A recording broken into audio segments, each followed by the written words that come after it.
Hey there, Otter fans. Um, hmm.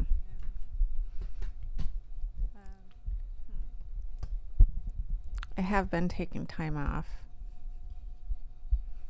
and I'm probably going to be cutting my schedule back a little bit moving forward. But yeah, yeah. So I'm probably going to be taking some more time off this coming week as well.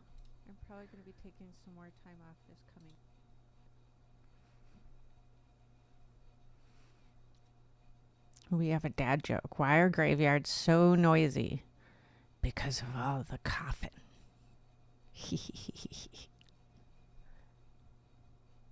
Now I've been trying to find a job in the real world, and it's kind of hard. Yeah. I'm also trying to acquire the health care that I need, which has also been a little tricky.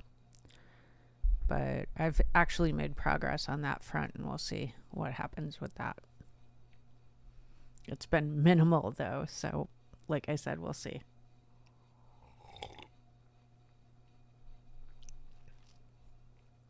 And right now, we're just waiting for Raziel and Pink Spooter. There's Raziel. I see a Raziel hanging out. Yep.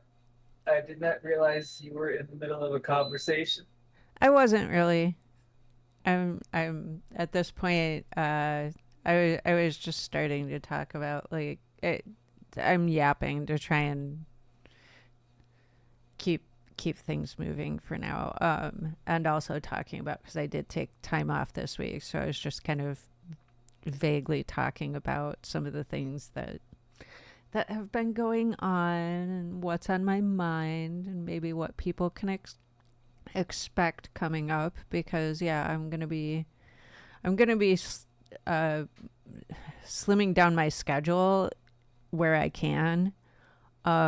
It may end up getting slimmed down even further as I accomplish some of these things, like the real life job.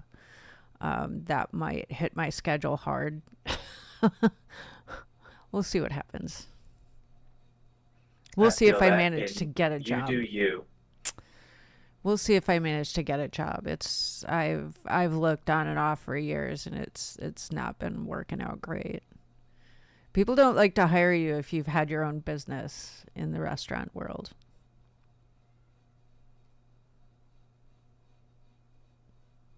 I think people are afraid that you're going to come in and tell them how to run their business, and it's like, nope, I got no desire for that. I don't even want to be in charge of anything. I just want to work. That's all I want to do. Just give me a job to do, let me do it, and pay me to do it. And then I want to just fuck off and not think about it. I feel that.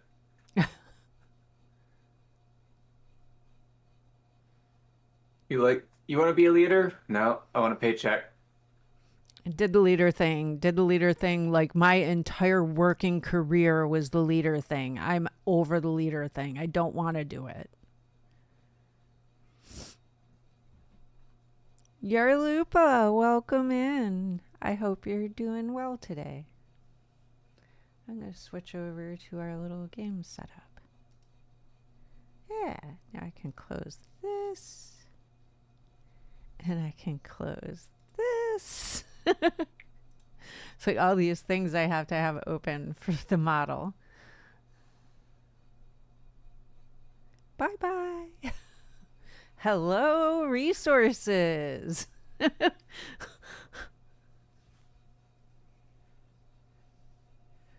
But no, mostly in order to be able to find a therapist, I had to give up some of the things that I kind of wanted a therapist for, which is really disappointing because it's just hard to find therapists right now. I get that. I just want the money so I may live my life. Exactly. Like, I may not ever get to retire fully. So, like, yeah, just let me make the money I need to live my life. I've been basically living off the last move for as long as I could. Now it's just to the point where I can't anymore, and I need to find something. So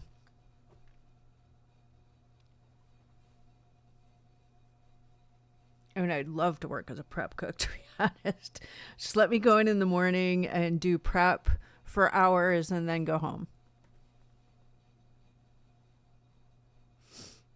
I'd be super happy with that. Okay, let's see. Oh, I know what I can do. I can do...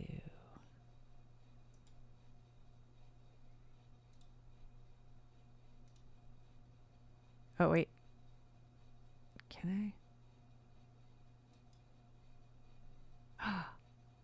I see a spooter. A spooter be here. Eek! It's a spooter! Yes, hello.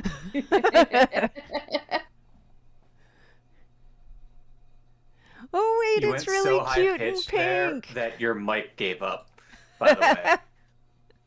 Yeah, I don't test my mic for that. I don't do it often enough to worry about. It was rather impressive. The mic was just like, nope, I'm out. Yeah, sometimes I forget I can actually hit some of those soprano notes.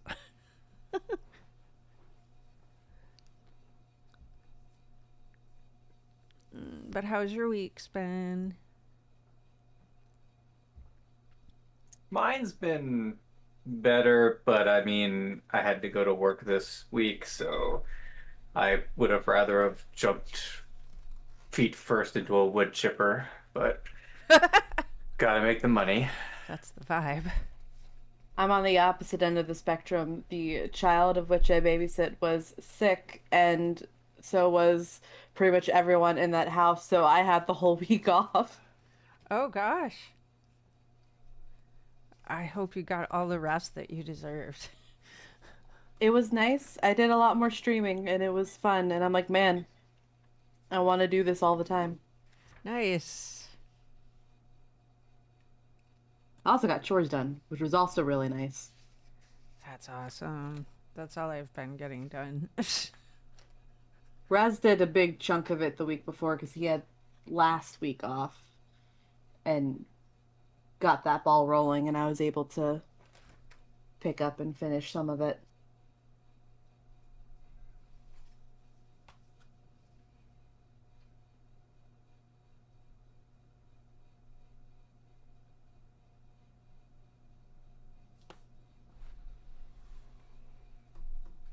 Okay.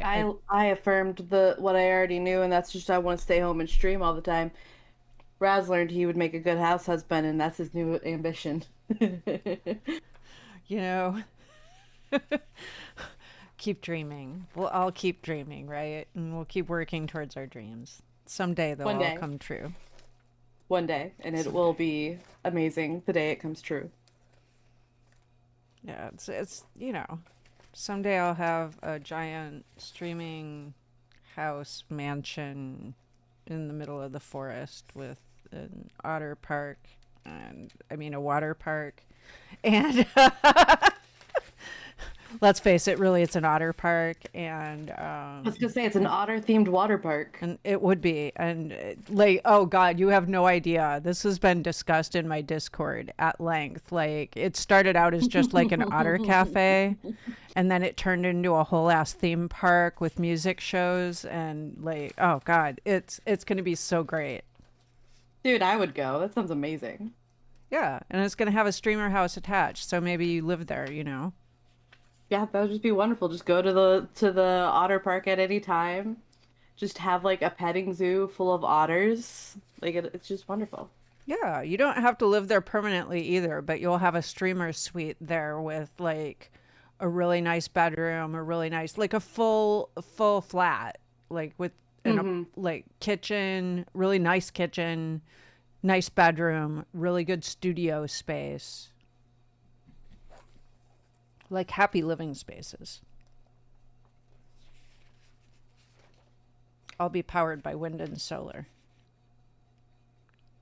Sounds amazing. if you manage to make it a reality, I'm gonna want to visit at least once. Or maybe graphite. I really like the idea. Somebody did it on a boat. They coated the hull with a graphite that they set up to create electricity when water moved over it. And the boat powered itself by moving forward. I mean, that's pretty cool, honestly.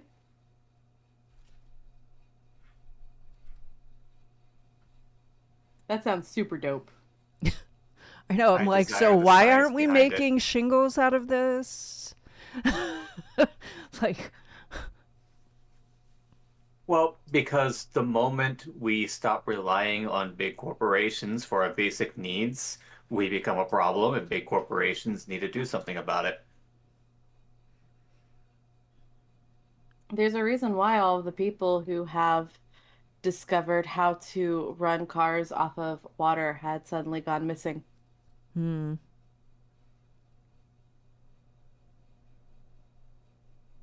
No, you know what's funny is I remember me and a friend being so on that in like 2008.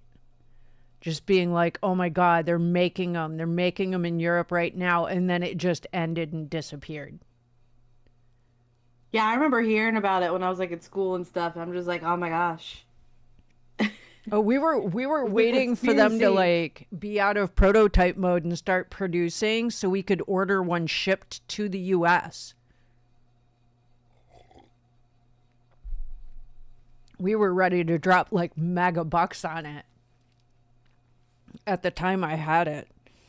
I don't anymore. I wasn't even old enough to drive yet. So, otherwise, I too probably would have.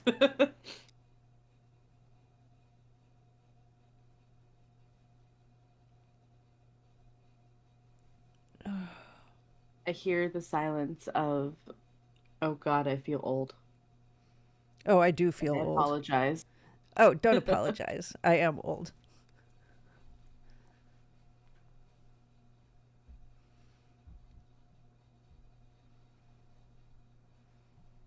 I mean, the fact that all my friends are like at least 10 to 20 years younger than me is funny. But also kind of a sign, I think, that I tended to keep getting into. I mean, honestly, I started out as a musician. I've always kind of chased like what's interesting and new and what's breaking the surface.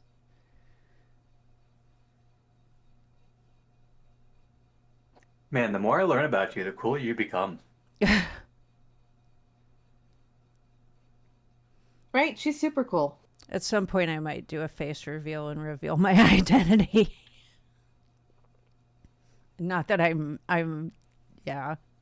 I have had some experiences that were really fucking cool. I mean, that one's totally up to you. As of now, I have no plans to ever do a face reveal. But I know there's some people that like to do that stuff. If it's something you want to do in the future, you could always be like, "Hey, I reached this many followers and subscribers, and I'll do a face reveal." Just really hype it up. Oh, it would have to be a lot because like yeah, I would need some insulation and I would need to be making enough money to deal with the repercussions of doing that because like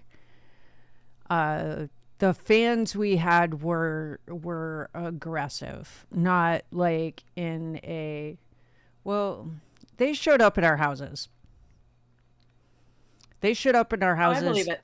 in the 90s. They showed up at our houses. Oh, I still believe it. And like, yeah, so just not really something I feel super comfortable. She was the butler in the kitchen with the candlestick. I might have been. Shh. You're Lupa. Don't give away my secrets. But yeah, I just wouldn't. I don't think it's probably, no, no. They're still around. That's the problem. They've never been giant, but they're still around, and I don't want to engage that fan base. Again, completely valid. People scare me, and I've already dealt with two exes that became massive stalkers. I don't want to add fans to that at some point, especially when I know at least one of them. I mean, one of them already knows that I'm a VTuber and who my VTuber is because I started it up around the time when I think around the time I was still dating him. But so like I'm kind of screwed either way when it comes to him, but should he ever decide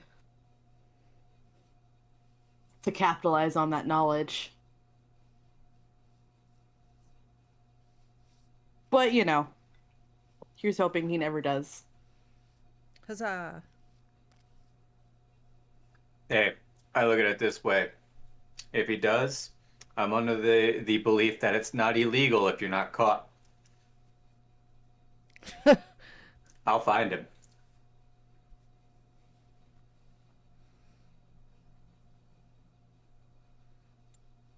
I mean, back when we first broke up and it was before you and I dating, he did try to dox me on Tumblr. Ew. He dropped my full first name and last name tied with my username and stuff.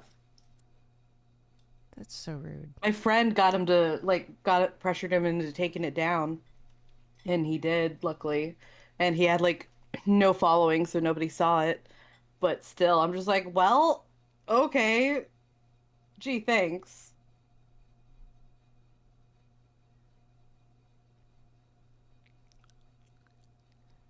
So that was fun.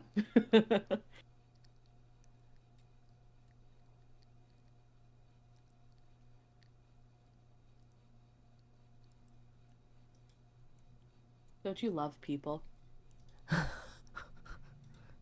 People are awesome. I'm trying to find my... If anybody ever asks why I want to remain anonymous, I'll just be like, I'm a female streamer. I do not want stalkers. Thank you.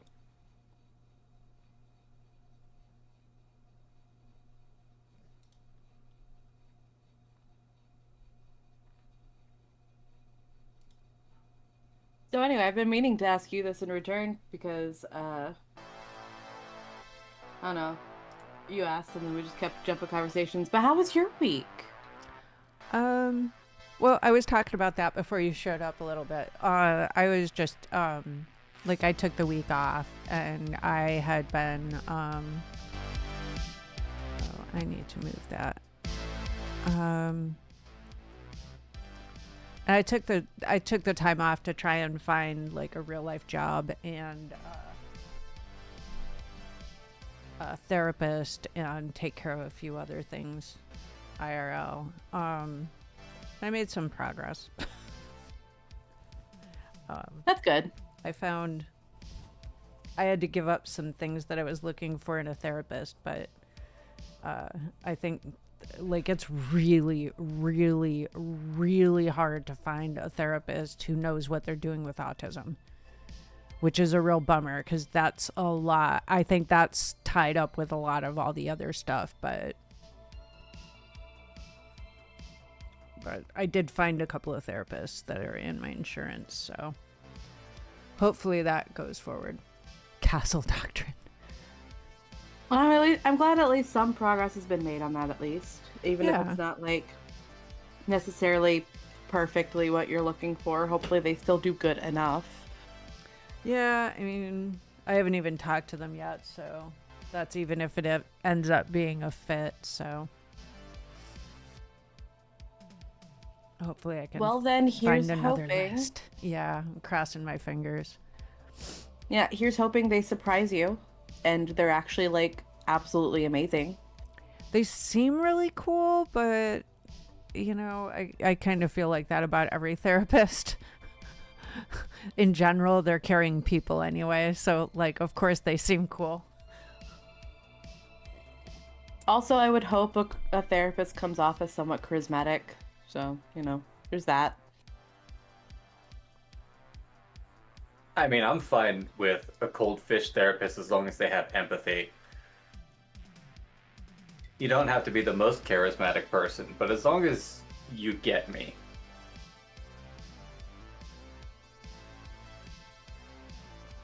I think warm for me. I don't think I could have a therapist that was cold. They'd have to be somewhat warm. They don't have to be like charismatic, but at least like empathetic and warm. I would be okay with forgetting that they're not actually my friend. Like, I know it's a slippery slope, but I would be okay with that. To some degree, I agree with that. Like, I want to almost feel like they're my friend.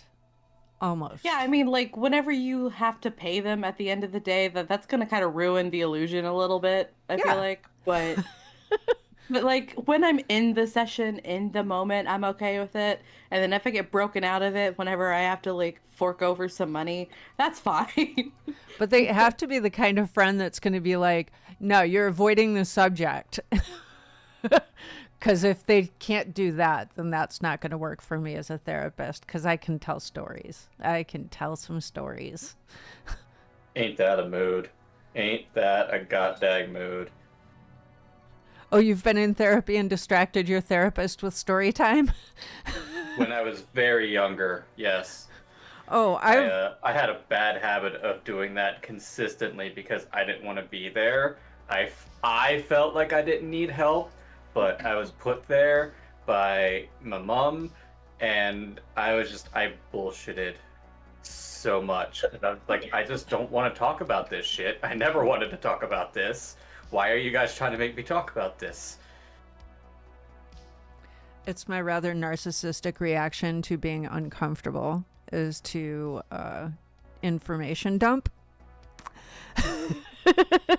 to a therapist that's really not at all versed in autism. It comes off as some amazing stories about some incredible subject matter.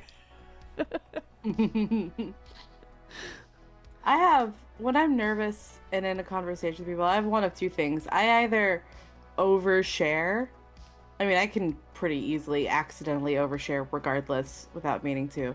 But I will either overshare or I will be so awkward and quiet that you have to, like, pry the words out of me. There's no in between. Yes. I think it's usually oversharing, but... Here, Lupa, that's why they need to not be a friend. They need to tell you what you need to hear, not what you want to hear. Exactly. Exactly. Oh yeah, no, I still want them to tell me what I need to hear. They don't have to hold back. I just want to feel comfortable enough to share the things with them. Right. Which is why I refer to I would be okay with feeling like they were friends or something. Yeah. I think I get exactly what you mean, because I feel the same. Like, I want them to cut me off and not let me delve into story time to avoid talking about the things that are hard. But I also want to feel like just relaxed enough to actually talk to them about, like, feelings, because I just don't like to do that.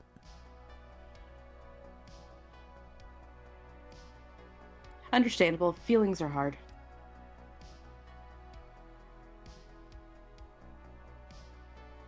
I'm just bad with words. That's the main reason I don't like to talk about it sometimes, because I'm, like, always afraid that I'm gonna come off incorrectly. Like, I mean one thing and then I say the exact opposite of what I mean by accident, and I'm just like, that came out not the way I meant. Oh no. How does one form the words? No, I have a friend who does that. And sadly, it causes arguments.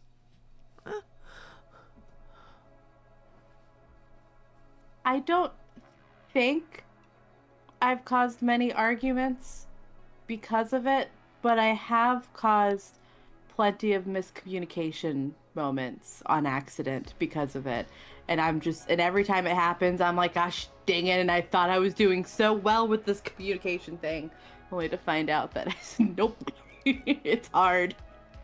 Oh, I mean to say it causes arguments with us and our dynamic, not because of that specifically. It's not just that at play that's causing the arguments, certainly. It can never just be that. It's also like, yeah, that gets said, then the next thing gets said that takes it to that place.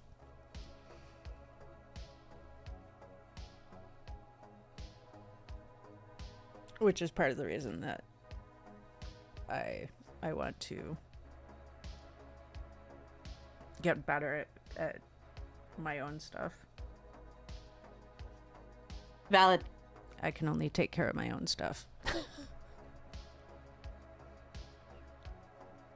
If only we didn't need that kind of help. Just be like, all right, I'm all better. I know what's wrong. Got it down. Life would be so much easier. Yeah, well, it's true. But it's really important for each of us to take the time to take care of ourselves, so. Yeah.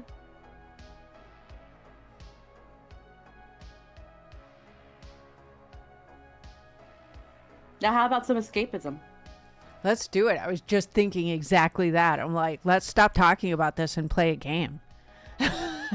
Let's go pretend to be somebody else for like a couple hours. And that we have like incredible problems that are actually explorative. Some fantastical problems. Fantastical Such as problems. Space pirates trying to kill us. Yeah, that we can solve with violence. Try to like help out an entire colony that just wants to put everyone into a computer just so we can have more mechanical enhancements for free. Well, okay, so we're not helping the faction Outer that's trying to put us in the time. computer. We're helping the faction that's trying to make us one with the computer. There's actually a difference. Yeah, fair enough. Still. Medusa wants to put us all in the computer.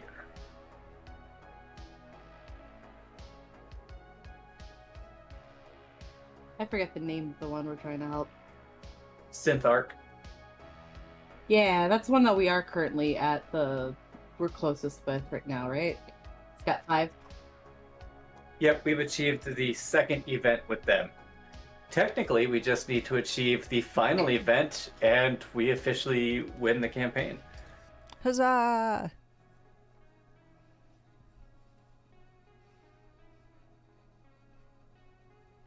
Alright, while Spooter finishes firing up, I'm gonna go refresh my drink. All right. Yeah, I'm just grabbing the stream together. Oh, yeah, let me get a...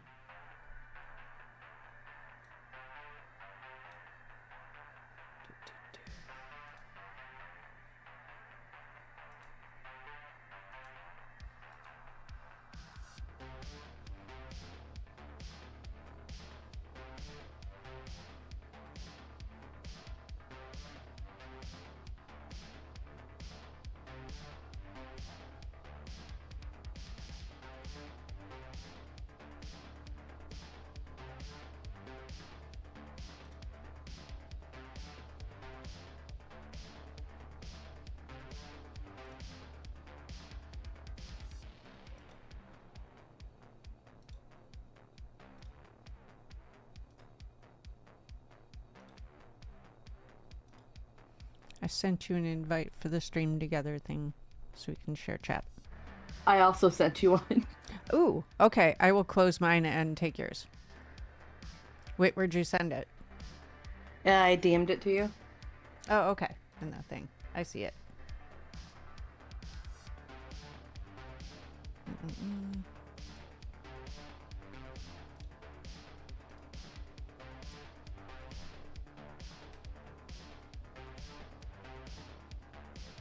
Dang it.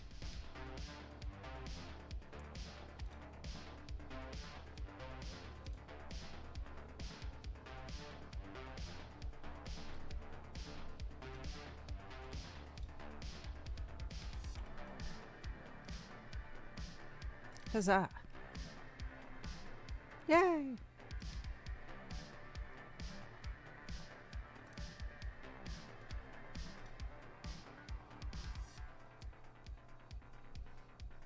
Were you mostly doing art streams this week, or did you do some games?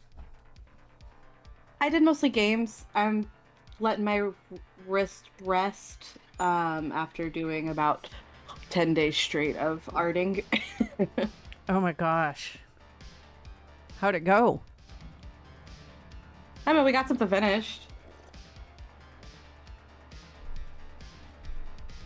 Again, just like before, debatable on if it's actually any fun or good, but like, it was fun to do.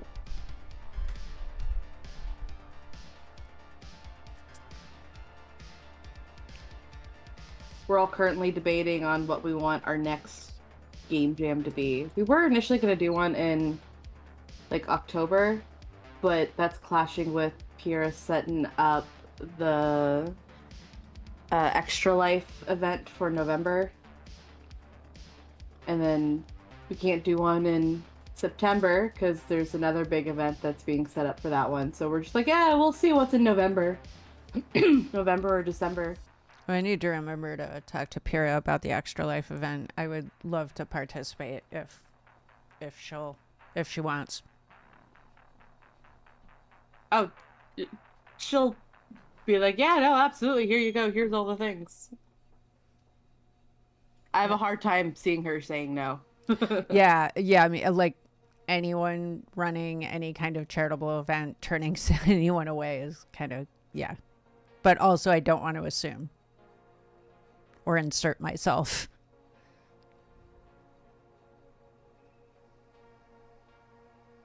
Huh? How are you doing, Otter Time?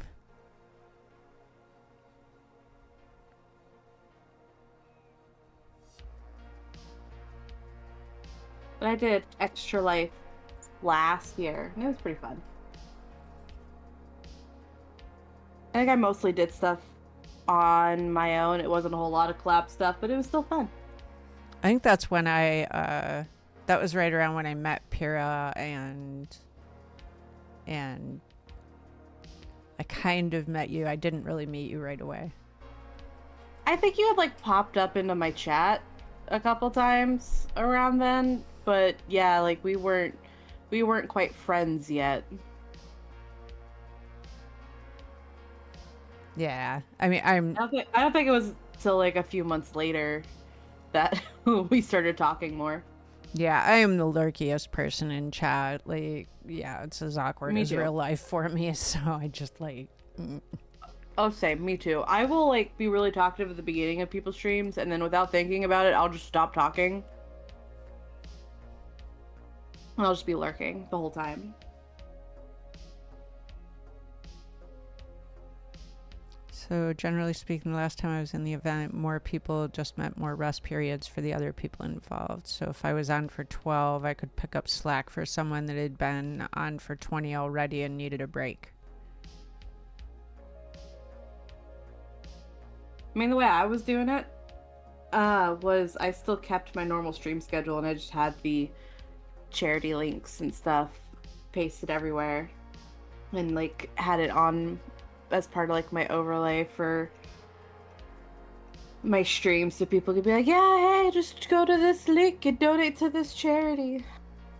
Yeah, that was because I ran a charity for the LA fires when that all happened, and Pyrrha helped me set that up, and she set me up the same way that she ran the Extra Life. And honestly, it's a really, really excellent way to do it because you can literally just give that overlay to anyone who's even remotely interested and say, here, go ahead, raise money for the thing.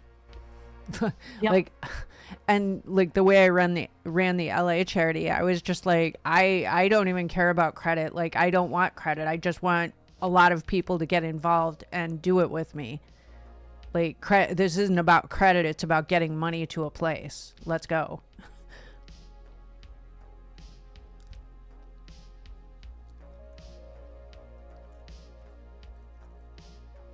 I'm hoping is smart. within this next year I'll be able to take part in more charity events with a more somewhat consistent stream schedule and stuff. Yeah, this year I want There's literally no downside to doing it. No, there isn't. This year I really want to do the otter charity on World Otter Day.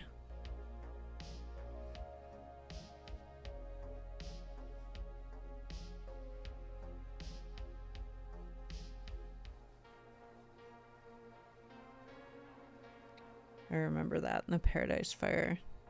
Yeah, I mean, my friend Georgie had to, like, I was watching Georgie's stream, and he was in one of the neighborhoods where they were like going back and forth. They didn't know if they should have them evacuate or not. I will, Otter. I will. I was gonna hit up everyone if I do that and like give them an overlay. I was gonna hit y'all up and give you an overlay. Go to all the otters first and be like, hey, otter charity events, let's go. And then be like, all right, and now we'll spread out to everybody else. Right? But yeah, my friend was streaming and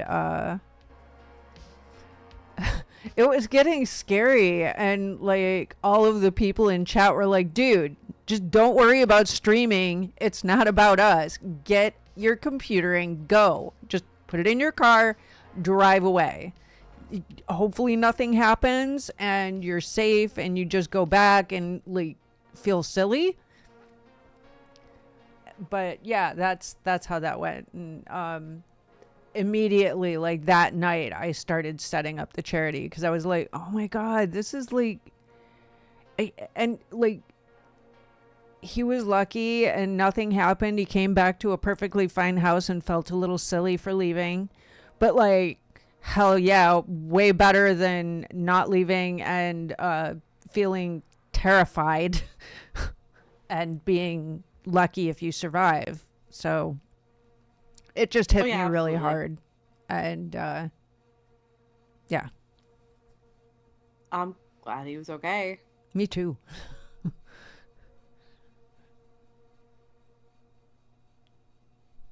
Sadly, the way our news cycle is, I think it got forgotten about really, really quickly. And I hope that eventually everyone got the help they needed, because I know the insurance companies kind of petered out on them. And now a lot of them can't get. There's so many places you can't get insurance now. Oh yeah, no, I could go into conspiracy theories that I have about the insurance stuff around that point in time. But to not completely derail everything, I'm not going to. That'll add like an hour of just us yapping, I'm sure. Feel free to DM me. Oh, I will. Like I said, I have no evidence. It's not a thing that I've directly looked into. I heard that it happened, and I was just like, maybe this is just my cynicism and the fact that I really hate insurance companies, but I think this is the case. So I have oh my God, me too. Other than bias.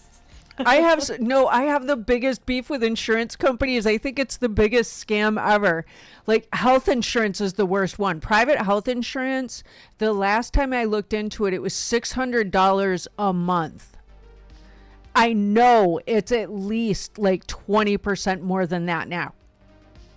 Right? I could go on for hours. And it's like you pay insurance companies. You pay so much, and like I broke my ankle, and the surgery and everything cost like $8,900. Right? My copay was like $5,000, but also the copays were separate for the separate things. So like there was a surgery copay. There was a therapy copay. There was like all these different things. And like basically I ended up paying for almost all of it. I think they covered like $2,000. And I'm just like, wait a minute, right. Why was I paying $600 a month? Because like between when I started paying $600 a month and you paying out for that surgery, I had already given you more than $8,000. What the fuck?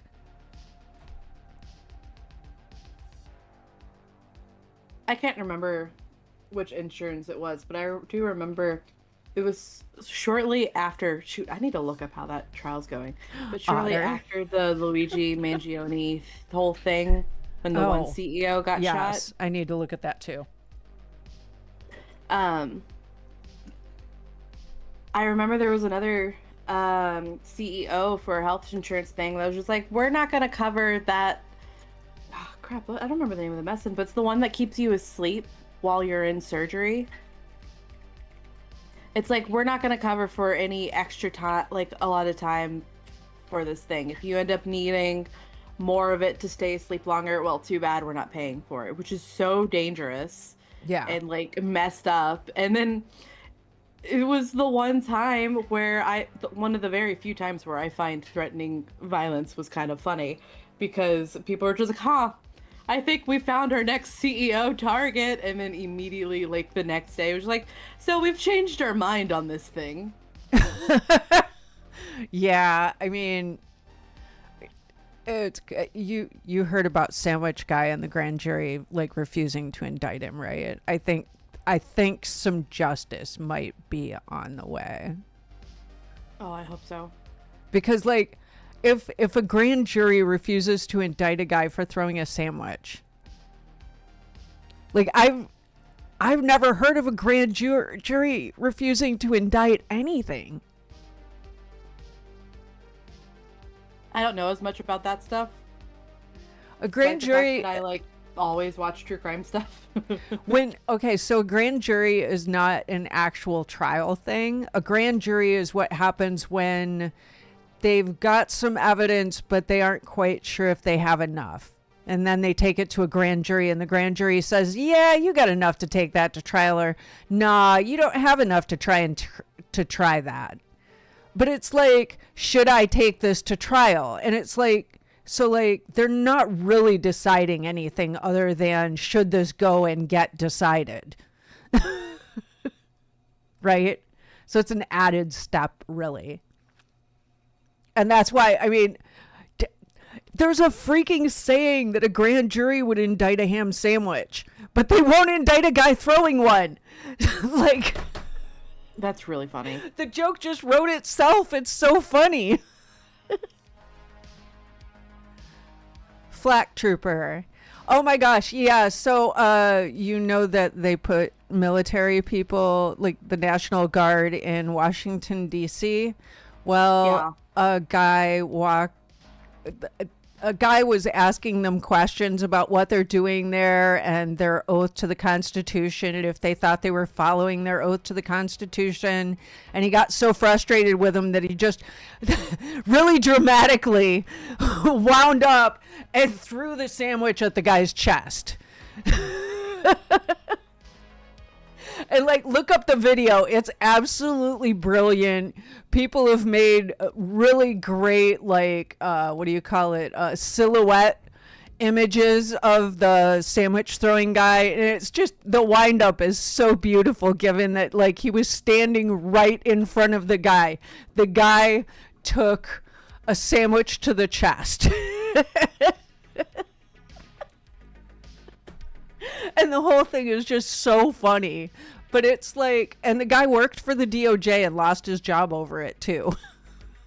I'll have to remember to look that up later. That sounds But the really grand funny. jury refused to indict him, so they can't prosecute him. Because that is the one power the grand jury does have, is if they refuse to indict, then you can't prosecute. Did the guy happen to be roughly 190 centimeters tall, speak in Russian accent, and travel with a German man who looks suspiciously like... No, he didn't. That probably would have been the icing on the cake, though. It would have, but... So it was a ham sandwich, a salted meat. Would that make it assaults?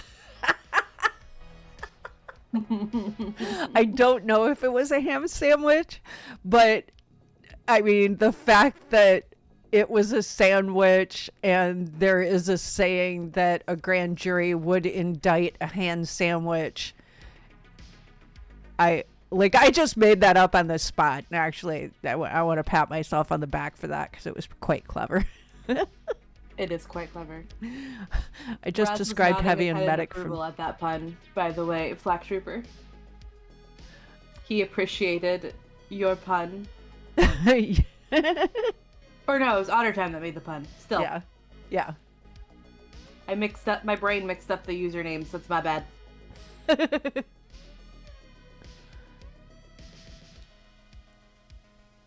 See, I don't have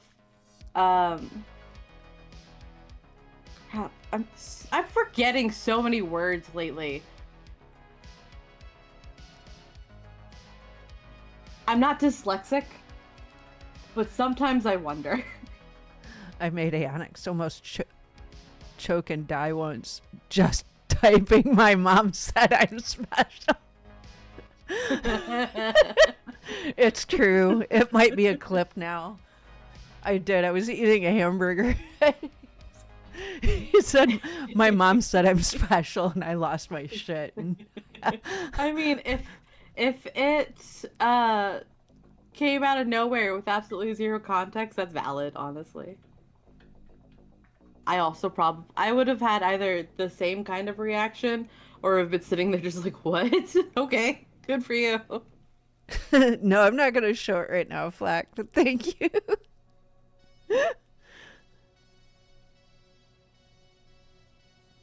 I'm sure if I dig around on her channel later, I'll find it. It's one of the featured clips. It's not hard to find, I don't think. I think it's titled well, too.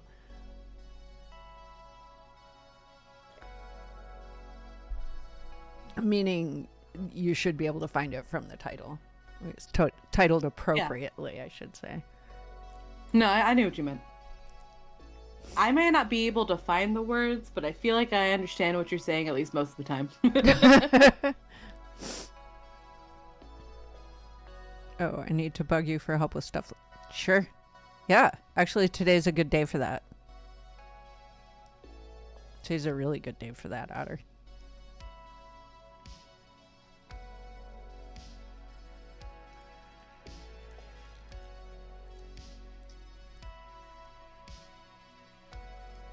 Yay for help. Yay.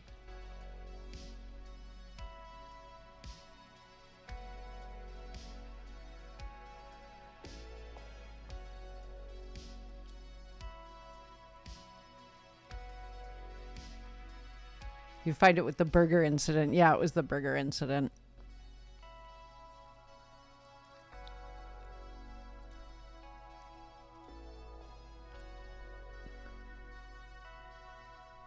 Noted. I will try to remember to look that up as well. We'll see if I remember by the end of stream today. Right. If I don't write it down, I don't remember anything anymore. That's such a mood. Okay, so randomly on a YouTube short, I found this person reviewing a toy that was intended that was clearly mostly intended for like toddlers to learn how to tell time and do tasks and stuff like that. And I was like looking at it, I'm like, man, I wonder if this would work for me. Because it's got like a little whiteboard where you can write down all your to-dos. You got like a physical little clicker thing to like mark that you finished it. It comes with a timer that like, depending on how far you spin it, it like blocks out a color for that amount of time. And heck, even if you really wanted to, apparently you can turn off the sound of the timer. So like if you wanted to take it in public for whatever reason, you wouldn't have to disturb people in public. But like, I don't know. I was just looking at it and I'm like, this bright and colorful child's thing just is very appealing for seeing if it would help my focus. And I don't know if that's sad. No. Or something else. No, it's not sad. You know what it is? Like, because I will try anything to, like, little gadgets to try and help deal with, like, stupid fidgety shit or whatever it is. Like, with me, I tend to dig at my skin, so I do go through those fidgety things. Trying to find things that will just like keep my fingers from digging my skin away. I have fidgeting stool next to me. What's a fidgeting stool, Flack? I'm assuming something that like moves whenever you step on it and like it rocks or something like that. Oh, yeah, maybe it's a stool. It's just a stool. Is it just a stool that's maybe not completely, totally even?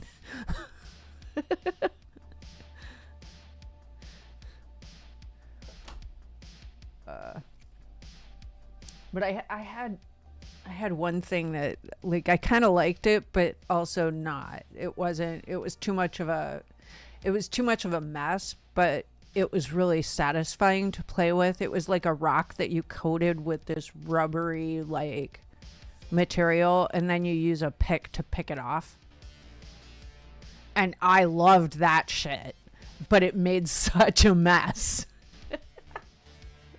I'm like, okay, you engaged me with the picking. Oh my God, so much. But now I'm picking this and it's making a big mess. Yeah, I sometimes I can't help but wonder if that's partially why I get as into art as I do, because especially with digital art, it kind of requires both hands because I use one hand for shortcuts while the other's drawing. And then I'll like zone out so much because I tend to pick at my skin too. I've got like a lot of bumps on my arm. I forget what the skin thing is called, but it basically like my skin produces too many skin cells and it makes my arms red and have a lot of bumps on them. So I'll pick at it sometimes to try to get rid of them. I have eczema. But between wearing like, it's not eczema. I have eczema though. Because they're not itchy. No, There. I don't remember. Like I've come across what you're talking about before. I don't know the name of it or anything, but I have come across that before. Apparently, it's a genetic thing within my family, and like, I have it easy compared to a lot of other family members. Because apparently, there's been some family members that they have it so bad that they'd be like lounging in a chair by the pool, and when they got up, there's just like this body shape of white on the chair from dead skin falling off. And I'm like, yeah, no, mine's not nearly that bad. It just made me very self-conscious as a child because people would ask me in the middle of winter, why are your arms sunburnt? They're not. They're just red. No, all the kids like, oh God, playing soccer too. I used to ref soccer games, and like all the kids with rosacea, that it like as soon as they just exerted any effort whatsoever, their whole face was like bright red. I always felt, because the kids always teased them too. Yeah. I always felt bad.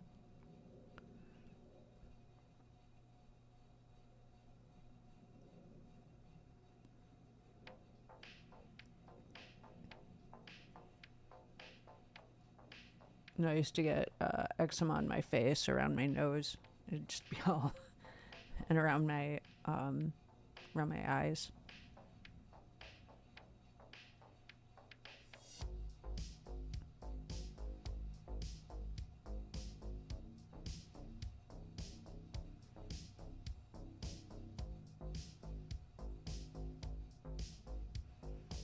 It's just a stool. If I get bored, I start fidgeting with it and waving it around absent-mindedly. This is why I don't work in a china shop. I'm starting to get this image of you, Flack, that you're like at least 6 foot tall. Kind of built like a truck. Yeah. I mean, you just talk about like lifting and moving things as if they didn't weigh anything, and I'm like, that's not an experience I have at 5'2" and 120 pounds. Right. Yeah, I mean, like, I can't even reach the top shelf, for fuck's sake.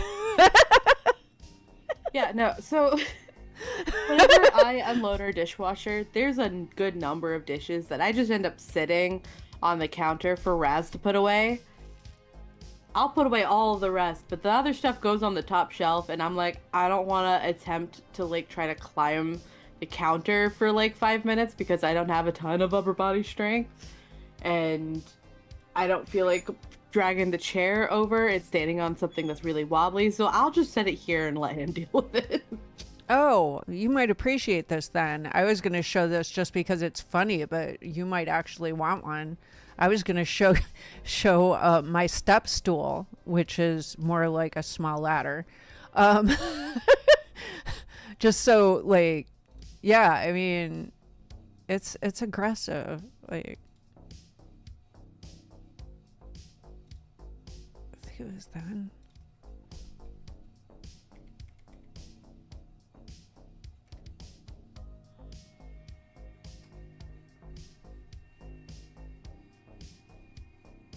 Ha! Found it.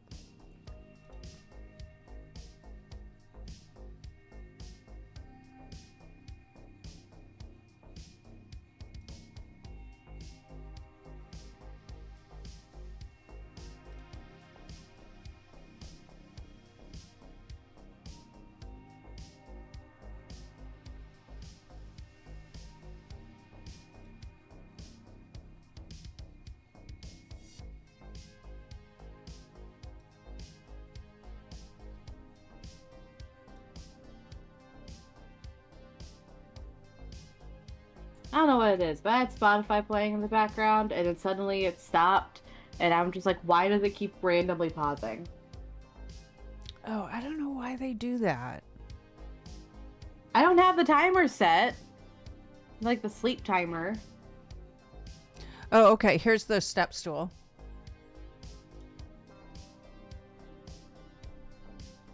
So the stool, like, you could sit on it and it's normal stool, like bar stool height. And then it's got some steps. Like, I usually need to be on the bar stool height to be able to reach the top shelf. Also, if you need the link for that, I can give you the link.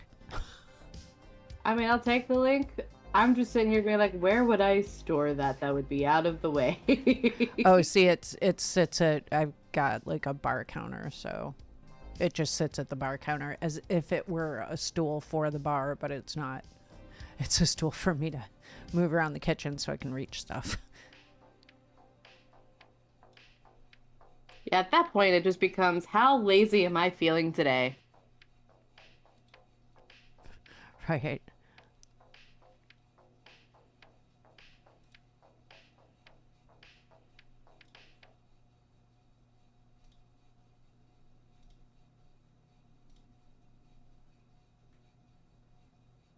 I can see all of the things that you've bought recently. Oh, am I still doing that? Oh, shit. Yep. I could see your Amazon history. Oh, shit. Did I just dox Okay, if it myself makes you too? feel better, I didn't see any address or name, so. Oh, good, good. Yeah, I didn't think I doxed myself, but I was like, oh, shit, did I just dox myself too? I'm awful. Just truly awful. I mean, you should still definitely change your screens just so you don't accidentally dox yourself, but like, yeah. No, I did. I should in the future. Yeah. I mean, it's changed now. You're good. You're solid. Yeah.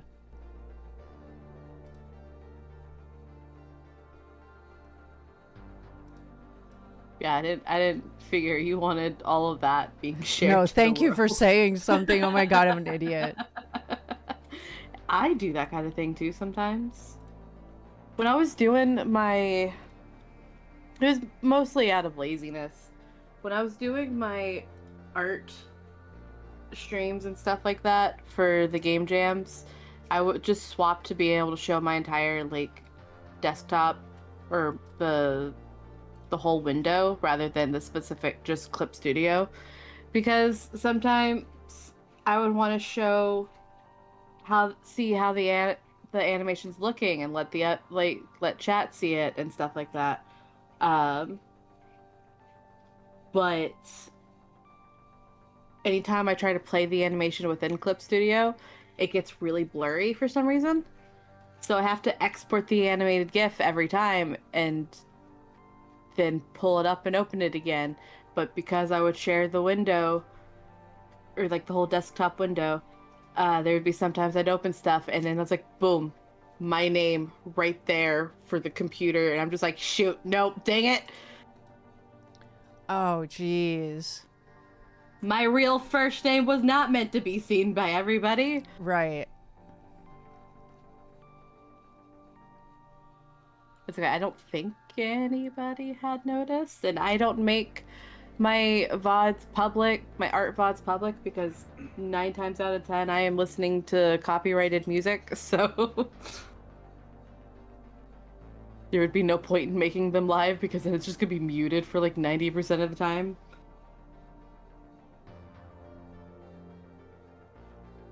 So people can't look back and look for them. Haha.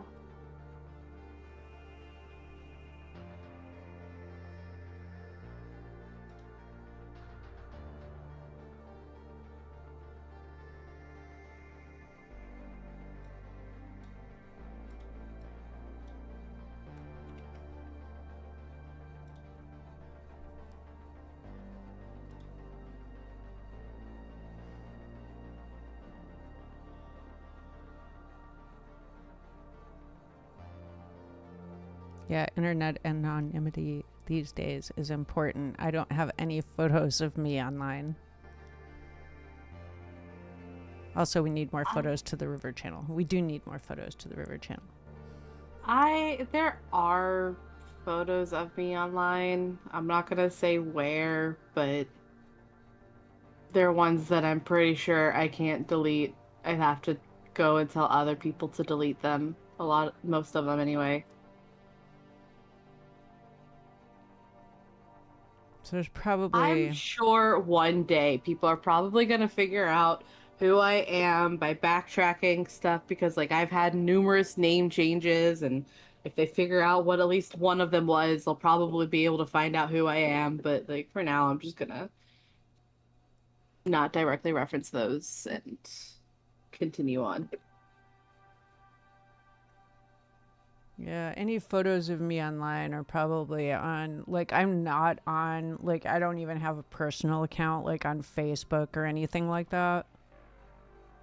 I So... do, but that's really only to keep track of, like, some families and stuff like that. Like, right now, I've been contemplating deleting my Facebook, but then a circumstance happened that I kind of have to keep it in order to stay in communication with specific family members. So I would love to just delete my Facebook. I hate Facebook. Yeah. No, I actually, it was family members that are the reason that I left Facebook.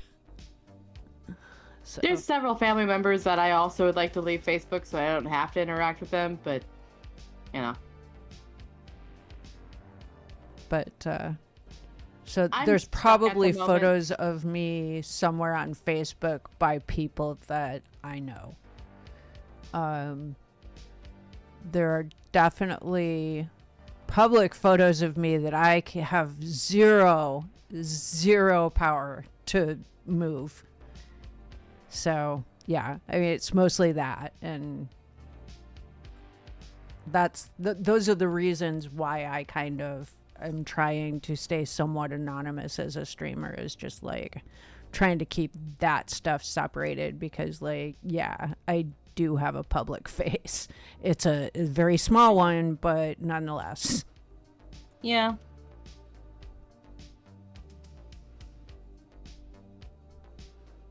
Get balaclava, good backup. You mean a real life balaclava?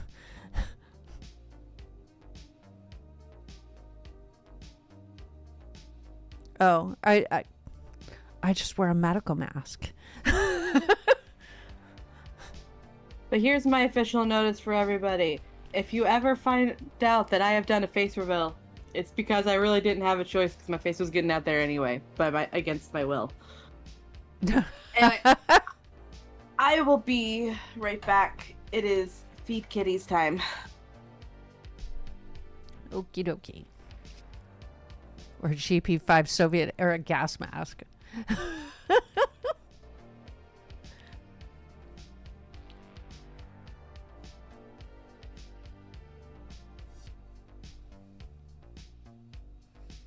No, I don't think I'd be as freaked out. I mean, I don't think I'd be as freaked out about a face reveal as I would just an identity reveal.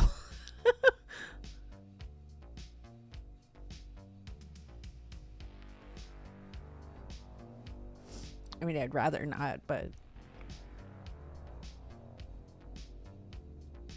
it's definitely more comfortable not having to reveal face. Do, do, do, do, do, do, do, do, do. What I really need to do is plug in my guitar. Play guitar. See, when it comes to me, I'm not worried about showing my face for my sake, but me and Spoot live together, so I will maintain the utmost anonymity so that she remains anonymous. Oh, that's fair. Definitely.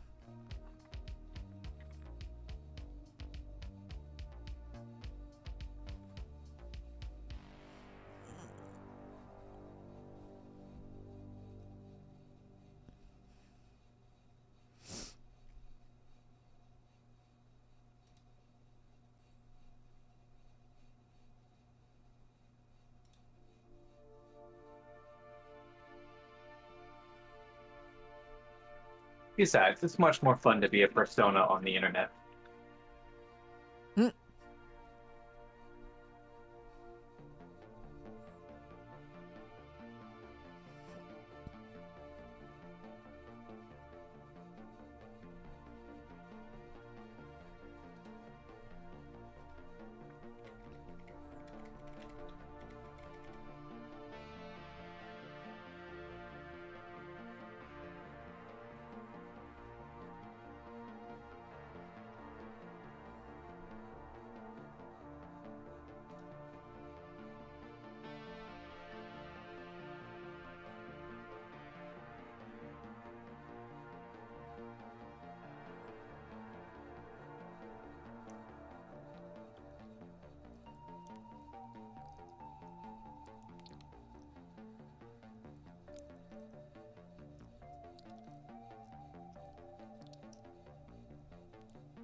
Alright, I gotta stop snacking. Snacking makes me drink a lot.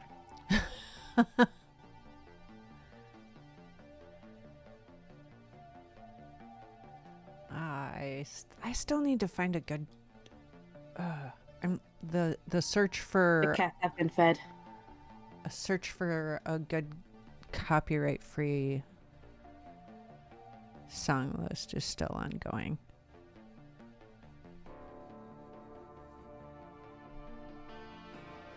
Do you have I'm still just snacks? convinced they don't actually exist.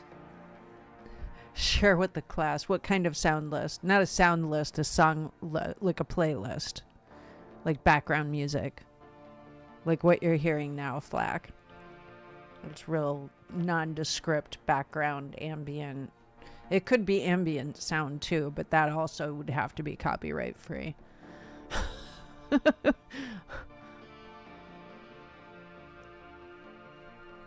I need Toby Fox to just sit down and just make a bunch of like different varieties of music, because he puts all his playlists as copyright free. There for a while, I would put my main background music was always like Undertale OSTs because I knew it was copyright free. But also I would never actually ask that of him because that's a lot of work. Yeah, I mean, I really want to figure out what I want to figure out my grounding issue so I can play my keyboard.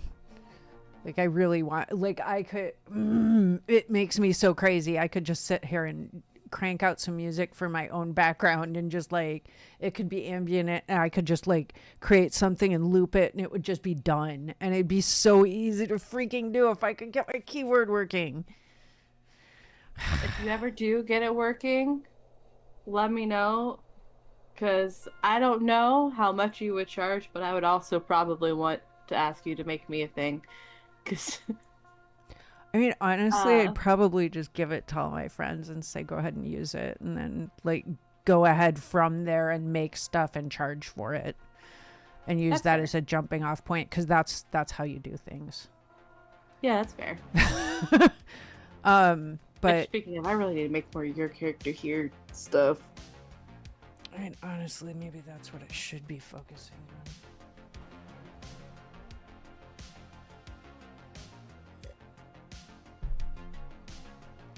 Yeah, if you see a GoFundMe pop up in the next couple of weeks, guys, that's what it'll be. It'll be to hire an electrician and fix all the grounding issues in the house.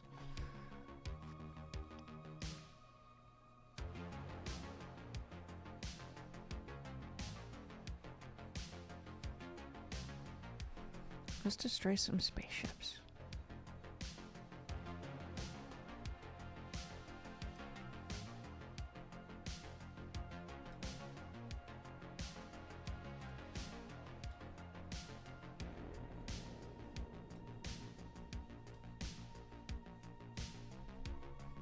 Yeah, I'm just refreshing myself on where we're at and what we last did.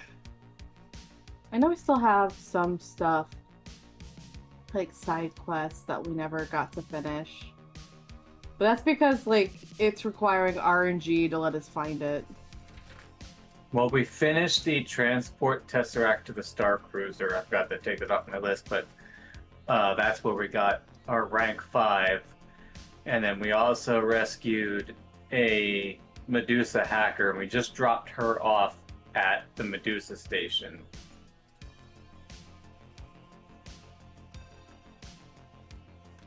And I think we have another one. Yeah, we have an actual crusade mission, because everything happens where we... That's right, everything happens where we met the ISF medical ship. From the propaganda to we have to deliver another tesseract to a satellite. Right. And we just finished the second faction event with the Syntharks. We still Yep. haven't found that crater moon, have we? Did we finally No, we have find not that? found a crater moon yet. So we The still have that ISF Sentinel bounty mission looming. The actual fuck. How have we not found that yet? It's so crazy. Yeah, I swear we found everything but the crater moon at this point.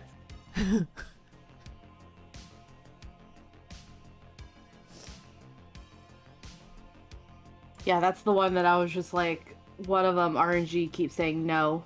But, you know.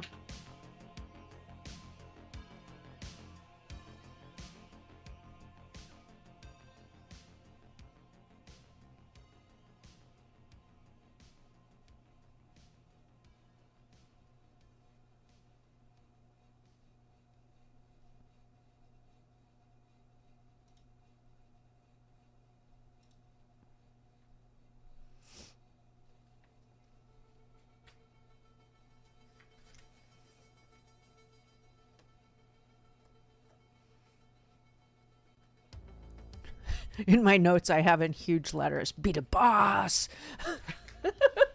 with like 5 exclamation marks.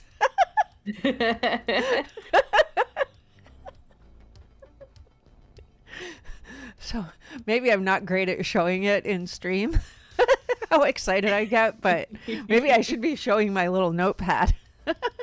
Maybe I should do stickers too.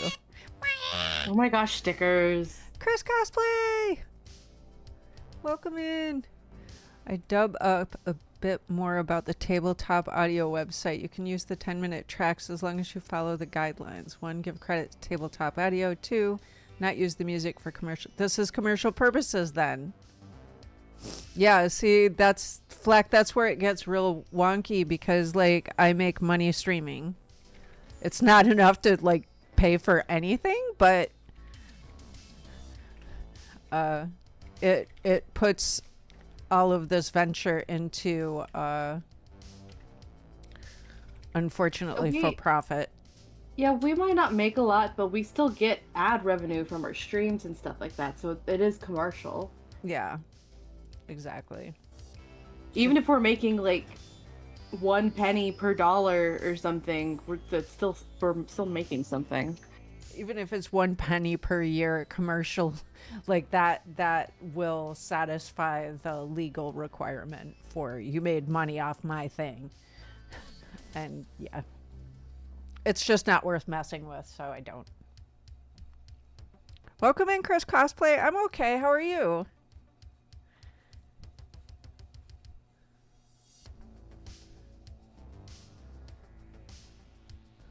That's why with like my art streams and stuff, I've got copyright music. It's one of two things for me. Either I get really bored of it after so long, or I can't find anything. So I'm just like, screw it. I'm just not going to post the VOD and I'll listen to whatever I want when I stream. Because I don't think I'll get in trouble if during stream I do it. I just can't post the VOD after, as far as I know. Yeah. YouTube's a lot stricter than Twitch. Oh yeah. When I say I don't post the VOD, I mean I don't post it anywhere. It's just gonna die in my Twitch history as a private thing. Oh, of course. Kevin MacLeod used to make royalty-free music. You know, a lot of people that are making music for streaming and for like a lot of people who are now making money from making music used to make royalty-free music, and it's like I will swear by this. It is one of the best ways to get your shit out there. Like, make it, give it away, and then once you've got like some name recognition, like some people, or at least like style recognition, they recognize your style, they're starting to recognize your name, now you're in a position to maybe charge for it. And I mean, like, yeah. spread it around, like, and that's why I say, like, if I start making music for streaming, I would make it for myself and my friends first and just give it to my friends. Like, yeah, I mean, I know a lot of streamers. I could give it to a lot of people and get it out there. Yeah, we do need to look into the grounding issue. I think that might be, yeah, that might be something well, I mean, I could also pull out my freaking guitar. Although I'm way more comfortable on the keyboard for ambient stuff, but yeah, I could pull out my guitar. But then I'd have to pull out all the weird shit. No, in order to do it on my guitar, I'd have to have, yeah, I have a guitar. Yeah, I'd have to pull out like all the shit though if I tried to do it with my guitar, because like the keyboard has all those like effects built into the keyboard and my computer. The guitar has like different stuff. It's got like pedal boards and rack mounts, and I don't want to mess with all that for recording just some ambient stuff. Like, yeah, I don't have the room to set all that up. That's a huge set. My guitar setup is huge compared to like the keyboard setup, which is like really minimal.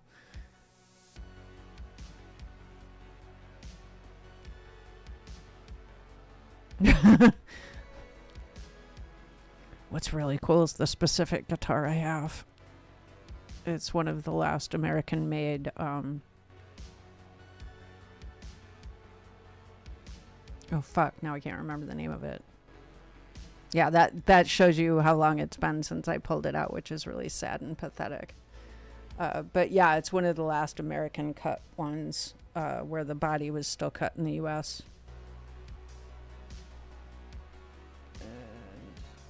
Yeah, and I can't remember the name of it because I'm a dork. And my brain is just not. It has been so long. You have unlocked dementias.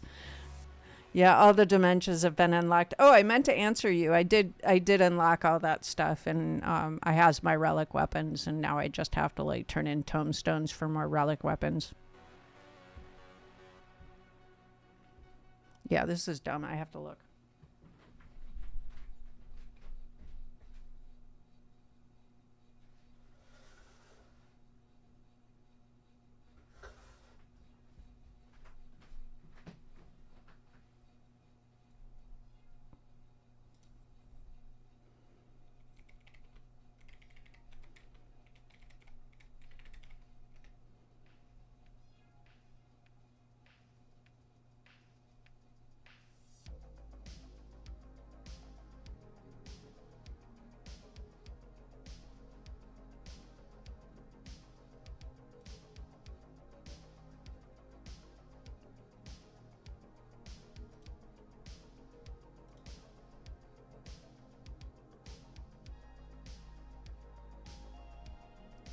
All right.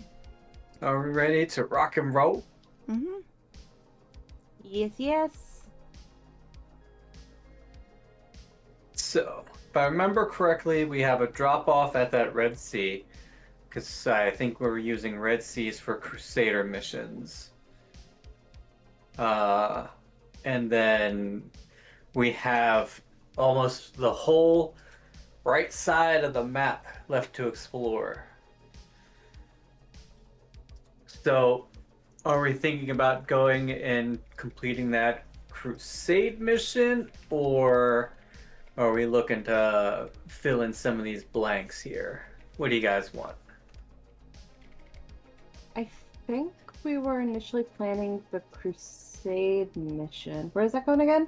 That's where the sea is, right? And also, there's no saying we can't do a mix of both. That's true. That's true. I'm down for a mix of both.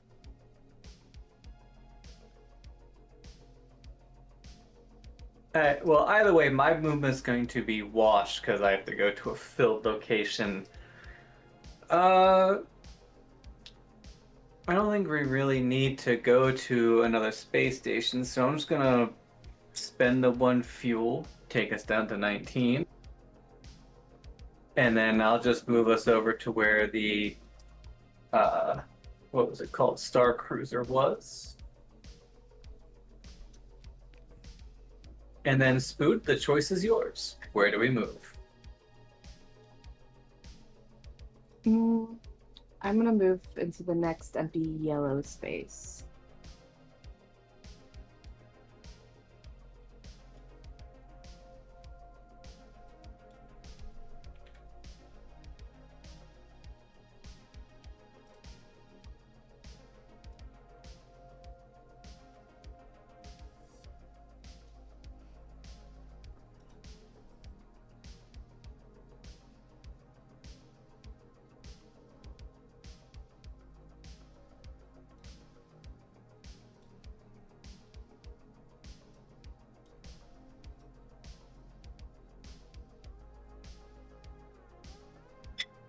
Give us 1 second. Spooter's having not enough space on her desk issues.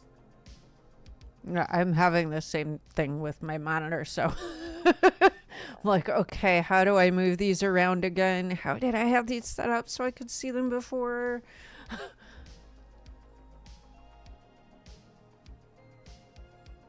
I have mixed between small desk and way too much crap. Mostly way too much crap.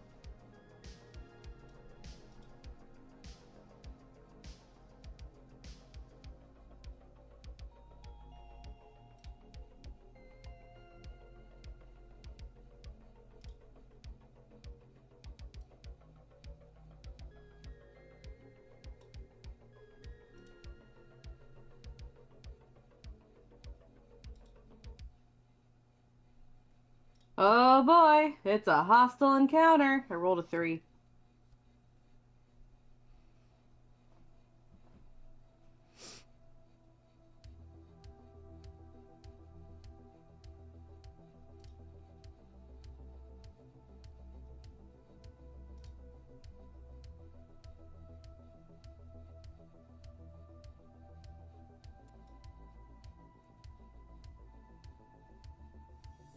Some good old mercenaries.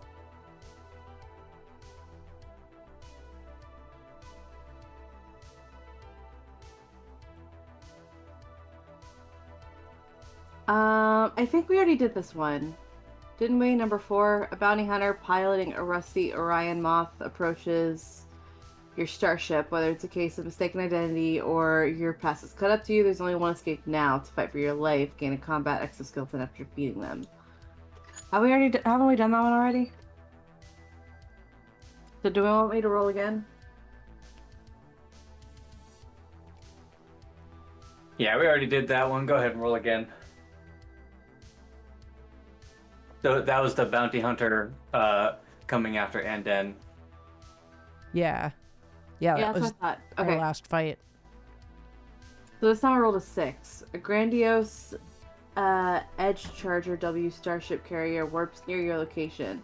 You take a second to contemplate the intricate design of its hull, a marvel of old world spacecraft, but it doesn't take long for you to realize the ship is directed towards you, ready to engage.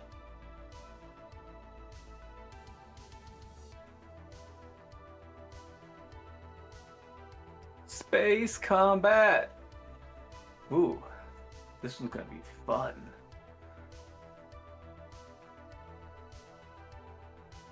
Oh, I gotta get a blank piece of paper for initiative. Hold on. Have we done this one before too? No, I don't think we did this one. I do not recognize this ship. Yeah, I don't think we've fought this one. We've done a few space combats, but I don't think we've done this specific space combat. Okay. This one's gonna be rough.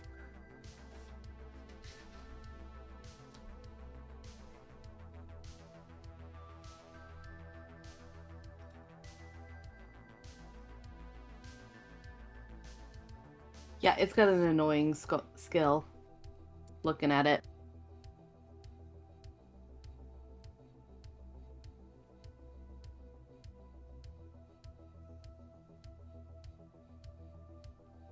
Oh, that is annoying. We want to avoid 5 through 9.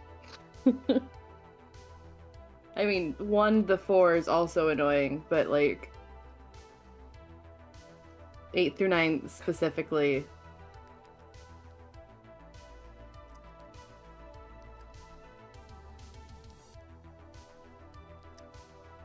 Well, at least the 8th through 9 doesn't bypass shields. 5 through 7, however.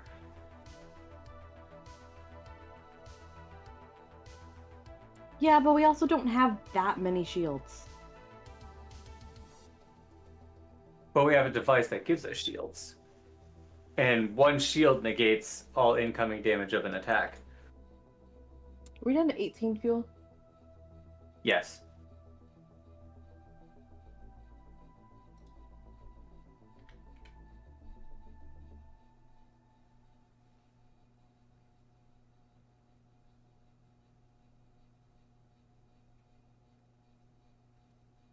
Well, I'm gonna turn in my 2 energy now. Look at me thinking ahead.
Okay, somebody roll a d10 for them, and I'll roll my grace for initiative. I guess I'll roll the d10, because I think it's going to be mostly between you two doing stuff. I don't really have anything for the ship fights. Well, remember, I have you guys roll for the enemy actions while I roll for our ship action. Yeah, no, but even Aonyx can at least do stuff like repair it.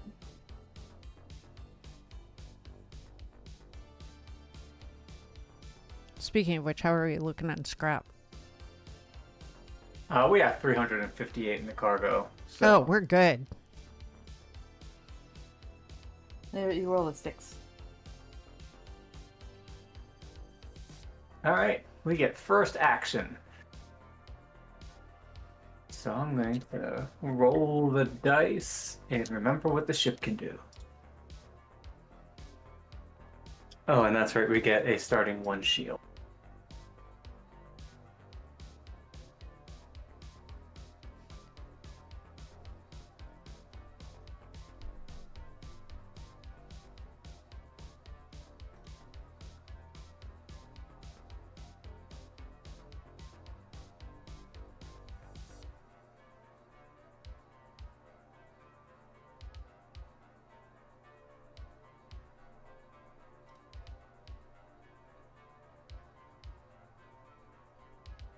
On the upside, he doesn't start with any shields, but we have to technically kill him twice.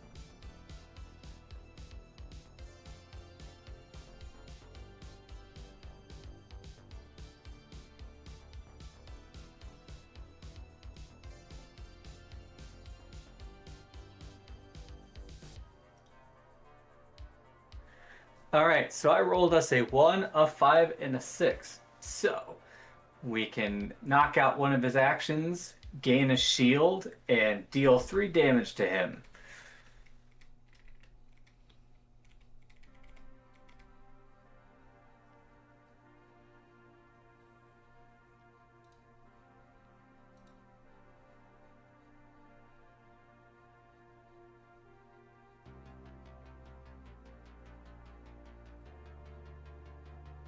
That was a good first blood. So who wants to roll the first action for him? It'll be a D10. He gets 2 actions instead of 3 this round. I can do that.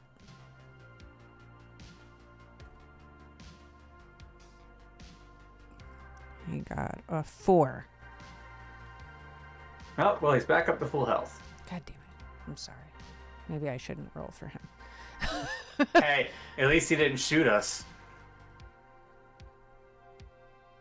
Honestly, we almost want nothing but 10s, because he just gains shields, and our only weapon ignores shields. Alright, Speed, if you want to roll the other D10.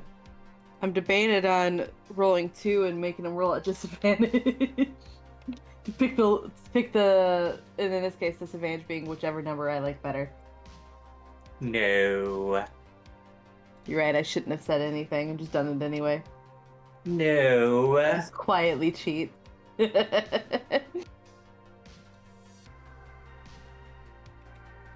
a 5. Alright, we take 5 points of damage. Back round to the beginning. I will roll our dice.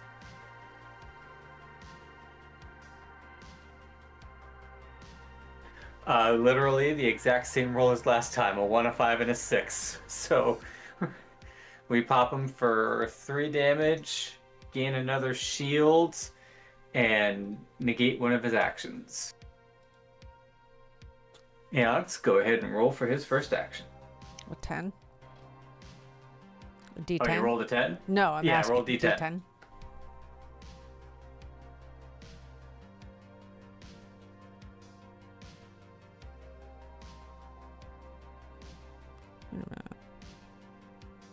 Yeah, I did roll a 10. Cool. He gets 3 shields, which mean nothing for us. Excellent. Because we have a weapon that bypasses shields. Alright. Spood, go ahead and roll.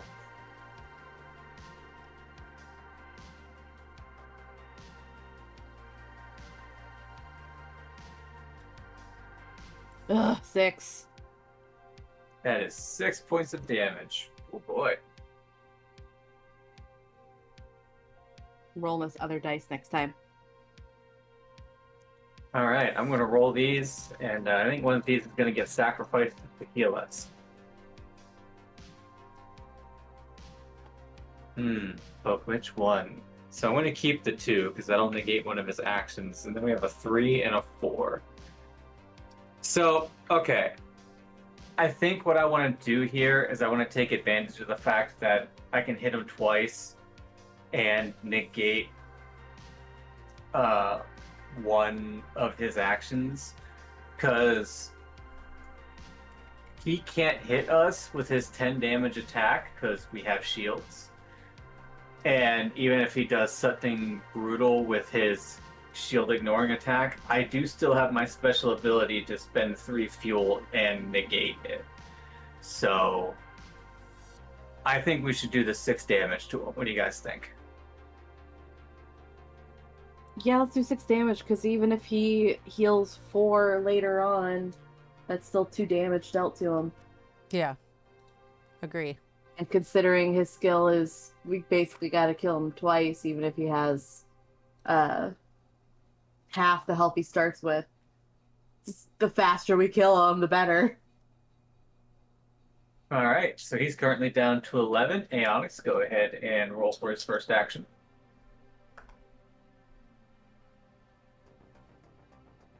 It's another 10. That's beautiful. Keep that die going. We'll see what we can do. All right, Spooter, your turn.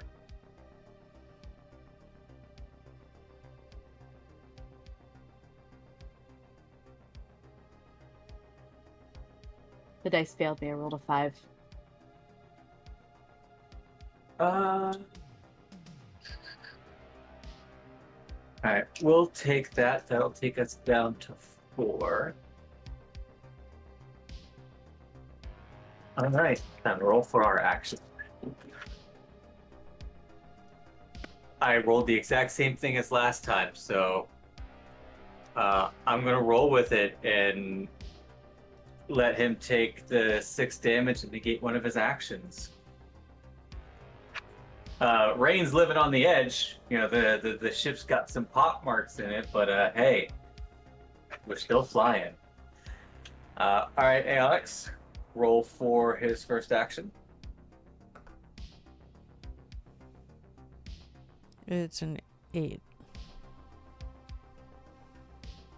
All right, one of our shields gets eaten, and we negate it. And that can only be done once per turn, so if that gets rolled again this round, nothing happens.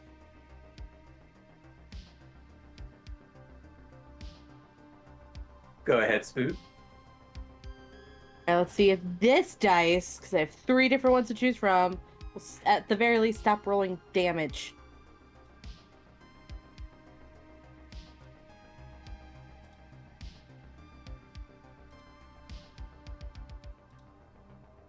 I'm cursed to only roll damage. That's a 6. All right, well, I will burn 3 fuel to negate that.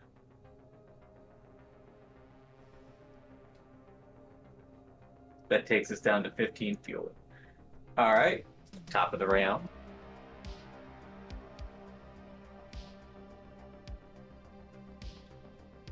Well, I can negate one of his actions and officially take out his first life. So we pop a couple of holes into him, and he's got an emergency repair protocol that takes him up to 10 HP. But that's his first hit point gone. You know, his first life. He's on his last life. And he gets his first action.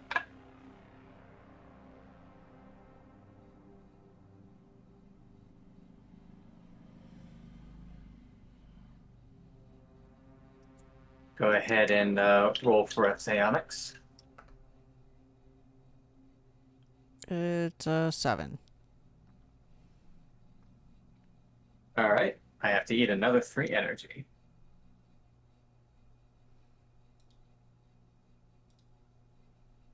Luckily, if worst comes to worst, we're right next to a space station, so we can get fuel before we travel more. All right, Spood, his last action for the round.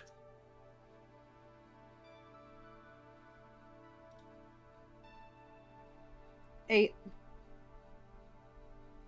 Well, 8, we lose a shield and negate the damage. I think it's the first time we've been in a space combat where shields actually meant something.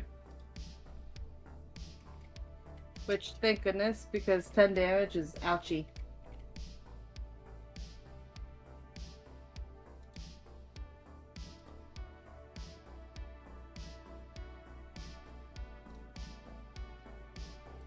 Alright, so I rolled a 2 and 2 3s. I'm thinking we should play it safe here.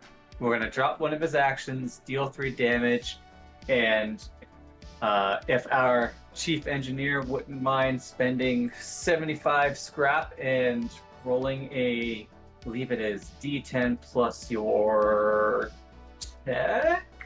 Yep, To D10 heal plus us? tech. Just double check some.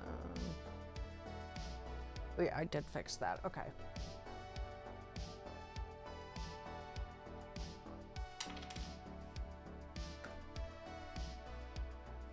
So total of 8.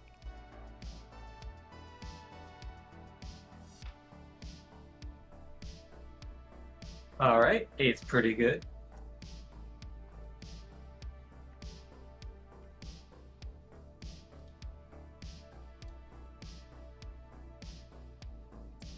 Alright, and then go ahead and roll for his first action then, because it's now his turn.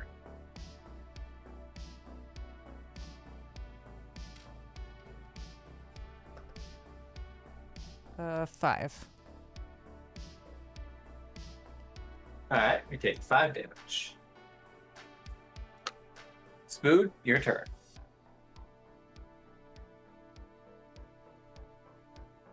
That's a 2. Alright, he heals 4. He's up to 11.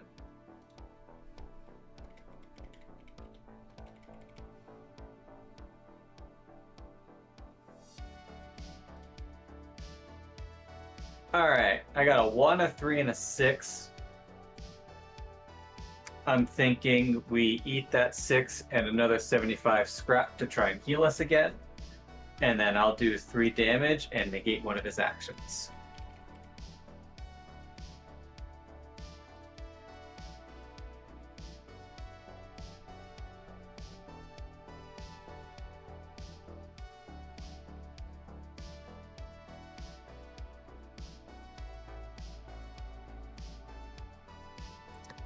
So if our engineer wouldn't mind rolling that healing roll again. Not at all. You got a 9 this time.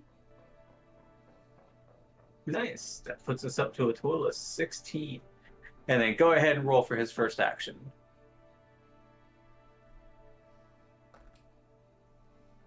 Uh, 2. I'm so sorry. Hey, healing is better than hurting. Alright, Spood.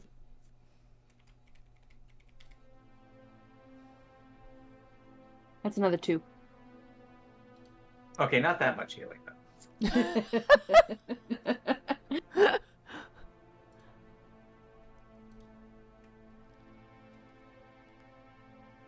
Trust me, I was hoping for a 10. I don't know if we have any more shields. We have 1 shield left. Okay. Alright, so I rolled a 1, and a 4, so we took away some hit points and destroyed 2 of his actions, so he only gets to roll once this turn. Go ahead, Aonyx, and show us what he's gonna try and do. An 8. And there's our last shield.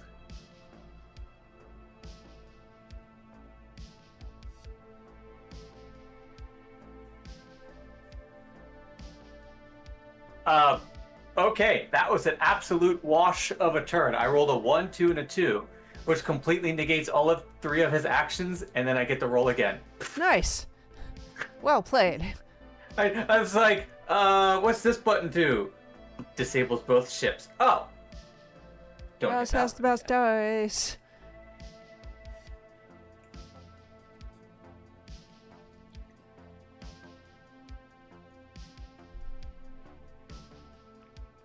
Alright, so we got a 2, a 5, and a 5. With one of the 5s, I'm going to give us a shield back. With the other 5, I'm going to deal 3, and then the 2 is going to negate one of his actions. I love the fact that we got one more module that lets us basically use all of our dice, so we don't just have like a random, oh yeah, this can't be used.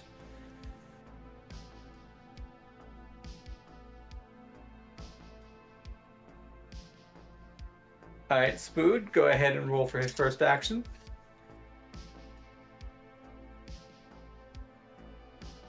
Well, he's not healing. That's a 5. All right, we take 5 points of damage. That's fine. We healed. We're all right. Go ahead, Aonyx.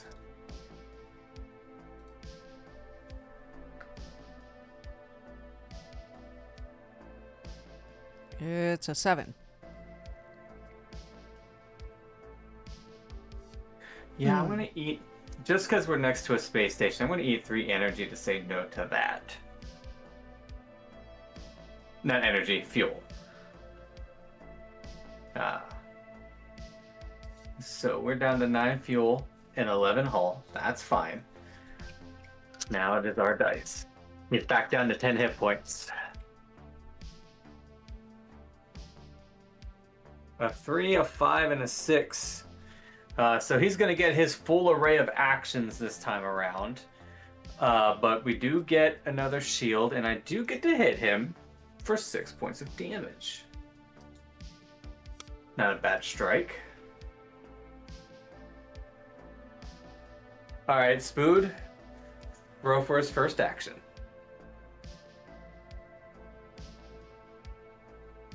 That's a 10. Alright, he gets shields, which is worthless for him. Sweet! Alright, Aonyx, his second action. Oh, damn it. It's an 8. 8's fine. We have shields.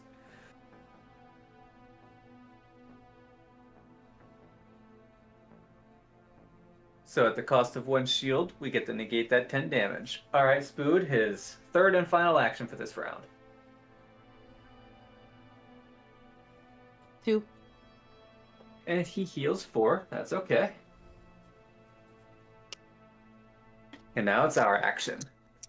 Theoretically, if I roll right, I can kill him.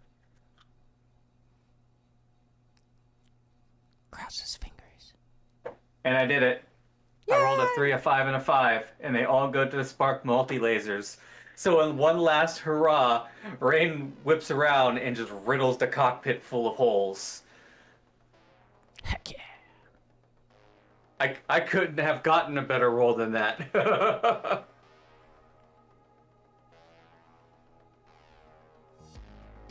Alright, so your ability gives us 25 scrap.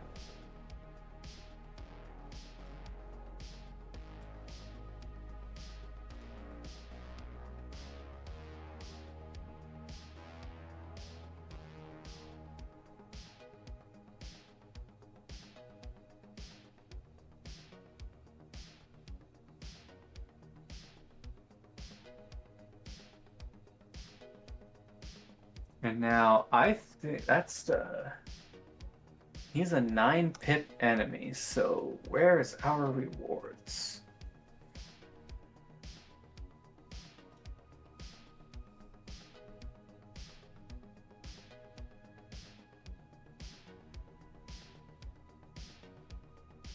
Nine pip is considered a boss, so all of us will roll a d6 and we'll add them all together, and that's what we'll get off of the loot chart.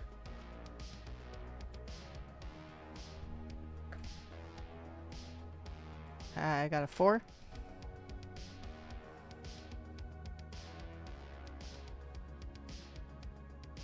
That's another 4. So 8, and I rolled a 5, so 13. We get a random melee weapon mod, which we will do in a moment. And then who wants to roll the d6 for defeating a boss? Oh, did we actually defeat him? We already beat the skill part where he re-healed? Yeah, so he was down to 8 hit points at one point, and my last roll was all 3 for the weapons, which was 9 total damage. Oh, nice. Okay. So who wants to roll the d6 for boss rewards? I guess I can do it. That's a 1. Who wants to get the hyperdrive? What does the hyperdrive do? We can spend it to like maximize the roll and do a few other things. I think we all technically have one at this point, so it's anyone's fair game. Oh yeah, that's the hyperdrive. I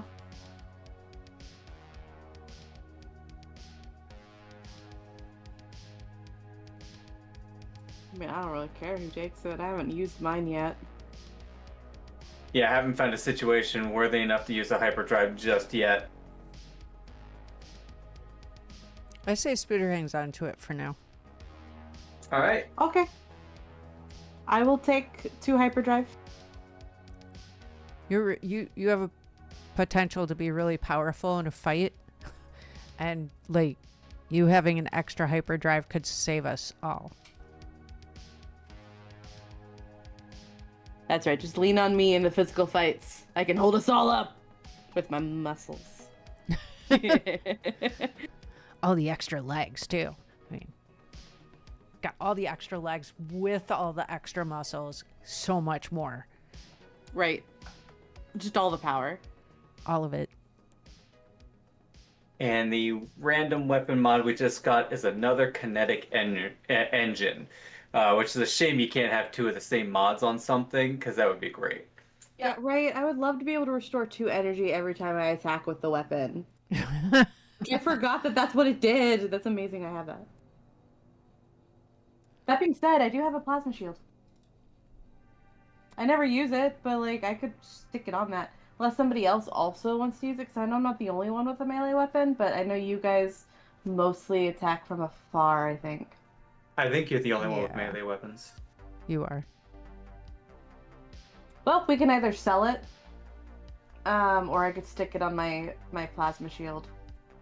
I will stick it on your shield for now. Okay.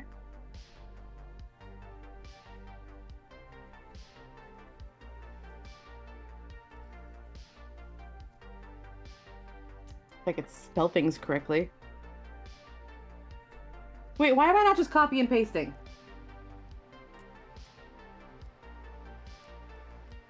I'm a little dumb sometimes. I mean, I did just have my jaw literally drop when you said copy pasting, so it might not just be you.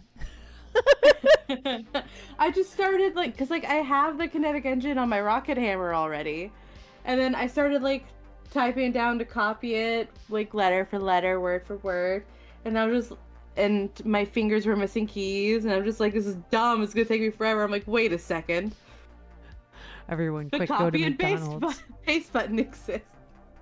Why don't I just do that? It saves so much time and energy. The Which- neuron went off today. It's okay. Everyone, quick, go to McDonald's. They finally fixed the damn ice cream machine. Which one? Yeah, right? I like to think that there's a rule that there's only one ice cream machine per McDonald's allowed to work at a time. There's just a toss up which one it is. There's only one per state.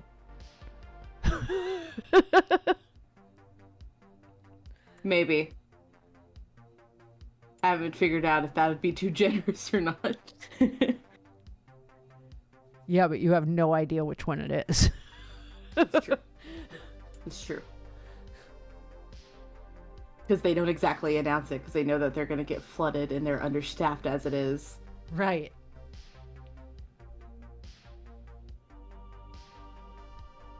Which apparently it's not even necessarily that like it's broken, it's just a pain in the butt to clean that it takes basically all day. Have you ever, are you familiar with the pilot episode of SpongeBob? With the buses full of sardines?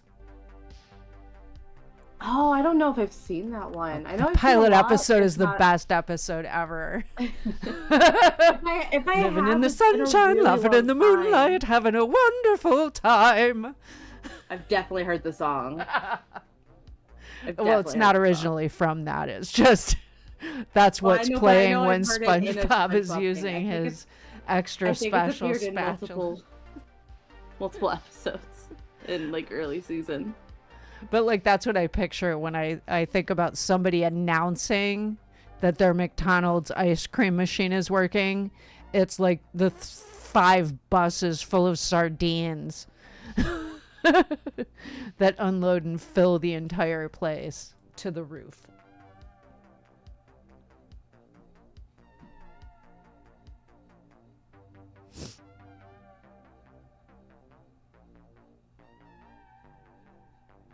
Probably, honestly. Mm-hmm. Because, like, whenever their ice cream machine does work, it's, like, tastes pretty good. It just has to be functioning to get any.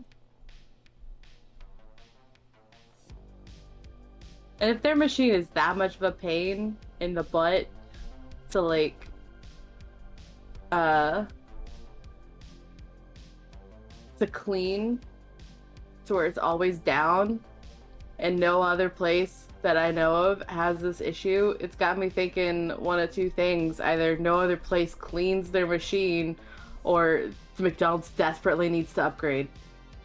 They need to change brands. The problem is that the brand that they purchased for the company that makes their ice cream machines also contracted them that they are the only people that can clean it. So when it breaks down because it needs to get cleaned, they have to wait for that one contractor that's able to do it by contract. And just like, it's a whole nightmare. I swear I read a story about it, and it's just a ridiculous dumbest situation. Thing I think I've ever heard. Or at least it's up there as one of the dumbest things I think I've ever heard.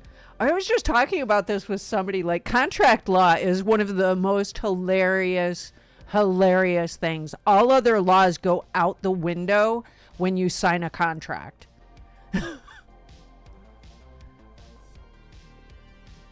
It's just about apparently. What's in that contract. Not entirely, but I mean, hilariously. Like, yeah, contract law can create rules where, like, nothing should be.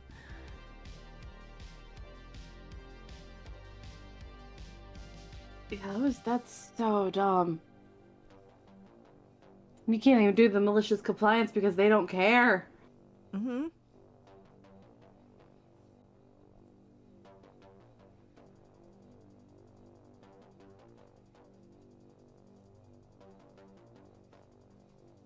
All right, I guess it's our next travel, which is probably to limp our busted ass over to the station next to us. That's what I was thinking. I was just going to move it over there. Yeah, it makes the most sense.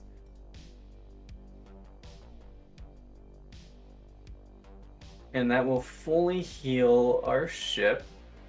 Any energy we spent is fully recovered, though you were unharmed, so yours would have recovered at the end of the cycle anyway. And then it's 3 per point of fuel, and we're missing 11 points. Oh, did we get any money from that encounter? No, we got scrap and the part. How much money do we have left? 170. Oh, okay, we should be fine then. Yeah, Because it'll just cost us 33. Okay. If we need more money, I'm good with selling that mod that I just stuck on my plasma shield because I don't really ever use my shield other than to add to my armor. 7. And we are at 20 fuel now. And I'm down for selling that if everyone else is. I don't think we need to just yet. Because there's nothing we really need to buy right now, and we're still at least in the triple digits of money, so. Alright, sounds fair. I'm going to be right back. I need to use the restroom, and I think I'm going to grab a drink. No problem.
Sorry about that. I'm back.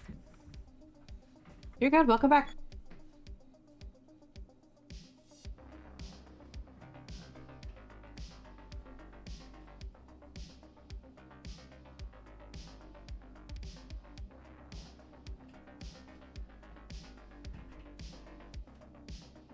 Honestly, I might have to step away in just a minute too, because I gotta go to the bathroom. But I think that's where Raz just went. So, Well, I'll take turns. right. On the bright I would side. go too, but we only have one bathroom. Oh, I hate that. We only have one too. We have one bathroom and a total of 5 people living in this house. Oh God. Oh gosh.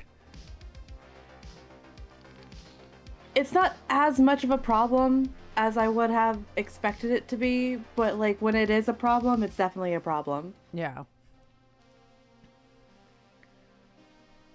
No, I'm so excited. I haven't tried a bonsai in years, and I tried one from seed because it was a kind that I've always wanted to try. It's a cherry blossom. Ooh. But it's sprouting. Ooh. So excited. It sounds exciting. Part of me was really convinced that it wasn't even going to sprout. Like I was not going to get it to sprout.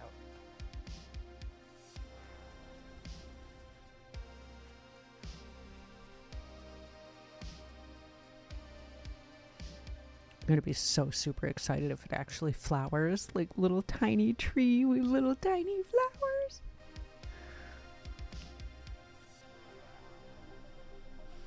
Would legit make me so happy. It'd be super cute and super pretty.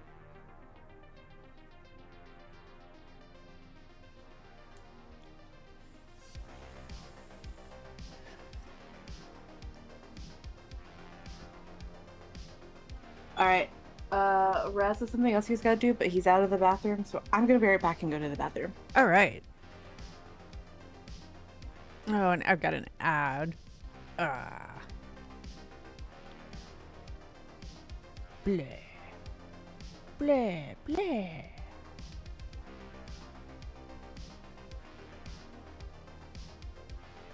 There it is. Yay. The air conditioning kicked in.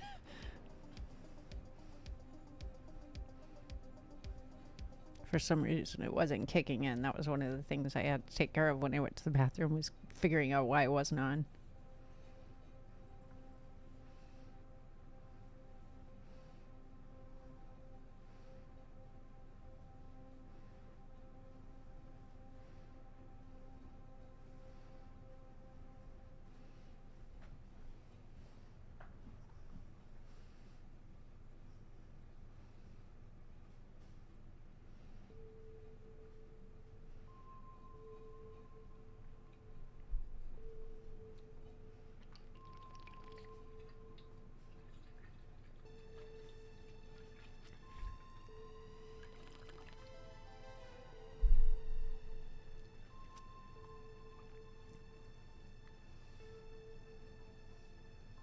So I hope everyone's having a great Labor Day weekend. Yay! We're out of ads. I'll repeat that. I hope everyone's having a great Labor Day weekend.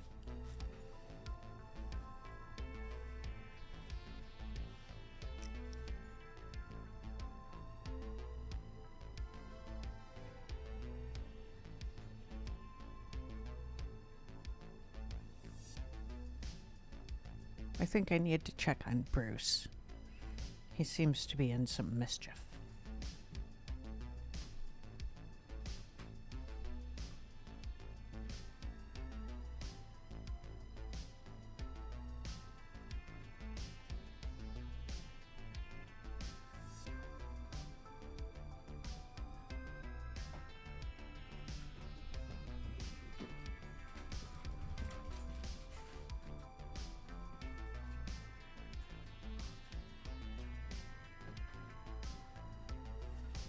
He was. He was trying to get into some trouble downstairs. I think I got him distracted with something up here.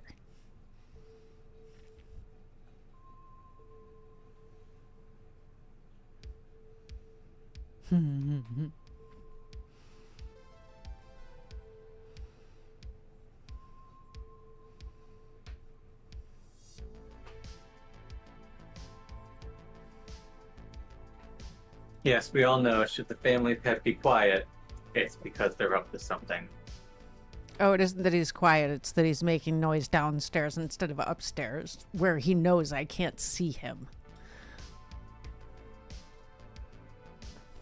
Like, the noises he's making are very clear that he's doing something. Oh, I see. And sorry for my delays. I don't know what's wrong with me today, but I have this insatiable desire to eat things. So I got 2 popsicles and I have popcorn shrimp in the air fryer. Ooh, that sounds yummy.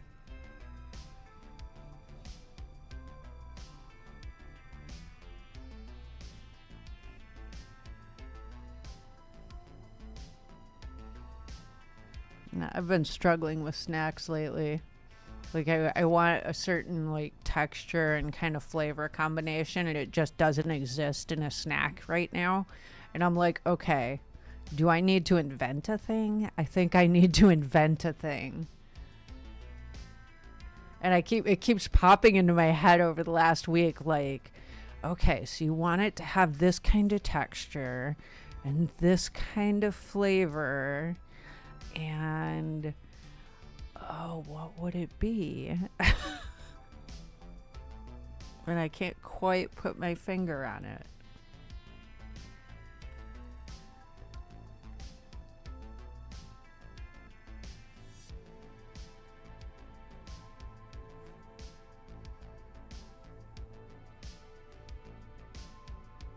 Also, it's a really difficult texture to recreate in a format that wouldn't spoil really quickly. Like, making it shelf stable would be difficult.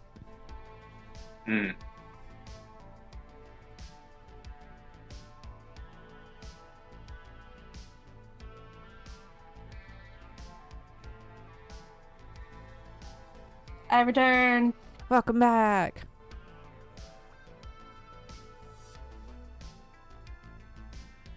I probably just want tea sandwiches. That's it. Tea sandwiches.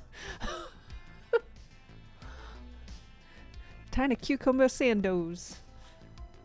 Yeah, I've just been in one of those, like, snacked on a bunch of things, and then, like, 5 minutes later, I'm like, damn it, I need to snack on something else. And about 5 minutes later, I'm like, damn it, I need to snack on something else. What the hell's going on? I've had those days where my stomach just feels like a bottomless pit. Oh, see, I struggle coming up with something I actually want to eat. Like, I want to snack on something, but then, like, I'll start looking at possible snacks, and it's like, nah, I don't want that. Nah, I don't want that. Nah, I don't want that. Nah, I don't want that. I've also had those days. No, that's my life. And I hate it.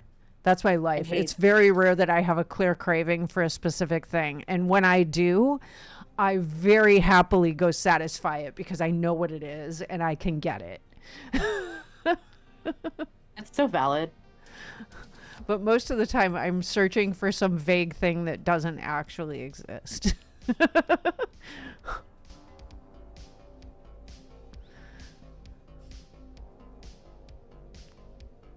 I still get that, though.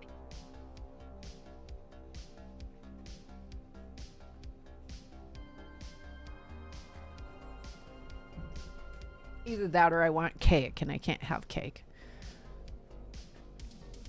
Why can't you have cake? Sugar. If I ever get to a point where I can't eat a lot of sugar, I'm gonna be really sad because I'm a chocoholic. Chocolate doesn't actually contain that much sugar. Oh, sweet, so I'm good. You're good. You're good. Dark chocolate is amazing for you got sugar issues. It does. I mean, it's got sugar, but like, okay, so I'm not diabetic. I'm hypoglycemic. So as long as I'm careful with sugar, I'm allowed to have a little bit of sugar, but I have to mitigate it with fat and or fiber. Like a lot of either one. which is fine. I don't mind mitigating sugar with fat or fiber for that matter. But I just can't do it very often, and cake is one of those, like, Like chocolate I could do pretty regularly, and I do always have chocolate around. Usually dark chocolate with nuts. That sounds delicious. God, I need to make some truffles. Need to make truffles. No, I have recipes. Like that was what I did as a chef, was chocolate work. So I have my own recipes for truffles that I cannot get anywhere else, and it's like craving those is a bitch, because it's like the only way I can satisfy that craving is to freaking pull out all the things and spend all the time making way too many, because it just doesn't work in a small batch.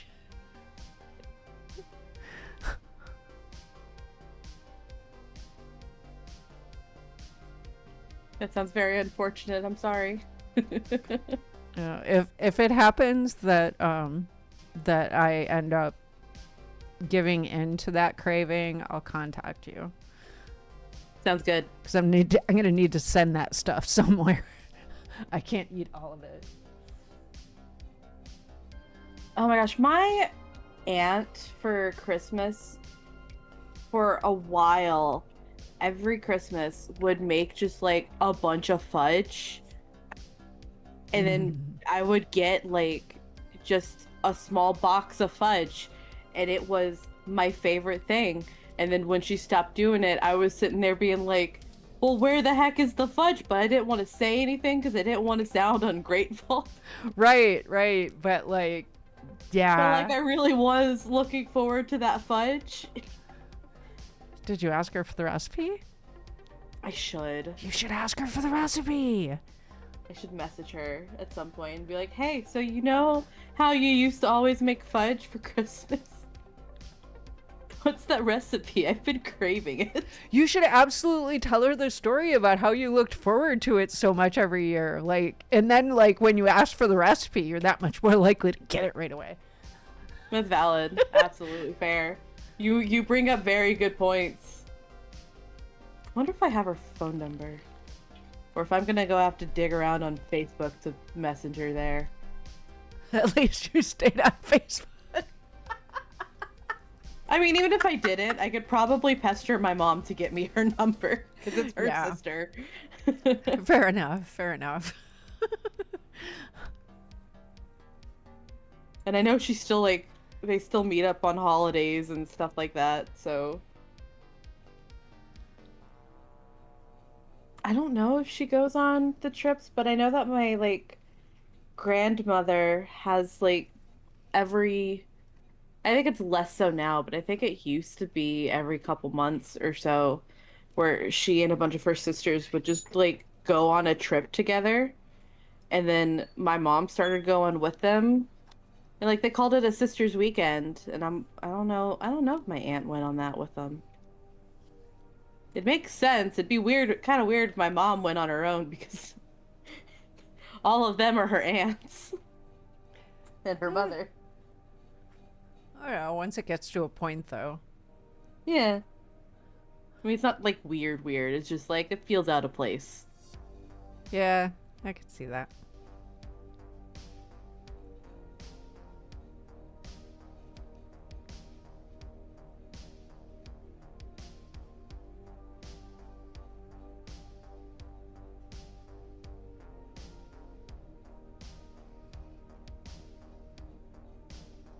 I want to take a weekend and go to the shore.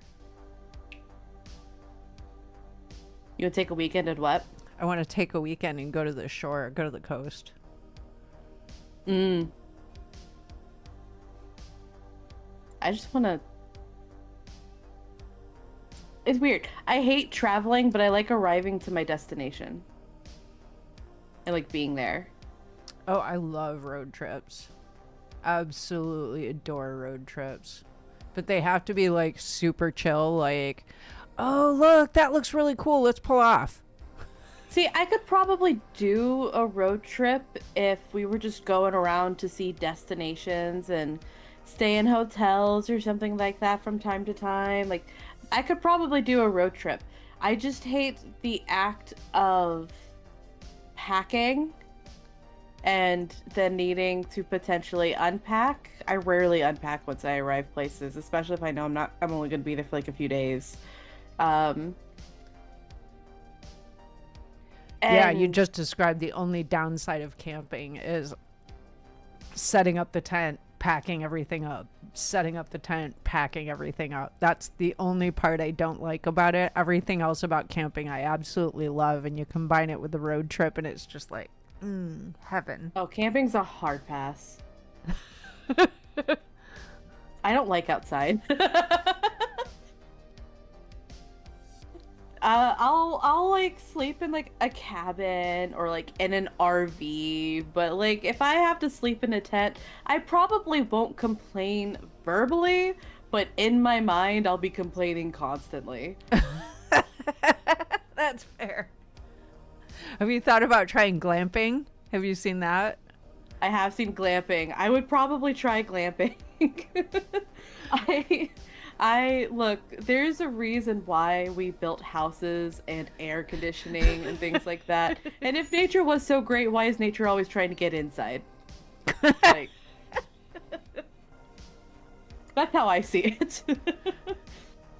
I Like, love I'll your agree thinking. that like we need fresh air and to touch grass if that's like healthy for us to do from time to time, but like I don't want to sleep out there.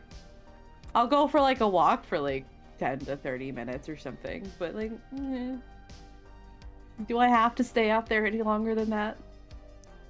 Probably my best camping trip ever was every night that we were in this one campground. We were awakened, and it was just me and my eldest daughter that woke up each time. Every night at like 2, 3 in the morning, this pack of coyotes would be howling nearby and chattering, and it'd wake us up every single night that we were at this campground. And it was great because we'd just sit there whispering to each other. She wasn't even that old. I think she was 10. We'd just be sitting there in the middle of the night whispering to each other about the coyotes and how cool it was that they were that close and that we were getting to experience this, and just like, oh god, it was so cool. That does sound fun. That does sound like a very nice memory. Now, honestly, I feel like Girl Scouts probably ruined camping for me. Girl Scouts ruins a lot of things for a lot of young ladies. Yeah, I mean, that's fair. I just remember distinctly, like, we weren't doing, it wasn't true camping. I think we had, like, our own, like, little cabins with bunk beds or something, or, like, dorm rooms or something like that. So it wasn't, like, true camping, but it was still a lot of the other stuff that you usually do with camping. And I don't remember if the travel time was actually this long, but I know it definitely felt like that to my young brain. But like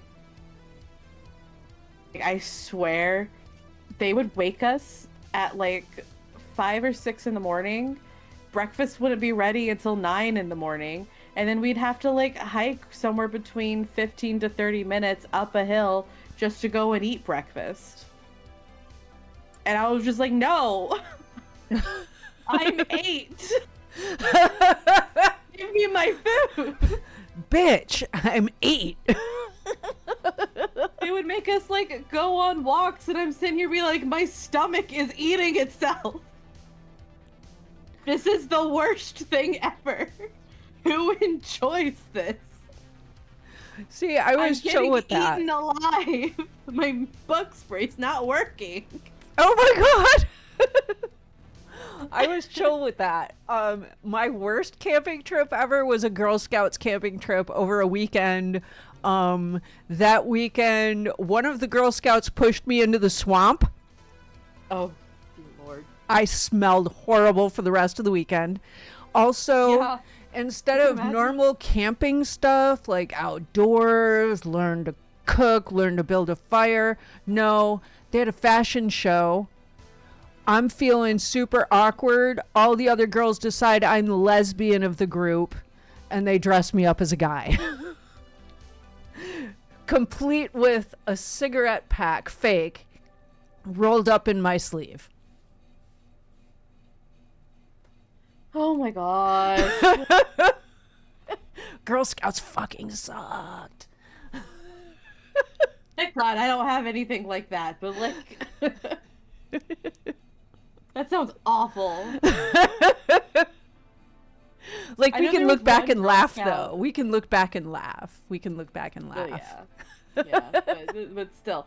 I swear, I think there was one girl that was like in my dorm that ended up getting like really bad rashes from poison ivy at one point. I felt so bad for her. I didn't want to touch anything after that. I was just like, I don't know what's poisonous now. This is not worth a badge. I don't even know if I actually got a badge for it. I did have an experience with poison ivy in which I found out that I was immune. Everyone around me was really disappointed because they were not. And we were in a field of it. Yeah, it's kind of amazing. I didn't know. I guess it's not too surprising, but like I didn't know one could be immune to poison ivy. Considering how many things my skin reacts to, I was kind of blown away. Like, what do you mean everything gives me a rash except for poison ivy? Except for the thing that's known for giving people rashes. Really horrific ones, too. Yeah. That's wild. I had an instance. This was the last camping trip I ever went on with Boy Scouts, and mostly because I didn't like the people that I went with, and that was why I hated the Scouts for the longest time. But I was young, volatile, as most young children are, and we were all sitting around a campfire, and a moth landed on my hand. One of the other people decided to take the moth off of me and toss it into the campfire. And I don't know what triggered in my brain, but I tried to throw him into the campfire. They had to pull me off of him. Like, I almost had him in the campfire. That's a cool way to kill a thing. Yeah, he snatched it off of my hand and tossed it in the fire. I was like, do you want to know what that feels like? And I grabbed him by his shirt and started throwing him in the campfire. I mean, it sounds like a purely emotional response, and a reasonable one at that.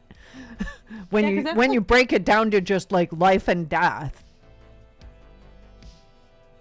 Yeah, when you bring it down to life and death, but also like it doesn't sound like it was on you. You weren't freaking out. It wasn't biting you or anything. It was just kind of resting there. Yeah, I was talking to it and everything.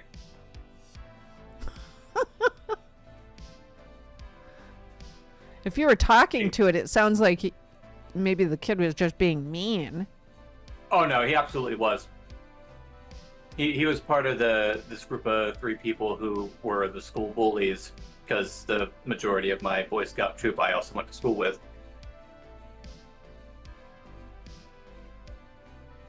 Did he pick on you anymore after that? No. Understandable. I would think he was insane if he did. Hi, Young Fur. Welcome in.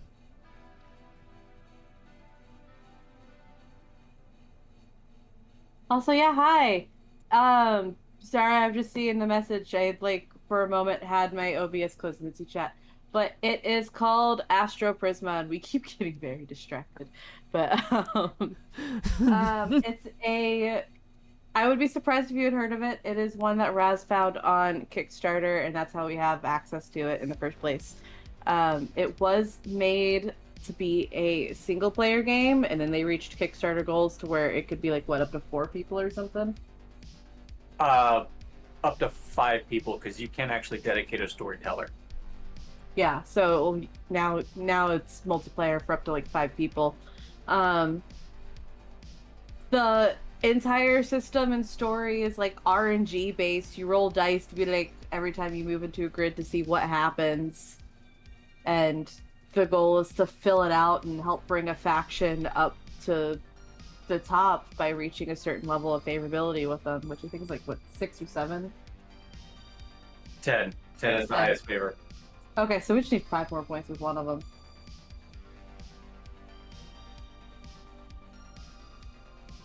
Yeah, kind of. There are like different classes and stuff you can pick from. Technically speaking, you're going to be human. There's not like alien races to choose from. But it's really only. Oh, you know, I'll wait till he's out of ads.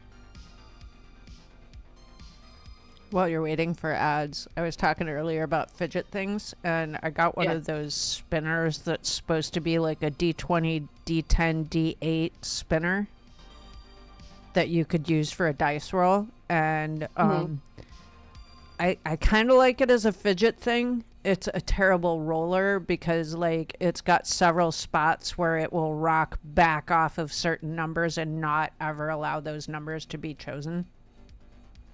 I was always worried about those because I've seen those before.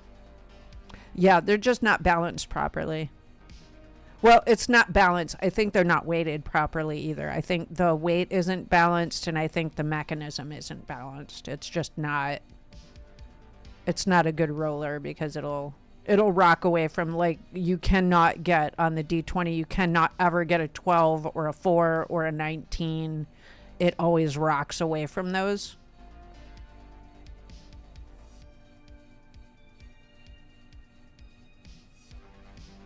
So it's just not viable for an actual dice roller. But it is a cool fidget tool. It's nice and weighty.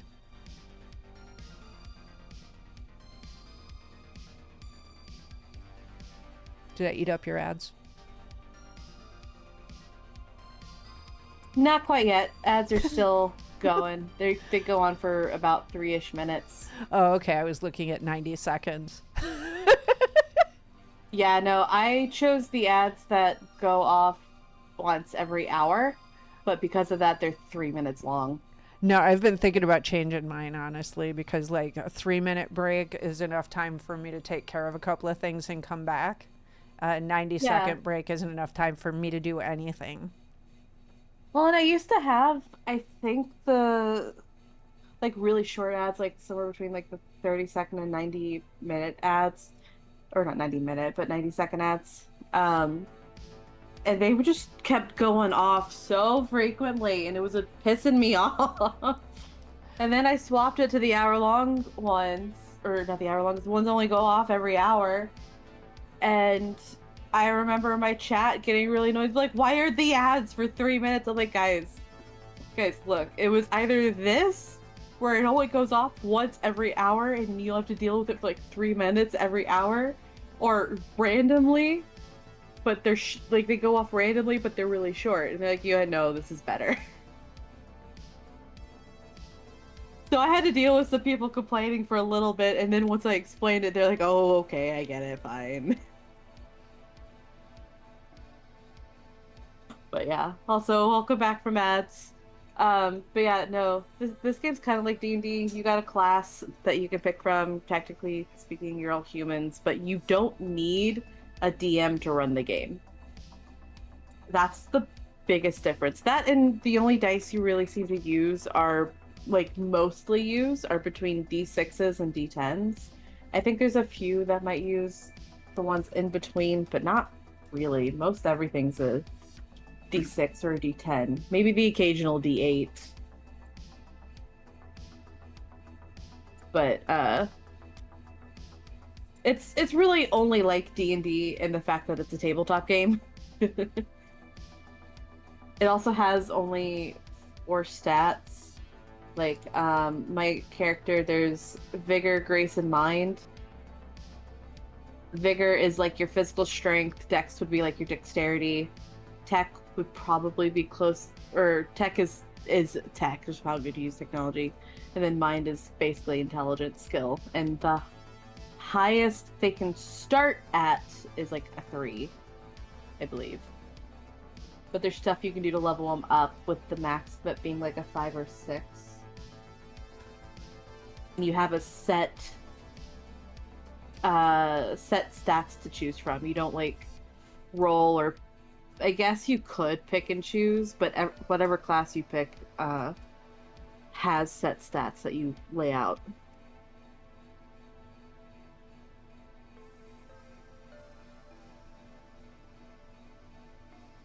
Yeah, pretty much. We don't have to roll to see where we go on our grid. Yeah, no build guide needed. It tells you what you get, what your starting gear is, what your starting stats are, all of that stuff. The only thing that you really do custom-wise is name your character and then upgrade them from there. So, like, I'm playing a chrome skin, which basically means I'm a cyborg. I started off with a chrome fist, which added to my armor. Or no, it didn't add to my armor, but when I hit things, I get to add my armor and multiply it by my vigor and punch things really hard. It's fun. I like being brutes.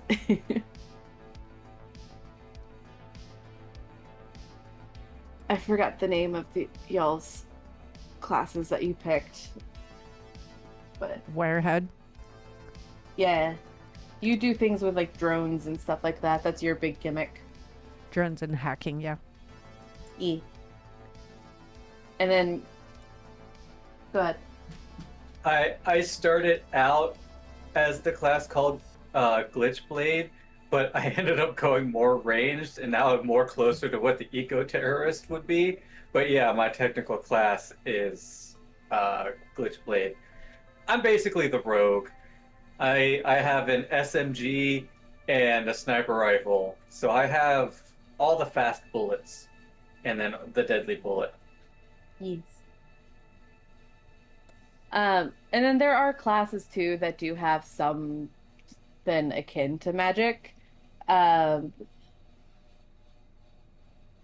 suddenly don't remember what anything is called. Do you remember what the one magic class is called? I believe it's called the Astromancer. Yeah, something like that.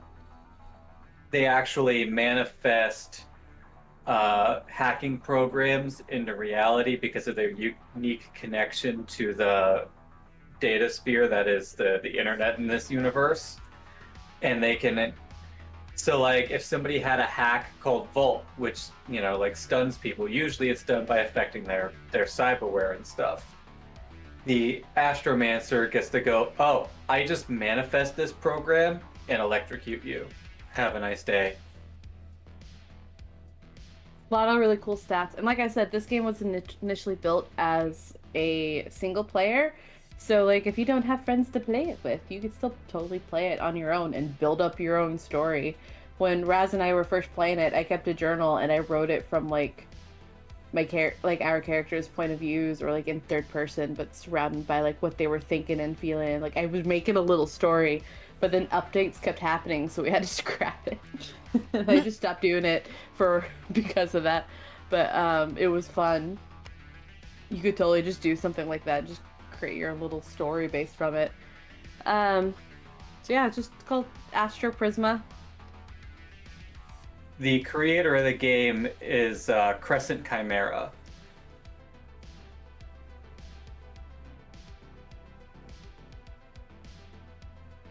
Yeah, we filled in a little over 90% of the thing. We just did a space fight. Sometimes we have like physical fights, and that's where I come in most, is the physical fights, because I didn't really build myself for anything else.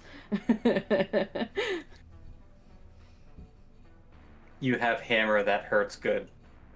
I do have hammer that hurts good, and also encourages me to actually use my other abilities because anytime I use it, I get energy back. Not a lot of energy, but I get energy back. Yeah, definitely check it out. It's a small creator, but their work's pretty solid. Now, if only my Spotify would stop randomly pausing.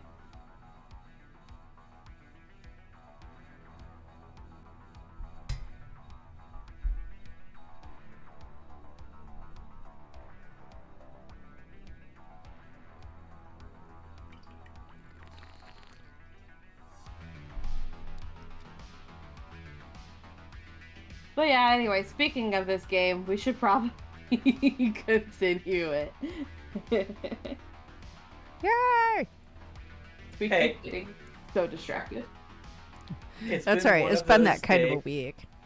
Yeah, like it's been one of those days where like it's gonna be 25% gaming and 95% us just shooting the shit because we're good company and sometimes you just need to ventilate the air. And in this case, we haven't actually talked to each other in like 3 or 4 weeks. So It has been a minute. It has been a minute. so now we're just vibing and prolonging this as much as possible, I guess. That said, I did remember we had some inventory in this ship that I think we should scrap. We have 2 shotguns, the vault hack. I don't know if any one of us is going to use the mantis blades, but I figure we'll hold on to them just in case.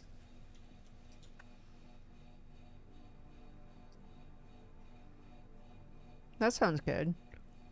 But yeah, I'm thinking we hawk those so the shotguns will give us 50 scrap apiece, and then the vault will give us 75. And if we want to, that should give us enough scrap to then buy another ship part. Oh.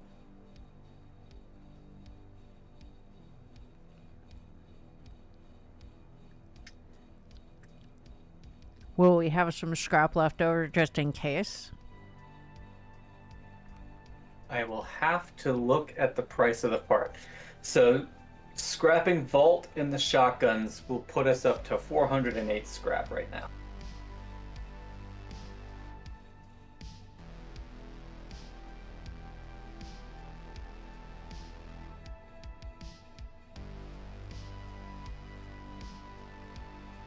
Now, there was a part in particular that I was looking at. Where are you at? Quantum system. On a 6, and of course the rule is they have to be in critical condition, we will be able to teleport into their ship and you'll fight the captain. If you kill the captain, ship combat is automatically over, we win.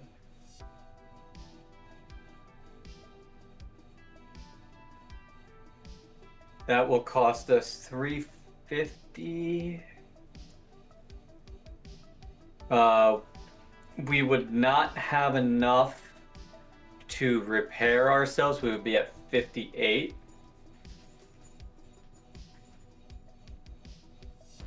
But that is up to you guys, because I know we can find scrap a lot easier than we can apparently find money. I mean, a lot of stuff that we have ends up getting turned into scrap at some point. That's true. Okay. So do we want to get the quantum system? Yeah, sure, why not? Also, Yankford, the fish should work now. I forgot to pull up the thing. I'll refund those points. But yeah, that should allow us to handle some of the harder combats, like with the previous one we had. When we would have gotten it down to 10 the first time, we could have beamed aboard, defeated the captain, and then not had to worry about going into the second phase of the combat. Oh, okay. Yeah. Let's do it. Oh my gosh. I just thought of a way that we could make some of these things potentially more exciting for viewers.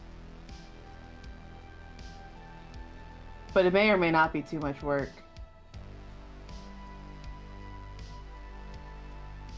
What do you got in mind? You can make predictions and stuff that people can vote on. That's what I was doing with like most of my stuff, and I was like, where do you think my horse is gonna end up? You can vote on where it's gonna be. We could do that, be like, if people think we're gonna live or die depending on the encounter or not. Or like whenever you're doing your little hacky thing, be like, how many like funky things is Aonyx gonna get or something. Yes, gambling. Turn tabletop games into gambling.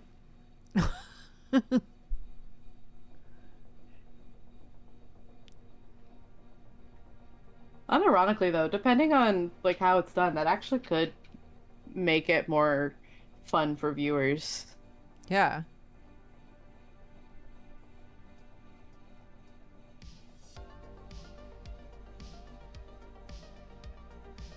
Crazy. Thank you for the raid. Welcome in, viewers. Hi, I'm Pink Scooter.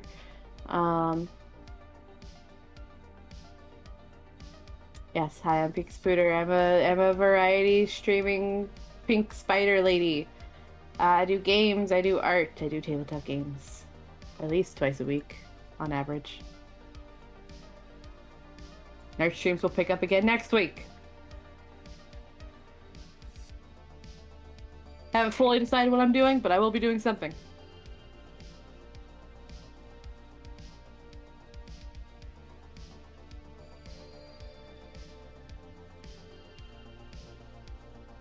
Welcome in. I hope you enjoy our little tabletop game where we're just kind of like, honestly, most of it today is just us vibing. Yeah, I'm here with Aonyx and Raziel. Hello, hello. I saw the sentence, the knights are crusading, and I just really wanted to yell Deus Vult. So the rest of my viewers, if you're not following You Crazy, he is a lot of fun and you should go give him follows. A better sentence for this is, if you're not following You Crazy, it's because you crazy. Kaden! Hi, thank you for the raid. Were you guys raiding together?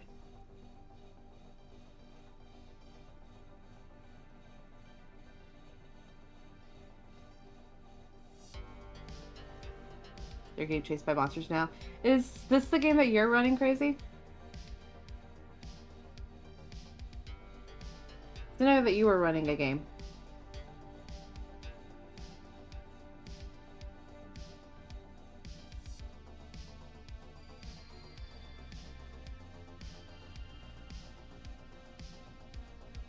Nice! I hope you're having fun with that. We will at one point stop getting sidetracked. Even if it takes till next week. Wow, you got hit with a couple of raids, so I was letting you get through all those. I think the next action is we're going to move down to a planet.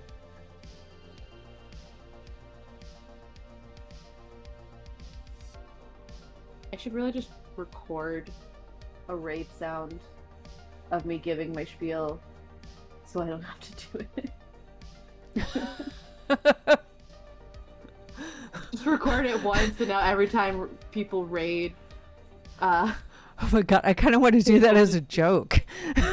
I mean, Pierre kind of has that with Scuff doing it, and I'm just like, oh man, that's genius. Mine is so the same that Atria's done it for me.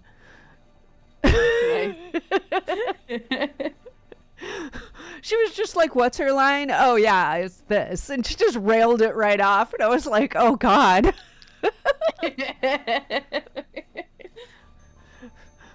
I need to sit down, figure out a proper raid speech because I feel like mine's not that interesting or great, but it's pretty generic. Which yeah, I mean, but like, yes, go cuddle the baby.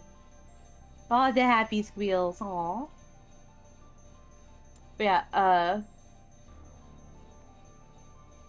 I need to like sit down and like write a script and figure out a more interesting one, and then just record it, and then set that as my new raid sound.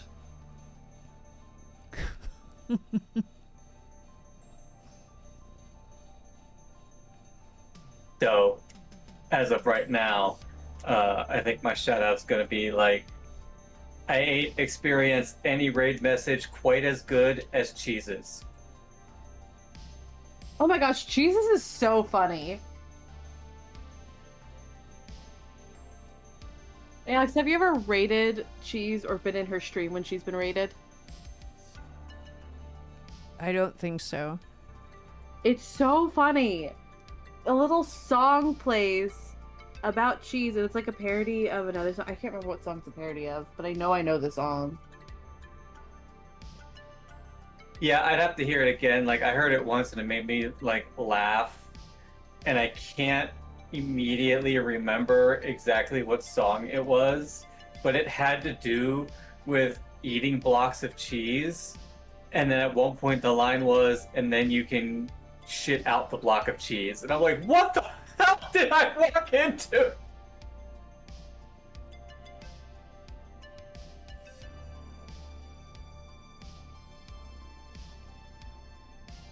Yeah, it was so funny. I,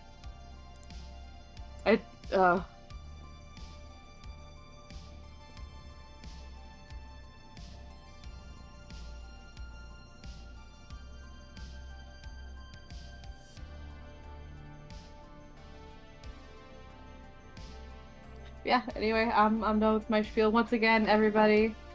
Okay, yeah, no. You have a great time. I understand if you guys need to raid and run. Follow Kanan. He's a pretty chill dude. Both you crazy and Kanan were in another tabletop game on Thursdays where we get to pretend to be demigods. Woohoo! And Raz is running that one where I utilize everyone's trauma to show people that I'm a wonderful person. I mean, that's what you're supposed to do in tabletop games, though. If you're running a tabletop game and you don't utilize the trauma of at least one character at some point in the thing, you have failed as a DM. I mean, there's other things that are higher on that tier for, like, if you failed as a DM, but that's, like, in the top, like, 5 or 10.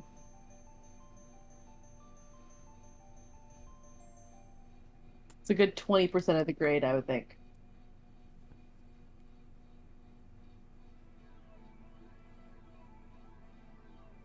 But yes, I think I'm going to mosey us down southeast. Because I know we explored the asteroid, but we have not explored the planet itself. So we'll do that. Is this one of our first? No, we went the other way, didn't we? We went down. This wasn't one of our first, but this was one of our early ons because I was doing some looking up. And I remembered when we did this asteroid, it was the ice surface where we got robbed and we had to speeder chase them down and fight them on speeder bikes. Oh, we fought Edgeworlders, right. That's what I got confused when we, the one we just fought, the Edge, whatever it was. That was what I got mixed up with. Gotcha, yeah. I didn't think about that. Yep, that makes sense.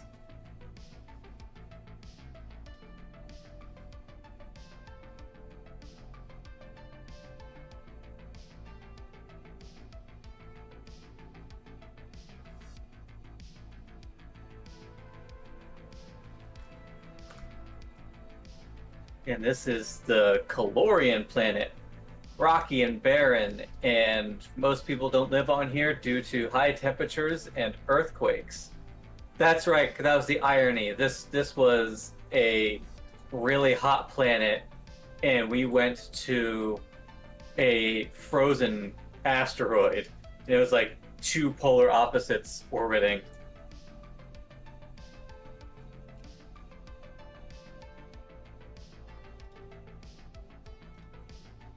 All right, so let's figure out the landing spot.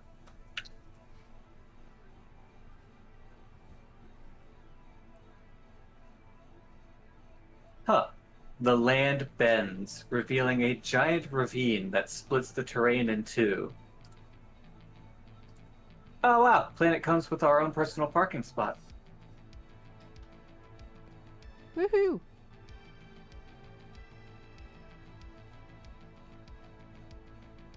Now, what is our adventure? Is it our own reserved parking space?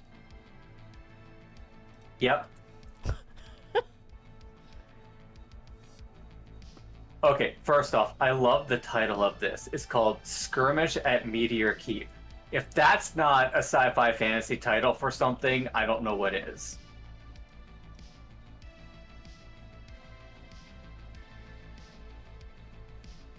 So, we walk through the crater of a meteor valley. When we reach the edge of the crater, we hear gunshots coming from a military outpost located nearby. A group of rebels has surrounded a fortified tower. The two remaining soldiers shoot down from the rooftop. One of the rebels points their rifle at you. The outpost is under Intersolar Federation control. We don't let them take another planet. A defending soldier notices you and screams, "Please help us. They have massacred our entire garrison. There's only 2 of us left alive." Yes, we walk through the valley of the shadow of doubt. Sounds like this is where I shine. So we have 2 choices. We aid the soldiers, or we side with the rebels. The soldiers are the ISF, and the rebels are the wargs.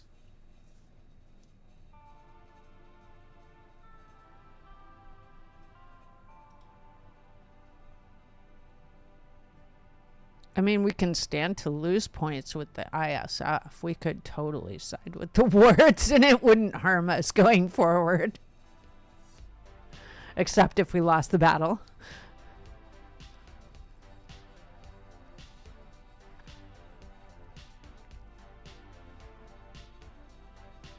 That's true. We are +4 with the ISF. And we don't have anything at all with the ward, because like besides finding their space station, we have never encountered the wards at all yet. That said, I can give us what would probably make the decision harder. So siding with the rebels would gain us 2 health packs. However, if we aid the soldiers, they'll pay us.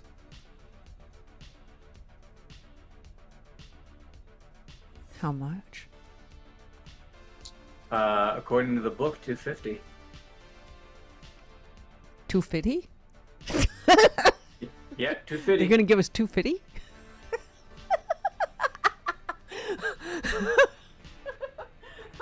I'm sorry. I've been whisked away to Scotland.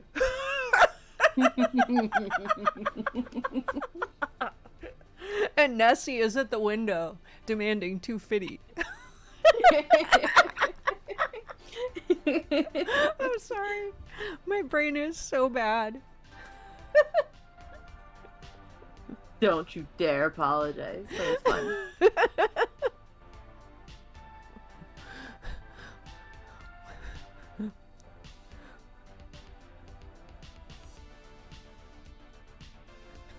Alright, so what's our choice?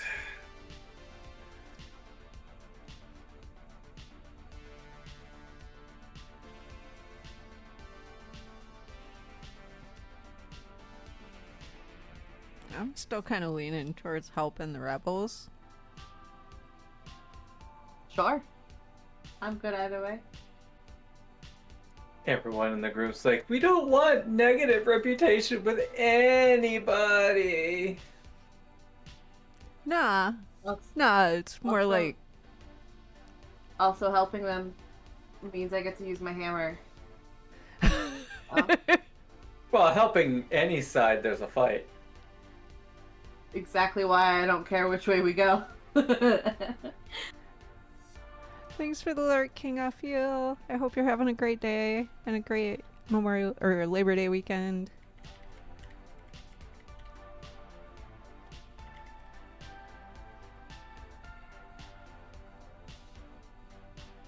Yeah, if we wanna help the rebels and potentially give us a point with the wargs, if I'm understanding things correctly, then why not? We haven't encountered them yet.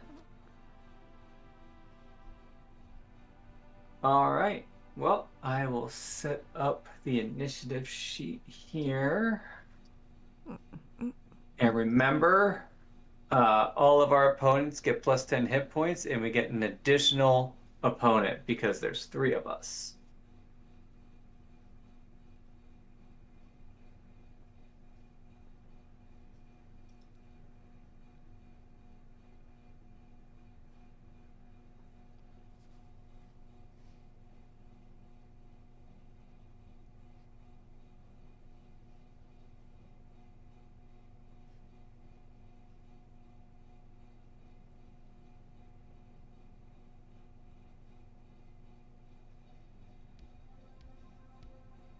All right, if everyone would want to roll their d10 for initiatives.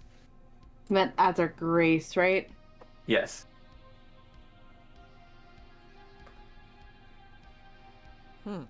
As usual, I rolled a 3. Ooh, an 11. It's literally the best I could have done. Nice.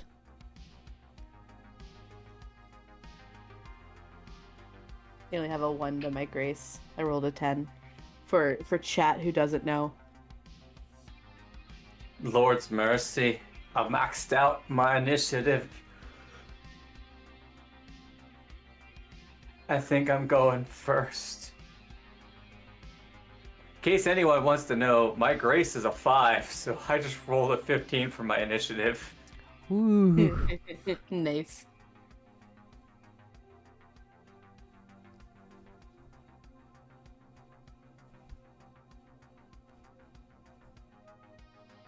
Ooh, these guys got some armor.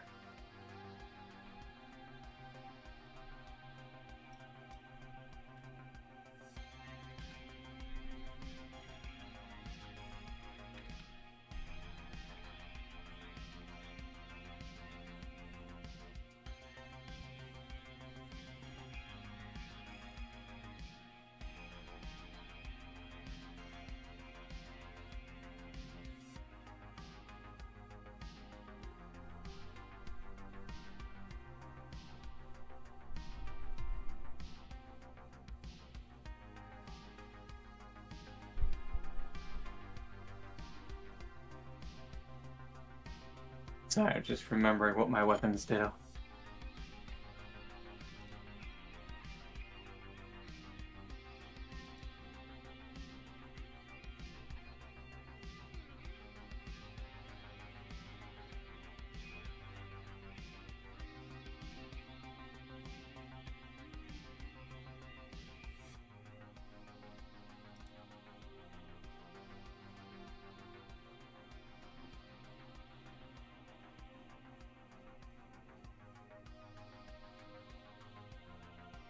So I just love how the rules of this game can get ridiculous. Like I have my gravity rifle and ion carbine, and due to between cybertex and gear on the carbine, I can just fire both. So it's just like I can 360 no scope somebody. Amazing, beautiful, I love it.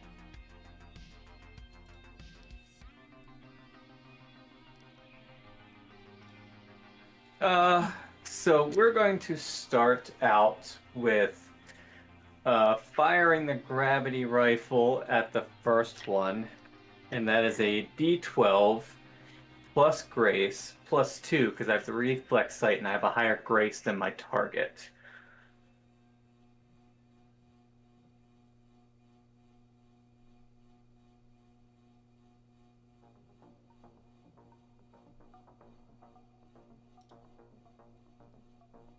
Well, that is 18 minus his armor, and the only reason he's still alive is because everything gets a bonus 10 hit points.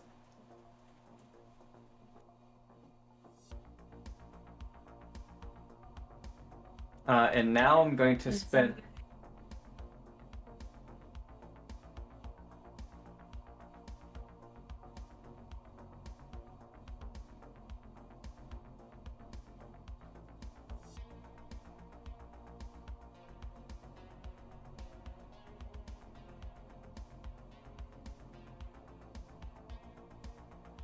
All right, and then I'm going to spend 3 energy to then fire my carbine.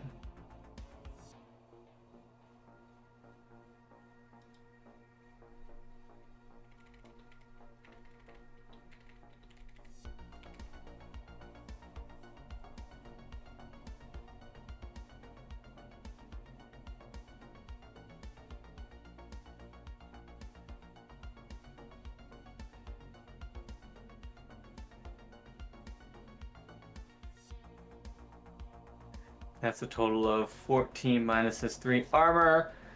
So the first ISF soldier has been 100% perforated and splattered. I feel like that should be a war crime, but there has to be survivors to register the war crime, right?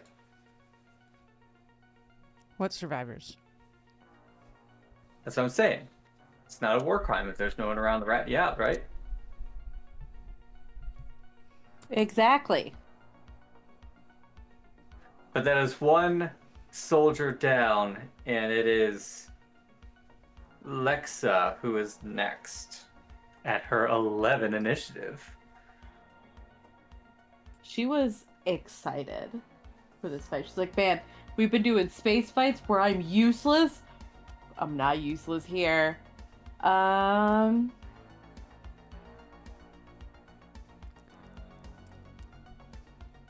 Question, what's their armor look like? They have 3 in armor. So I do, in fact, have more armor than them.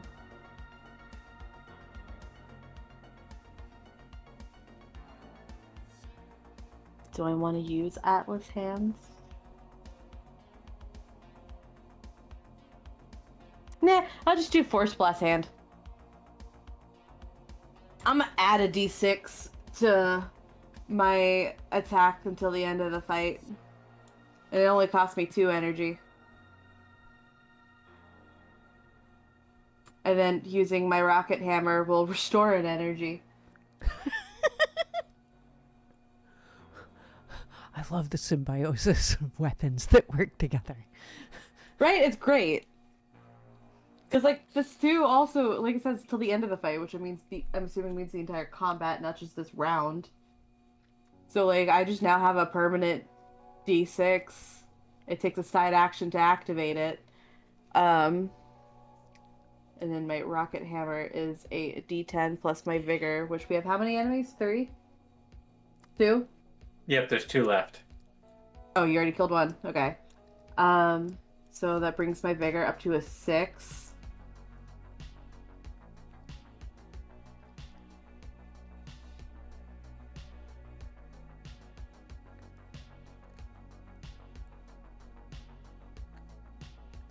That's 12 damage with my rocket hammer.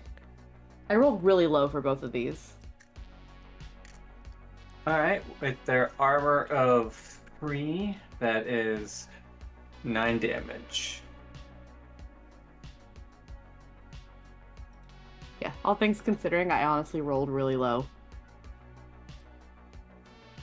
Because that was a 3 on my D10 and then a 3 on my D6.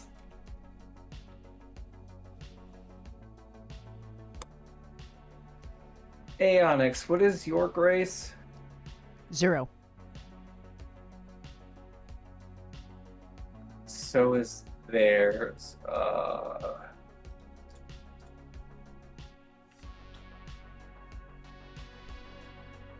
Alright, so roll a d10 raw, and I'll roll a d10, and that'll determine which of you two go first.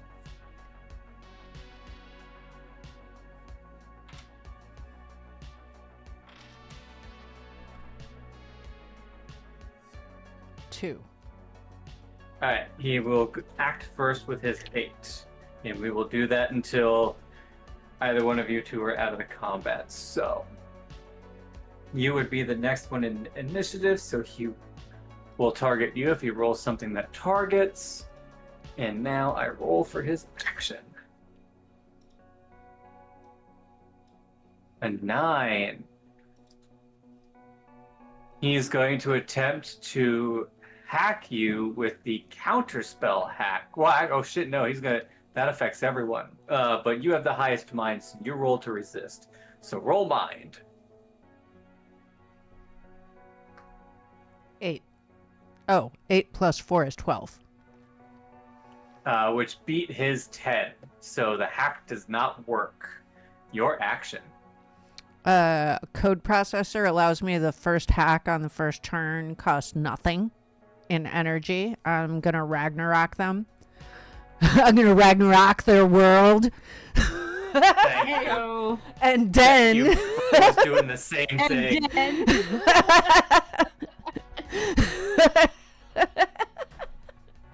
I'm sorry. I've got some cheese clogging the works.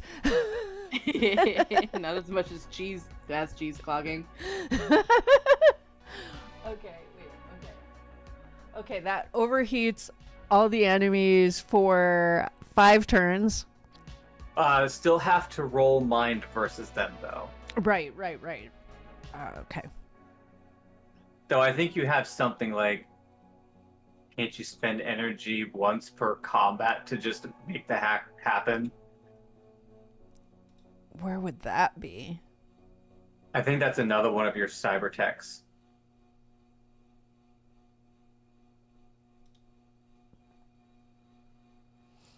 Oh, yeah. Wait. +1 tech. Pay 2 energy to avoid rolling mind on a hack. +1 mem.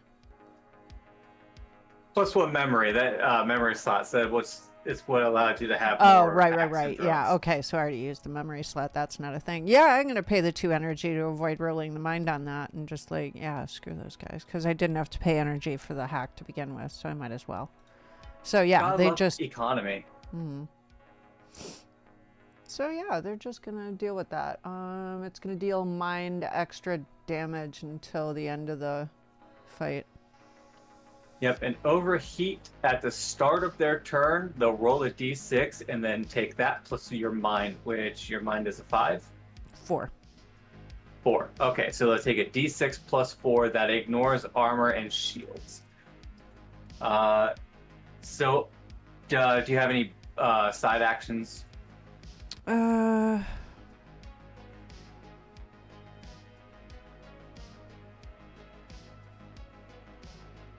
No, not at the moment. Alright, so I like to imagine you just punching a few things in your handheld, and then all of a sudden their arms burst into flames where their tech is. We are war criminals.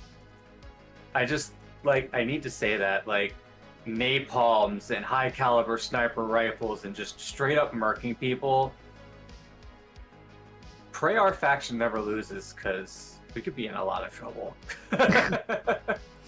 Are you saying that they haven't done anything wrong? Because, like, we're just joining the faction. Like, are you sure that they haven't already done far worse? That we maybe haven't already witnessed them doing far worse? I mean, I don't know. The synth arc just wants to join man and machine into one unit. That's fine, right?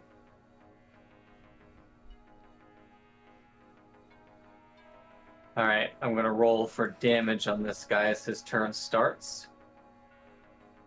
I'm already 5/6 of the way there. I only have 1 more space left for cyber tech.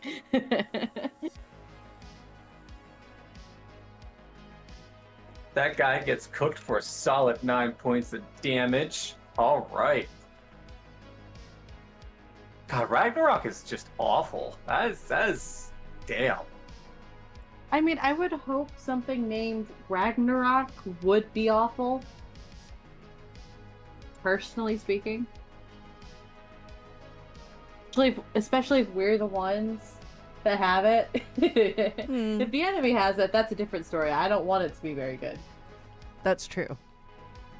If we have it, I want it to be devastating. Yeah. I like it being All right. devastating.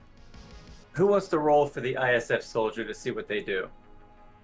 I can do it. What do they need to roll? Aren't they going to take damage just roll first? a d10. That's a 9. Apparently this one also realizes how dangerous Ragnarok is. It's going to try and silence us all. And then goes ahead and rolls Mind versus them. I don't think you can lose this. And so I really Enden- don't think I Enden's turn. can. I just rolled a natural 10, so 14. Yeah, they rolled a 2 for a total of 4. So that goes back around to the top. Rain is going to light these guys up. Gonna start with the rifle on the second one.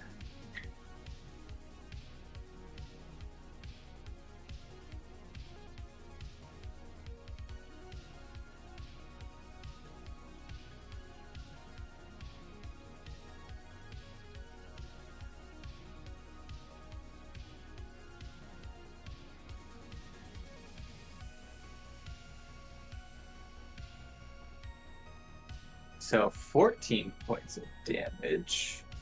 Still alive. Until his turn starts, because he's not going to survive the Ragnarok damage. And so I'm not going to waste any energy firing my other gun. And I'm going to let it go to Miss Hammer Time over here. Let it go. Let it Hammer go. time. Alright, so I'm gonna swing at one of them. I'm going to recommend the one with the most hit points because the other guy's going to die on his turn. Okay, then I'll swing at the one that's still looking pretty good, or at least in comparison. I don't know what his hit points are at, but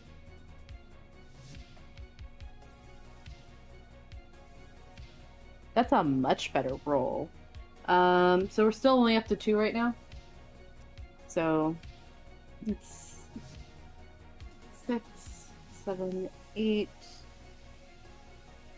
Wait. No, sorry. 6, 7, 8, 9, 10, 11, 12, 13, 14, 15, 16. That's 17. I'm going to sneak off to the bathroom while you beat on him. Okie dokie. And now I got another energy point back, so I'm back to full. Man, kinetic engine's nice. I know I only spent 2, so like it's not like it was a lot of turns to get it back. But still, the fact that I'm spent any and I'm back is nice. Yeah, that gives me an idea for a build later. Because if I go traditional Glitch Blade and just use like the melee weapons, I could have kinetic energy engine on both of them, and then there's something I have to look at what it is, but just like there's all the ranged weapons can give you an additional attack. I'm pretty sure there's something with it too. Yeah. Okay. So you can just have dual processor for 4 energy. You can attack with your side weapon. So if you had kinetic engine in both of your melee weapons with dual processor, you spend 4 to attack with both of them and get 2 energy back. So what I'm hearing is I should get dual processor. And then dual wield hammers with kinetic engine. Ooh. Debatably, because that would lower my armor. That's true. I keep forgetting you have a shield, which is also a weapon. Yeah, but it's a D8 compared to a D10. So it's not as much damage, but still a bonus D8 damage and still 2 energy to get back. So it's still not bad. So the party hammer swing cripples this guy. He's alive by 2 hit points, which means at the start of the one guy's turn, he burns alive, and then at the start of this last guy's turn, he burns alive, because they don't have enough hit points to survive the fact that it's an automatic 4 damage because of somebody's Ragnarok. I love the party dynamic. We have the run in with the hammer, we have the hailstorm of bullets, and then Anden just sits in the ship, looks out the window, and hits a few keys on a keyboard, and everyone else dies. And Dan's just like, I'll let them go off and play for a little bit. That's probably why, like, I like to theorize why you're not rolling so high. Is just he's not in any rush to actually get into the fight. So, like, let them do something. Okay, they've done things. All right, boop. Anden is probably the most lethal out of the 3 of us. Between the Uwu bot, Ragnarok, and everything else that Anden's packing. Maybe, but I don't have the energy to keep it all up. Like, that could all drain me very quickly, especially the Uwu drone. That's true. You're like a 2-pump chump, but you'll kill like everything in front of you. Hopefully. If not, we're in real trouble. Because I'm an absolute glass cannon. And then just walks out, hits a few buttons. Oh, they survived. Hides. They're your guys' problem now. Walks off. Runs and hides. Under a rock.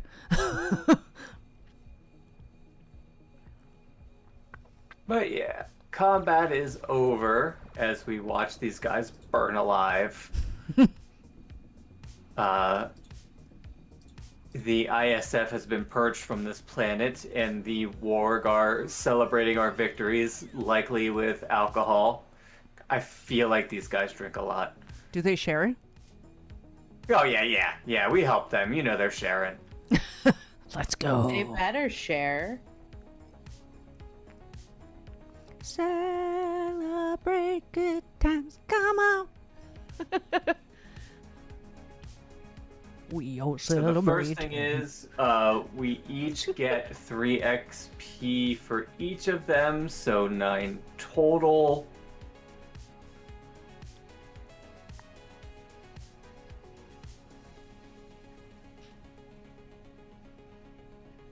Oh, no damage, so all the energy back. Yeah, when this phase is officially done, everyone gets to restore 3 energy.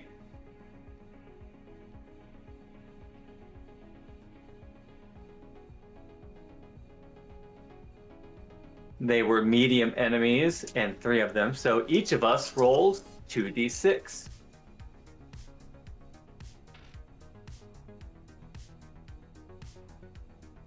We each roll 2d6. Each of us get to roll 2d6, because there was 3 medium enemies. Do you want the total or each number? Total. 3. 8. Okay, the 3... it's funny that we talk about you being a glass cannon and burn energy real fast. You get an energy cell. Yay! What'd you say yours was? 8. 8. Alright, that'll be a random melee weapon. And then I rolled an 11, which is a random hack. So we'll do the melee weapon first. Unless it's better than my rocket hammer, I don't think I care. Which, I mean, there are weapons on that roster that are better than the rocket hammer, but...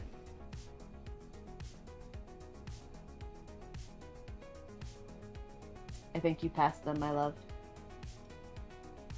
No, I'm looking for the actual list, which is right here.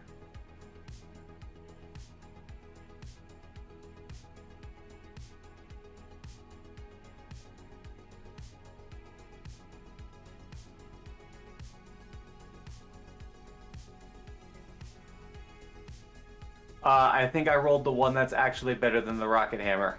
It's called the Nope. Neon Blade. What does it do? It's a D12 instead of a D10. Yeah, that is better. It's basically this universe's version of a greatsword. I can swap mods around, right? Yeah, we can do that in between cycles. Okay. Then we can either sell my rocket hammer. I'm a little sad to get rid of the rocket hammer. Rocket hammer sounds so badass, but and also just running in with a big old freaking hammer. Come on. I mean, theoretically, if you're alright with losing one armor and you get the dual processors, you can have the Neon Blade and the rocket hammer. That's fair. And then instead of just doing a D10 and a D8, it's a D12 and a D10. Might do that. So we'll store the rocket hammer in the ship inventory for right now. No, it'd be the plasma shield if I swap it. But you don't have dual processor, and you don't have any of the equipment for the rocket hammer yet. So right now it just benefits you holding on to the shield, because you get that static 1 armor. And then when we can finally buy you that cyberware dual processor, then yeah. And now you're just super barbarian. Then I just need to find something that adds at least 1 more to my armor so it can go back up to a 4. It's gonna drop down to 3. And now I roll for the random hack. I wonder if there's weapon mods that give you shields.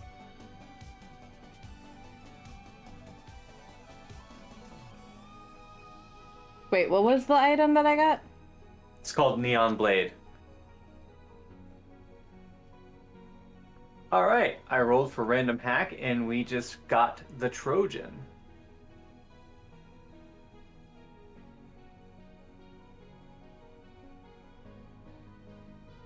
Lets you breach people.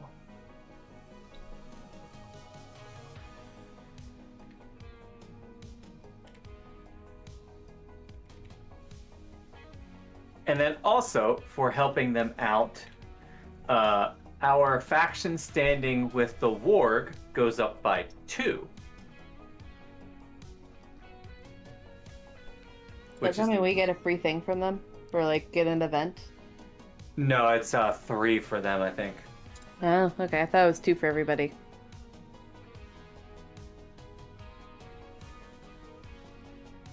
Oh, no, you're right. It is 2. But before we get to that, we do lose 1 with the ISF. Which one is that again?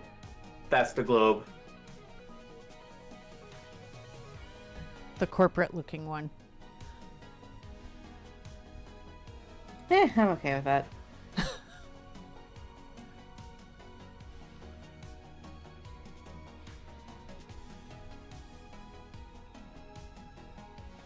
The Synthark looks like the Eye of Sauron, only techie. Probably was intentional, to be honest.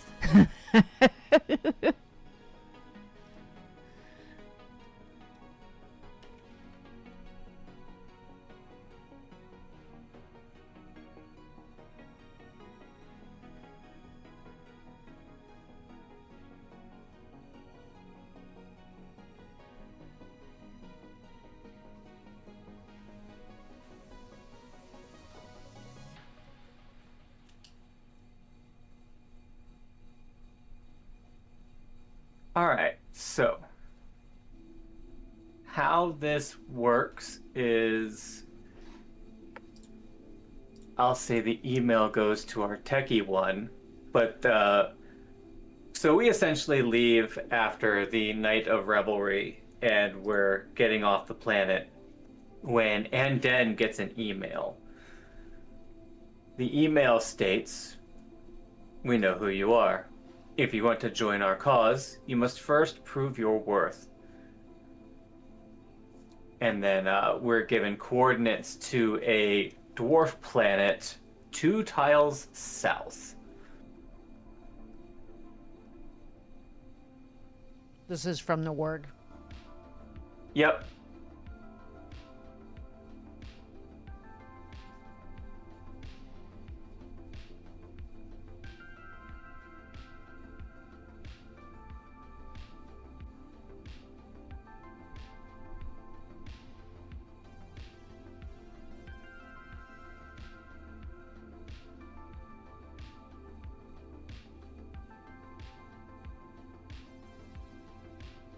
There we go.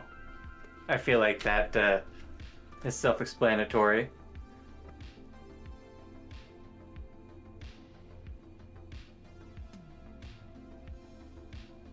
Oh yeah, and I forgot. Reward for this is we get 2 health packs.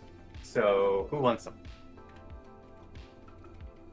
I think I apply them best, so I can take them.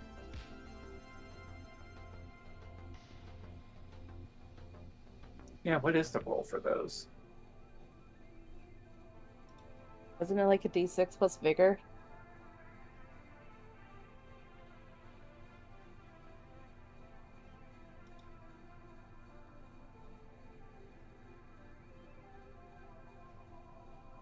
Yes, it's a D10 plus vigor. So then, yeah, they'll go to you. Go ahead and add 2 health packs to your inventory.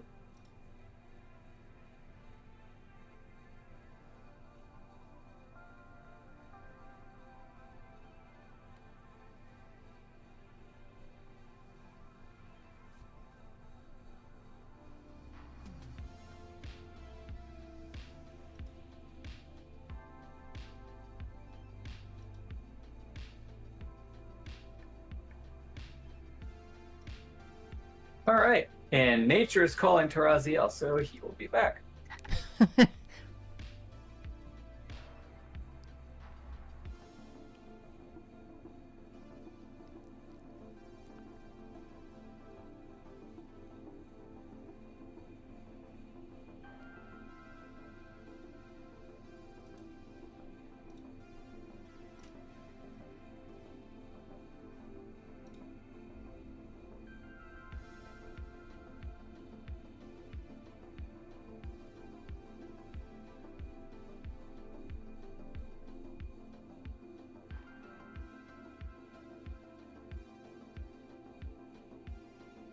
So I've been kind of playing with Sway in the background because it's very easy to pull away from since it's fairly repetitive. But currently, it's very easy to pull. The little horse girl that I'm racing has been pissing me off. All of the bad things that could happen to her have been happening.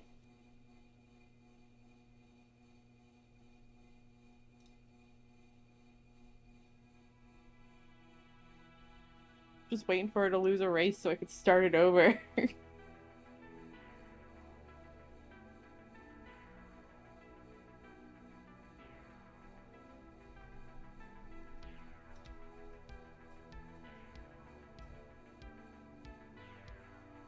Oh, I think she left.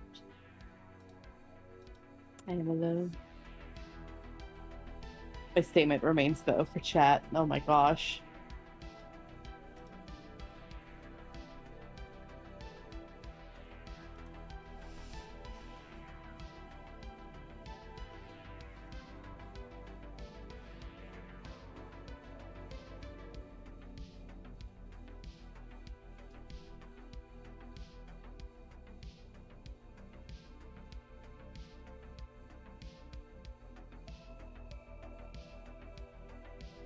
Tell me more about the game jam stuff. Like, I thought it was a once a year thing, and apparently I was... no? I mean, it depends on the game jam. Different people and companies will host game jams, and some specific ones might be an annual thing. Okay. Such as, like, there are Halloween-based ones. Those are probably only going to ever happen during October. So those would be annual. But a game jam is just a type of event. It would, as a way to explain it, saying a game jam would only happen an X amount of times would be like saying a tabletop only happens like X amount of times, like a tabletop game. So it's more like those art fights. Pretty much. Okay. I mean, not really, because Art Fight is just one big event. That one is annual, and it's for that entire month. I thought that was ongoing. Nope, that one is only a month long for 1 year. That ended a couple months ago. Okay. Oh no, I mean last month. It ended last month. It feels like it's been longer. It's because you did the one and now you've been doing the game jams.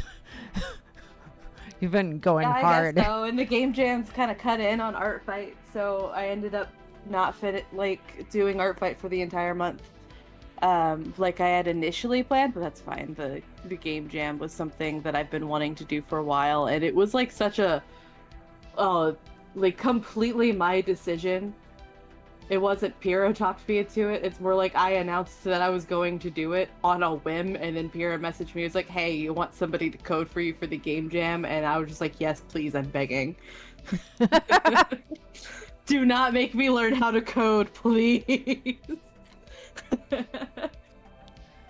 No, it seems like you guys have like learned immense amounts just from very quickly trying to do a thing. Oh yeah, no, that's the part of the reason why I wanted to do it, and then also kind of why she wanted to do it too, is it, at least for me, how I like to explain one of the reasons why I like to do game jams is I am a chronic procrastinator, and game jams give that vibe of, "Aw crap, my assignment's due. I need, in like a couple days, I need to sit down and do it." Like kind of panic. I know, I get that vibe. Yeah. But without any actual consequences if I fail. Because like there's no bad thing that happens if you don't end up finishing the game jam. Mm-hmm. You just don't finish it. But like you still potentially made something that you can work on, because there's no rule saying you can't work on that game after the game jam either. Right. It's just trying to see how much you can get done within that time span. So it makes us sit down to learn the things that we've been meaning to learn, such as for like coding for the Strays game in Pierre's case. So a lot of the game jams and the things that we were wanting to do, I've been sitting down trying to be like, how can I integrate it into the one big game that we want to make? This last one didn't go quite in that route, but it can still work because I know we were wanting to do mini games and stuff, so they can be fleshed out into mini games for later. Nice. But yeah, we're still looking at other stuff. I want to do more. I'm okay with taking a little bit of a break though, because the two that we did were pretty dang close together. Yeah, I was really surprised, honestly. Like, they were only like 2 to 3 weeks apart. With how much time and energy you both devoted to the first one. When I saw you guys doing the second one, I was like, holy cow, I'm kind of surprised they're doing this again right away. That's a valid thing to get surprised about. It was a thing that we had talked about potentially doing beforehand, but we weren't certain if we would be up for it, and there was like at least 2 weeks between it, so we rested the first week, and then as like towards the end of the second week, I messaged Pyrrha and be like, all right, so it's coming up. How are we feeling? Because I'm good. Are you up for it? If not, that's fine. We can look for one further down the line.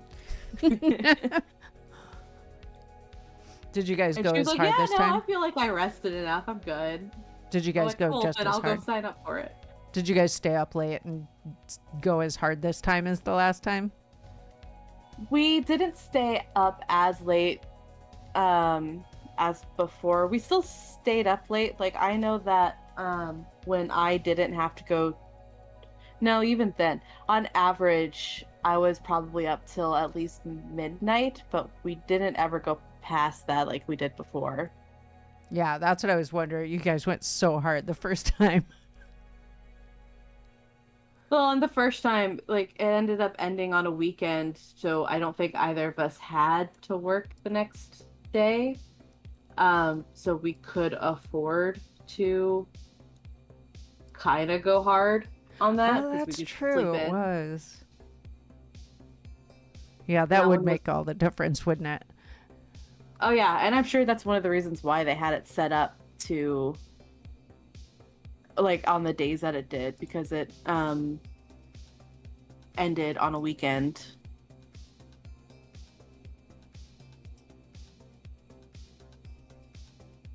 Because, like, the turn-in day was Sunday.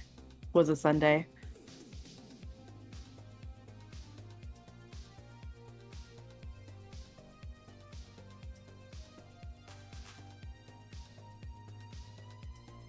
So that definitely helped. I've been more surprised when it comes to the game jam stuff that it hasn't just completely murdered my wrist. Like, don't get me wrong, my wrist gets sore a little bit, but, like, usually after a crap ton of drawing, if I don't take care of it very well, I'll be in, like, immense pain the next day, but that never happened during either of these game jams. Honestly, I'm blaming the fact that I had the thought to put in a wrist check redeem to get people to tell me to stretch out my wrist periodically. I mean, It gave me a really low cooldown. It really, really could have. I mean, just that you were taking all those breaks. Whatever the reason you were getting the break, you were taking the breaks to stretch your wrist and take better care of it during the use. Which, I mean, even back when I was playing soccer all the time, that was huge. Like, if you waited to stretch out until, like, after the game, like, yeah, you were probably going to be screwed. If something's going on, you need to stretch it out. If you're using something a lot, or if you're, you just need to take breaks. And I'm sure it did have a massive help. And then I've kept it up too, because, like, even mouse and keyboard stuff, it can still kind of put strain on it because it's repetitive motions and stuff like that. It's just drawing does it the worst.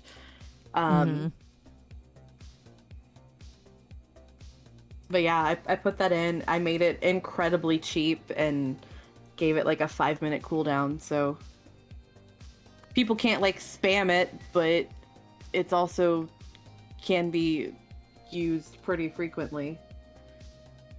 Because I know me. I knew that I was going to forget and, like, not even realize that I had gone a long time without taking a break. Yeah.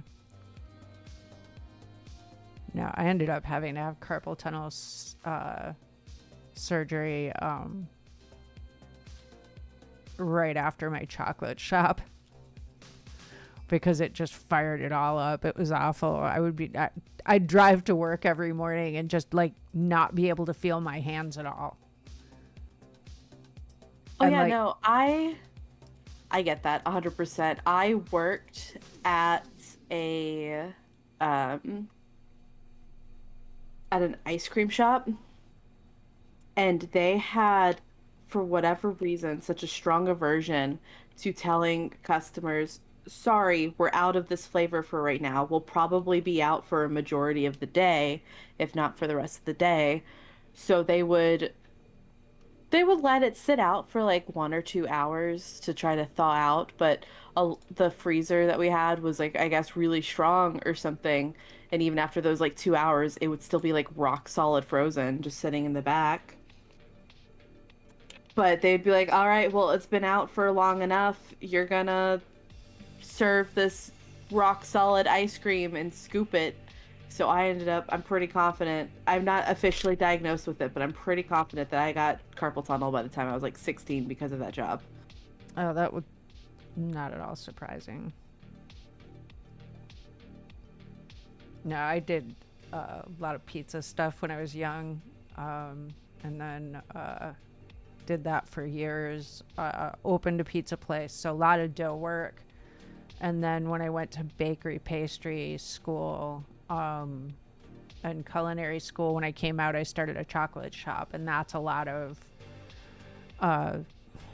using the paddles to temper the chocolate and the whisk. And just a lot of the things I was doing was exacerbating the wrist stuff. So, like, it was a whole lot of guitar play, piano, gaming, like, just me really reefing on it in every possible way. Typing, writing. Honestly, I'm just amazed at any point you had your own, like, pizza shop or something. That's pretty big. That was fun. Yeah, you make my life sound mundane.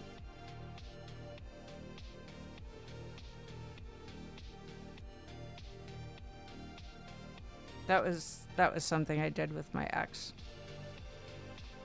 Gotcha. And he still got it, which I'm glad of. Actually, my kids are running it now. Oh, nice. So even if you're not, it's still stuck around. That's cool. Yeah.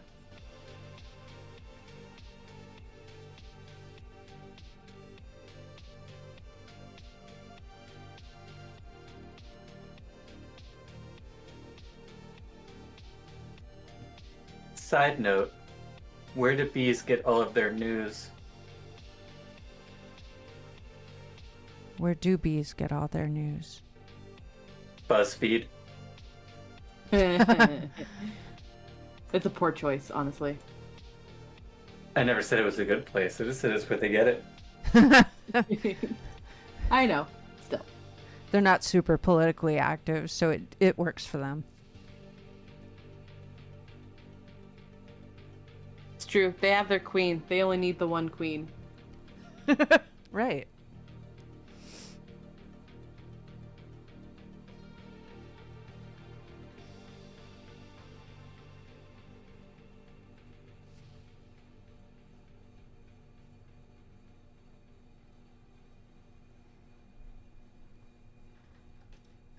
All right. I believe our next movement is in the hands of Spooter. All 6 of them. And the C is the conquest thing that we're aiming for, isn't it? I don't remember what it was called. That's It's the Crusade. Yeah, I think that's what we were doing. Yes, I did.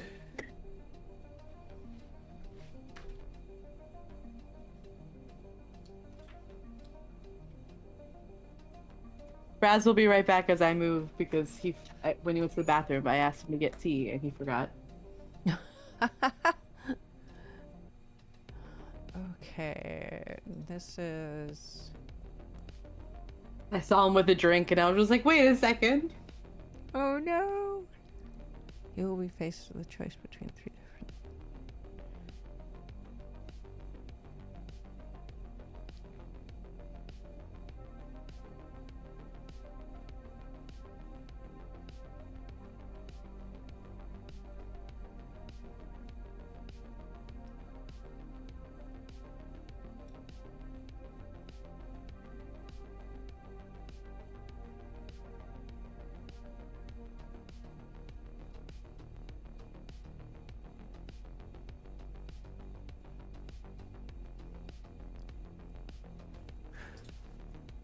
Yeah, let me double check if this was the right mission or if we just forgot to delete that C. Because I think dropping the Tesseract off on the altar was what we did on the ship, But I know we had 2 tesseracts, and I can't remember what the other one was for. Oh, hold on.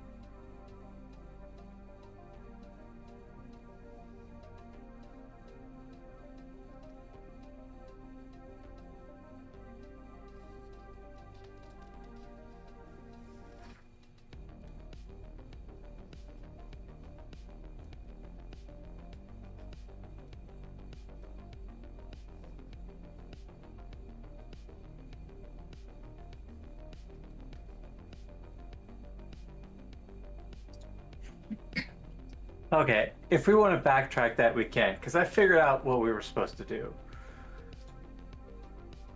Apparently, we were supposed to drop that off at an ISF settlement because we had found that Tesseract on a dead Titan, and the actual Crusade mission was what we did at the end of the last session that got Right. us the rank up. Okay, that's, I was confused too. Yeah, we turned in that Tesseract as well, because I've got it written down and Yeah, crossed Yeah, off 'cause we as ha- finished. Then in that case, I'm gonna move to the empty space instead. And then delete that C so it doesn't trick us again. Yeah, because I know we had 2 Tesseracts at one point. And the one we need to take to an ISF station.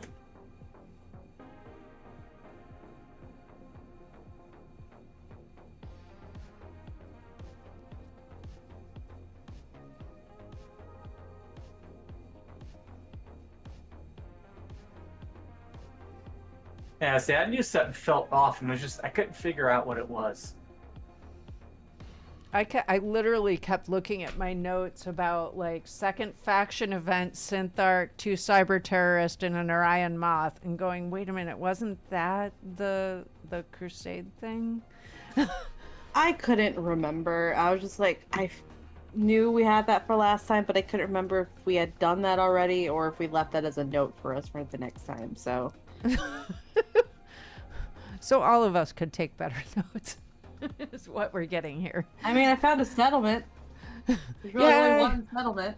Huzzah! There's no more settlements to reveal.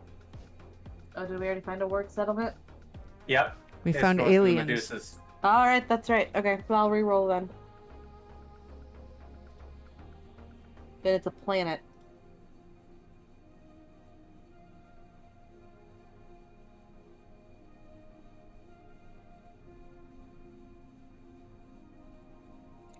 All right, roll the d6 again to see if it's a 1 moon, 2 moon, or medium.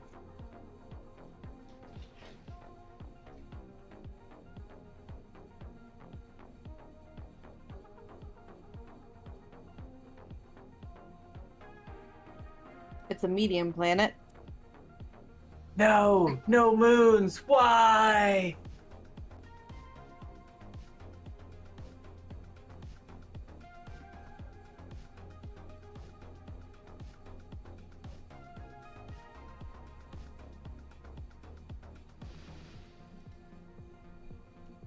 Dang, I was really hoping for another 6 because then we'd have the pink planet. But no, I rolled a 5. It's Sylvian, so I will roll again for a landing spot.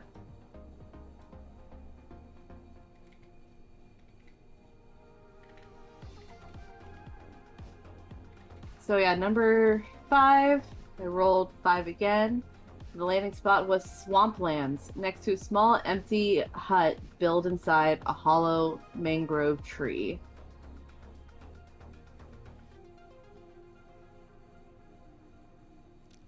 My brain filled in a whole different thing because I thought it said Sylvanian. And then I was like, oh my god, we found the Sylvanian planet. tiny bunnies, tiny otters, tiny foxes, tiny coyotes, That's not tiny what it said. wolves. Sylvanian families. No, is that not how the planet name is pronounced? No, it's Sylvian. But my brain saw Sylvanian because of Sylvanian families. I feel like it could still be spelled that way because it's an A between the V and the N.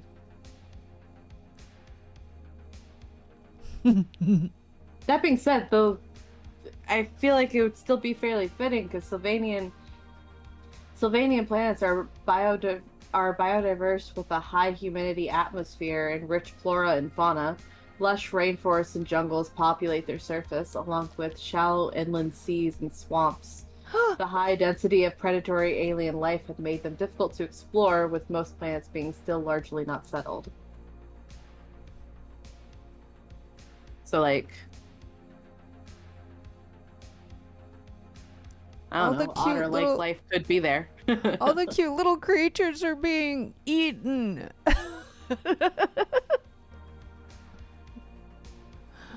Or the cute creatures are the ones eating everything else. Oh my god. Extremely predatory, cute, tiny creatures. Scary bunny. That one bunny from Yeah. The big Monty pointy Python teeth. Quest for the Holy yeah, Grail. thank you. My brain was going through multiple different parody movies, and I'm just like, which one is it? I mean, really, all you needed to say was that one bunny Yeah, while talking about violent creatures. The that's big fair. pointy teeth. Still. Quick, get the holy hand grenade of Antioch.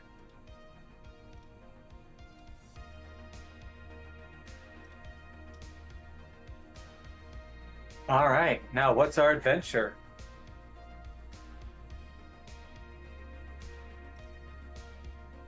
Where did I roll for that? Because it just gave me the landing spot. Scroll down. Oh, I see.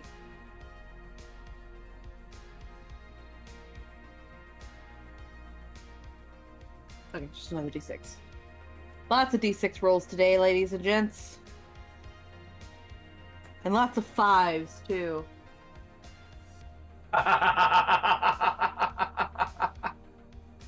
Treetop parkour. The terrain becomes increasingly difficult to traverse, culminating on a steep cliff's edge. Climbing on top of the trees is now the only possible way to advance through the jungle landscape. Roll Grace. Alright, Raz, my love. All right, and then somebody has to roll against me, so the nature is just a d10 versus my d10 plus grace. Hey, Onyx, you do it. Okay. It's a 10. You said you rolled a 10? I rolled a 10, I'm sorry. Well, I got an 11. Oh, good.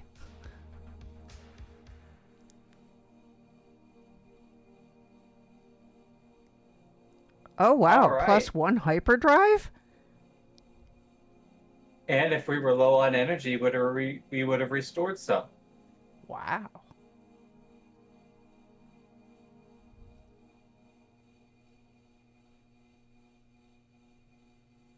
So we get to parkour across trees.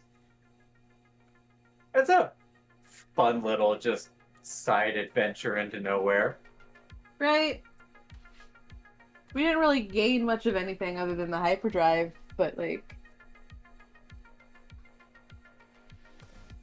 we got to explore an uninhabited planet. Other than like by the wildlife and stuff like that. Uninhabited by people. Oh, it is Sylvanian. Yeah, I was gonna say, that looks like it's how it's pronounced with Sylvanian. It is. It is. I don't know why I wrote Sylvian.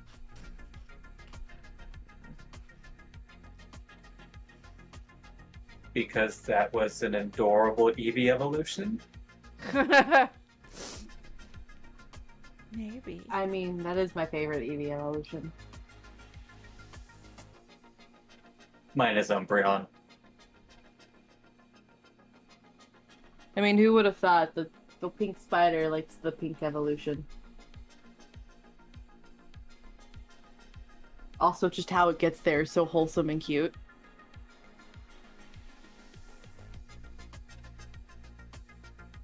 Evolve based on love.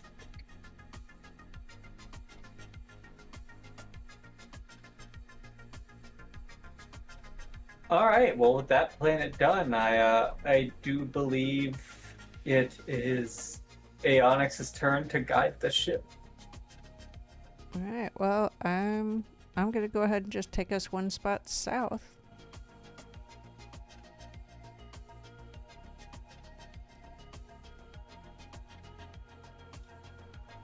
And let's see what we get. Do.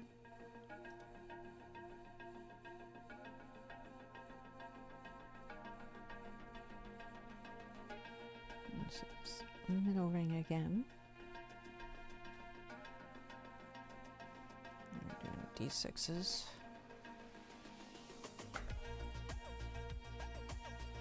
And that's a 6. So, oh, damn it. A faction encounter.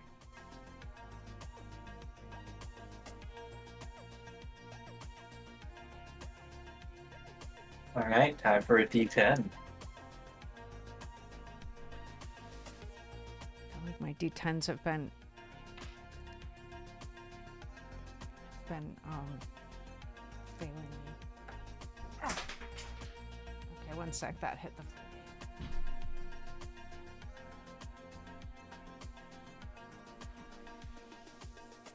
Okay, that's an 8. ISF. Well, luckily, we're still positive with them. So roll for a neutral encounter if you have a 0 or higher favor. So where is that? Keep forgetting I can click on it. Oh, not that one though. Screw you. Jerks. Okay, so I have to go down to factions then. And this is the ISF, so I have to go to ISF and neutral encounters. There they are. There's ISF. Neutral encounters and roll a d6.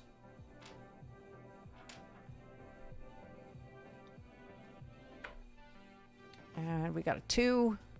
You cross paths with a Shell 4 transporter, a fortified merchant ship carrying supplies to an ISF outpost on a nearby planet. Hey, you guys, the ship's got stuff on it. A lot of stuff. The ship's captain, a veteran ISF sentinel, contacts you through a hologram message. His voice is mature yet gentle. Yeah, what the fuck? What That kind was of a description sentence. is that? I'm okay. I'm creeped out by this mature but gentle voice. He has a carbon eye patch over his right eye. Yeah, mature yet gentle. Does that just mean he's like Santa? Maybe I just Okay, imagine, maybe like, yeah, a maybe deep, it's calm voice. yeah, maybe it's not scary. Maybe it's just a really, really. It's like Mr. Rogers. He has a carbon eye patch over his right eye. Maybe not like Mr. Rogers, and a long gray Not beard. in appearance. We're Okay, digging we're- out his voice. Yeah, we're heading back to Just Santa imagine Claus. Mr. Rogers with an eye patch. It's Santa Claus, but he had an accident with his eye. He encourages you. He had an accident with one of the reindeer's antlers. He encourages you to dock to his vessel and trade with them. You may buy any armor set, weapon, or weapon mod. I keep forgetting this wasn't a hostile interaction. That's the problem. Like, yeah, for some reason I'm coming into everything thinking it's going to be a fight. That's my problem. And if you go into everything, we have had quite a few hostile encounters recently, so yeah, and if you go into everything thinking it's going to be a fight, you're going to get creeped out about the really kind sounding old man. who just wants to do a trade. And I'm just going to apologize, and I'm going to go back to my room and let you guys work out this trade. You may buy any armor set weapon or weapon mod from the freighter ship. It's a shame we're broke. I think I'll trade in scrap. We don't have a lot of that either. You know, Dang. we use most of that to get a new weapon part or ship part. But at least we didn't get in a fight. And we met this very kind old man who I probably offended by being creeped out. It's fine. Not really, but okay. We do have stuff that we can sell, though. Ooh. We have the Trojan, which I think if we sell, we get 75 for it. And let's see here.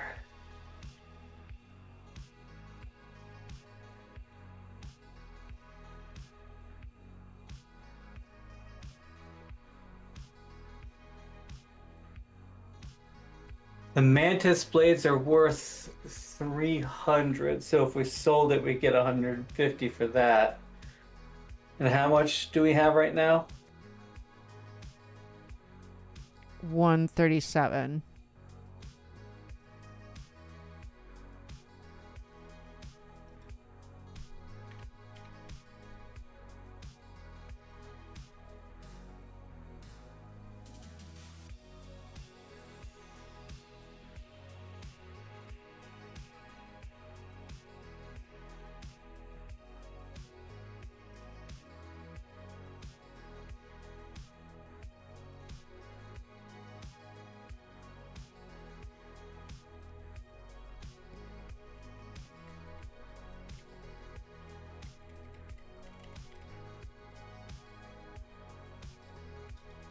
Hun, what armor were you in?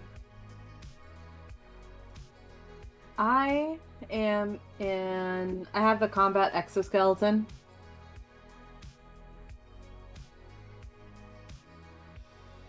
So I did the math. If we sold the Trojan and the Mantis blades, we could have 362 serum with what we already have.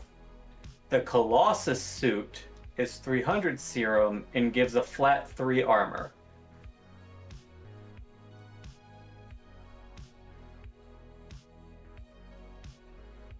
And then we could give the combat exoskeleton to somebody else. We could get what, and then The Colossus suit, which is just a flat 3 armor, nothing else special. okay, then that'll make up for when I lose my plasma shield later too. But for now, that would bring me up to 5. I really wish they had a place for me to actually put my armor in.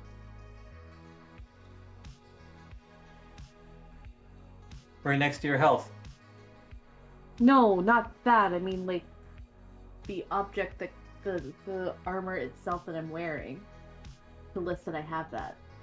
For now, it's just in my inventory.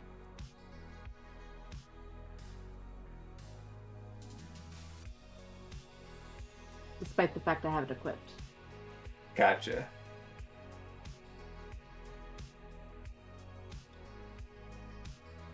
That being said, I'm perfectly happy to get the, what did you say it was called? Colossus suit. The Colossus suit. Who wants my combat exoskeleton? It gives you a +2 shield. What are you wearing, Aonyx? Combat exoskeleton. Like So I guess that already means have the one. combat exoskeleton comes to me then. Huzzah! Everybody gets one. Everybody gets a combo skeleton. Exoskeleton. Combat exoskeleton. I nearly accidentally put in that my armor was 45. I wish I would be immune to damage. That would be sweet. Do it. No, that's like she would do a full different level. I know.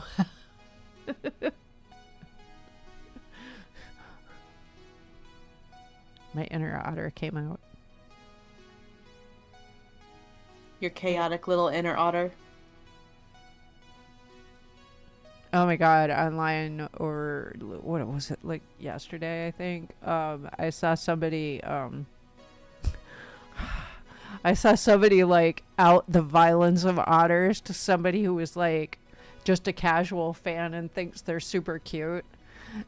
Just like the reaction was so funny. I had no idea that otters were violent, though. It doesn't really surprise me. Oh god, they're so violent.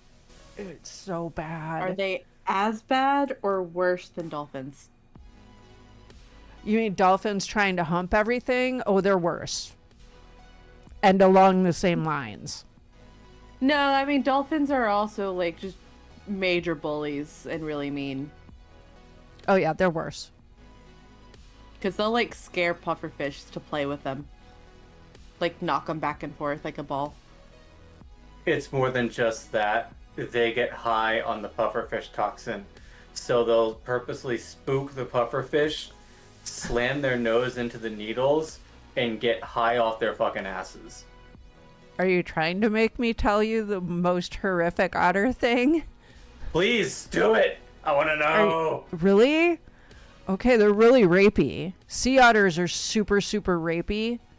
To the extent that they've been known to drag baby seals out to sea and continually rape them even past the point of their death. Aww. Yeah, Oh. I mean, like horrifically violent. Horrifically violent. Worse than all the others. Like, I don't know of anything that I've ever come across with animals that's worse than that. I didn't know there was an existence that would have ever done that. Holy shit. Yeah, I mean, I was pretty horrified when I found out, and it's really like, I've been at zoos multiple times where like kid walks up, sees my insane interest and asks me questions, and I start answering questions, and then something gets me there, and it's like, I have to stop talking now. Like, yeah, they can be really mean though, so you should really be careful around them if you ever come across them. They're really, really, really mean in the wild. And just like at that point, I have to walk away because questions come. Little kids are hilarious that way. They're curious little creatures. They are. I'll just add it to my list of questions to ask God, like, why? Yeah, yeah. That's another one for the list, right? Why? Why? My ever-growing list that I'm sure, should I ever get to ask any of them, I will immediately forget. The awe will get you. Probably, honestly. Probably. Oh, hey, Alex, make sure to write on the sheet we have 62 serum left. 62 left. Thank you. I appreciate that. Wow, look at us. We're gaining so much power. Yeah, our tank's a veritable tank right now. I have so much armor, and I'm very dangerous right now. So much armor! And, like, you guys are also getting armor? It's great. Alright, and I think it's my exploration point, so I think I'm going to move us south, because we have mostly white hexes to explore. And we do still have that mission, should we choose to take it. Yeah, Is if that... we want to, we can go to that planet and do the thing for the war, but I'm more worried about trying to find more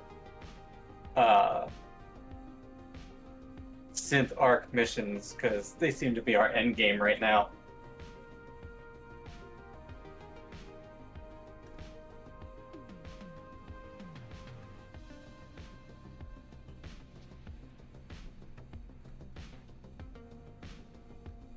Yeah, we did kind of speed through them, didn't we? Like- and a lot of it was just on accident. Like, they were just, like, dropping into our laps. Yeah. I feel like that's how it works, though, especially at the beginning when you don't really know what you're doing. You're just like the most convenient ending that gets close to you. You're like, it's giving me a clear goal to strive for. Yeah. Oh boy, a faction encounter. Huh? That's what you wanted. Generally speaking, throughout all the game up to this point, hun, I feel like we've had more peaceful encounters than any of the games that we were playing with before. Absolutely. We were constantly in war zones in our games. Were you? Yeah, we nearly died several times. If not, one point I think we did die. At one point, we did receive a death. Oh my gosh. Yeah, we've been pretty lucky. Well, we've gotten points with almost everyone right off the bat. Well, that was the thing too, is like we were having a lot harder time finding settlements. We kept rolling hostile encounters.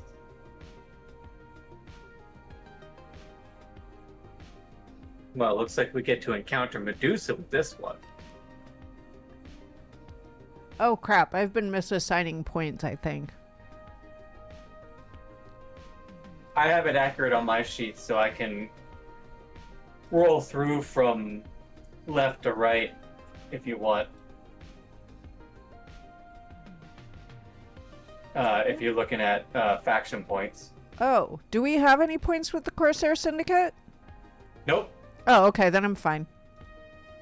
Wait, I thought we had 2 points with Medusa already, because I have 2 points in my sheet. We lost a point because we had to fight them.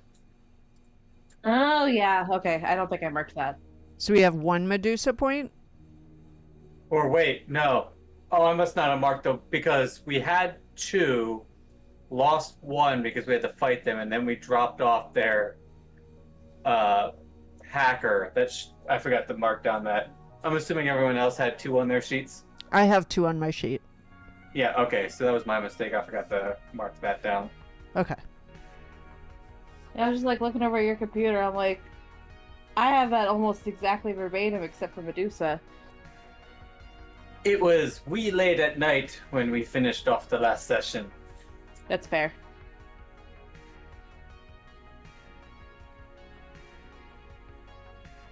All right, I rolled a 3.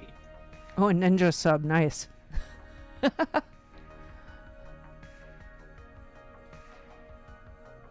3 Scarab interceptor vessels are stationed near a small dwarf planet. The planet's orbit draws a wide parabol drifting in and out of the star system. Oop, got a yawn coming. Okay, there we go. Back on track. Drifting in and out of the star system with each full cycle. Its unusual movement made it the perfect spot for a large space telescope.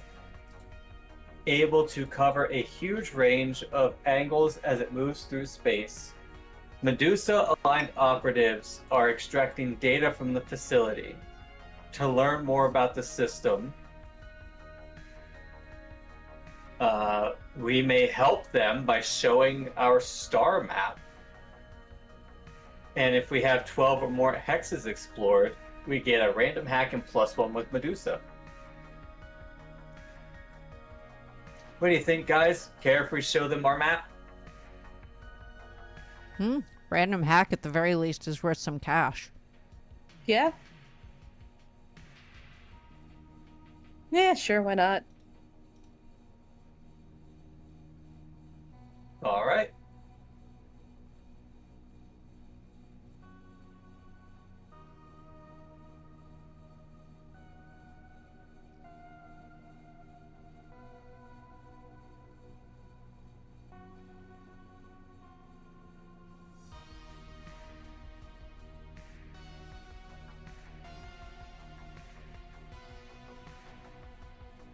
Alright, so mark 1 more favor with them.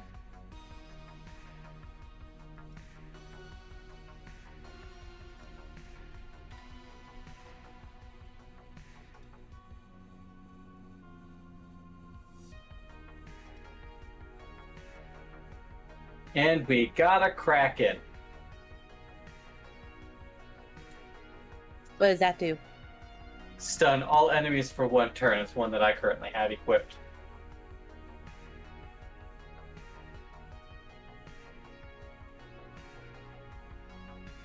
I mean, that's worth some sweet cash. Yep. I yeah, probably wouldn't use it, honestly. Like I said, I have it on me, like, just in case, I don't know, we get into a fight with a bunch of people and I can stun lock them for a turn. Yeah, which, I mean, that doesn't suck, but, like, I wouldn't use it because I've got so many things that are better than that. So, like, I don't mind us, like, we should definitely, like, take it, obviously, but, like, I won't use it. If Spooter would use it, go for it. I doubt. I mean, I have the room for it. I could take it. I have blackout right now. But I keep forgetting that I have because I'm just like, but hammer though. Hi, Luciella. Thanks for the hydrate. Yeah, I think that goes in the selling block. Yeah, and we can get 200 for it, so that's a lot.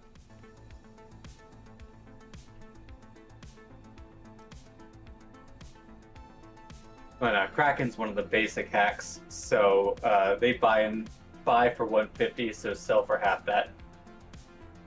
No, It's it's the, one of the. No, it's one of the.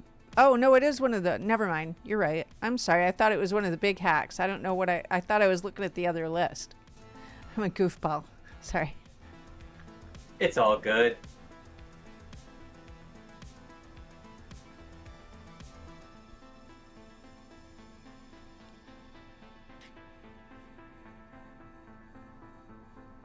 Alright, so I guess we move along. Spood, take us to our next hex.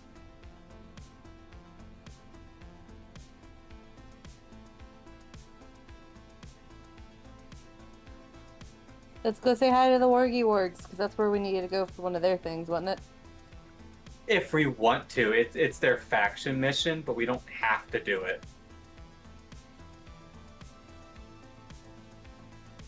Eh? I'll go down one.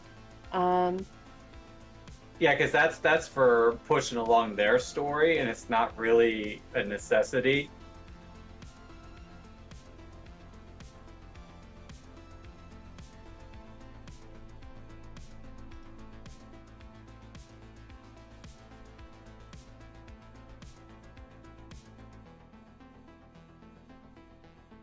Faction encounter.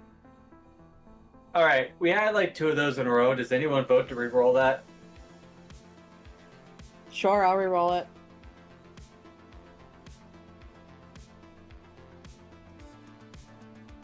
it. We have so many flags on our map.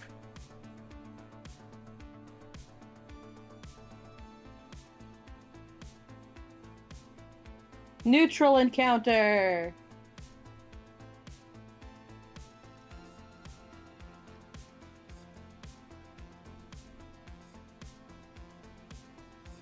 Derelict ships.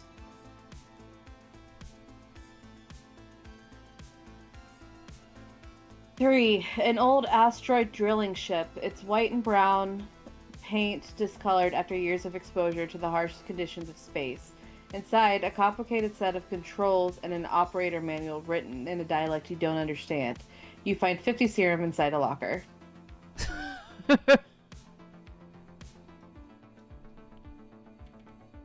We got money! Yep. I just added it in. We got 112 now. Yay.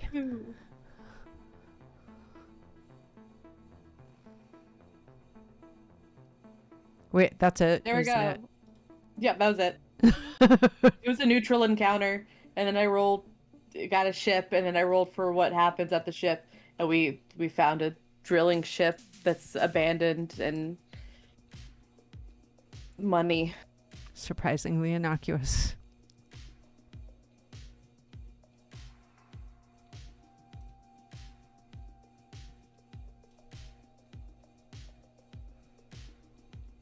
Pretty much. All right. Well, I'll knock out this last hex down here just for cleanliness. Sounds good.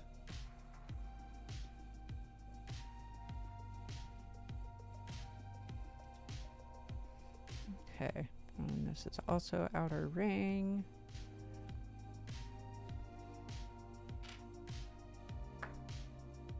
It's a neutral encounter. Should I re-roll?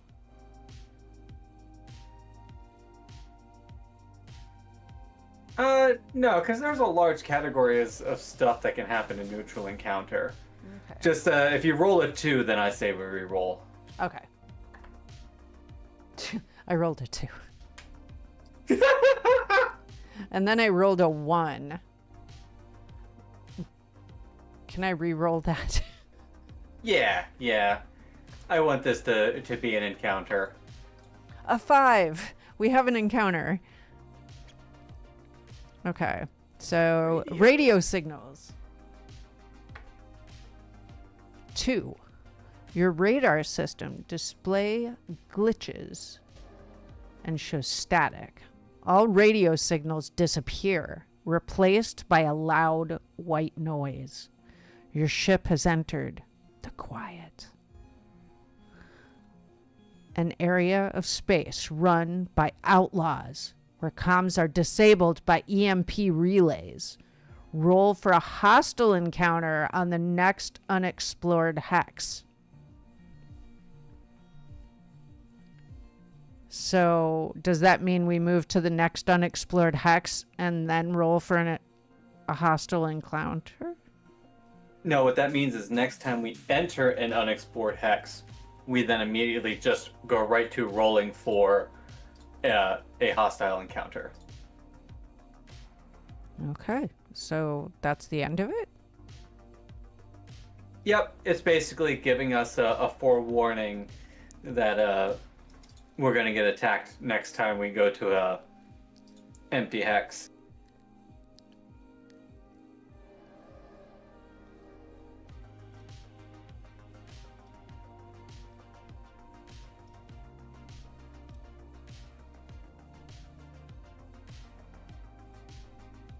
Which will be quite a ways away. I think the smart thing to do is we should probably go to a space station and refuel.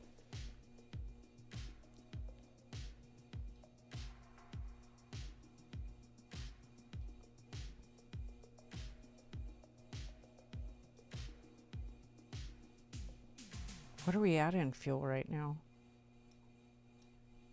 14. That's what I thought. And we can get to 1 within 4 turns.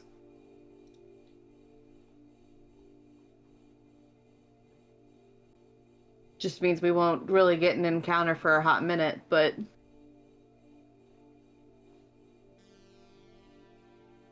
Well, technically, the system right above us, we only explored the planet. We haven't done the moon on that. Because I remember that because that was one of our first number 6 planets.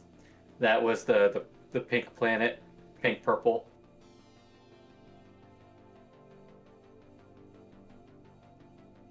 So technically, for my movement, I could move us up there, and then we can explore that moon. I don't think we have that button, Otter Time. We haven't gotten that ship part yet.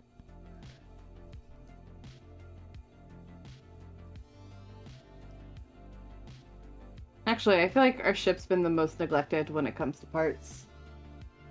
No, we just got it a new one. What did we get it? We have the ability to, as long as we've rolled a 6 and the enemy has 10 or less hit points, we can beam our people aboard and kill the captain. Oh, yeah. Which is then when my ability can come into play, I think. But Yep. does it have a coffee maker? Of course it does. We can't live without coffee. And Den is our ship's mechanic. If we don't have one, I'm sure he's ensuring we got one pretty early on. Of course with the creamy foam option. I've got skills with tech skills. Create the creamy foam with tech. Or maybe I just hacked your brain to make you think you have creamy foam. I mean, you probably could do that. I think I could. I think I can hack you to think you have the caramel drizzle too. I'm gonna go use the restroom real quick. I'll be right back. Oh, clean up, Sounds good.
Sorry about that. How dare you, for shame.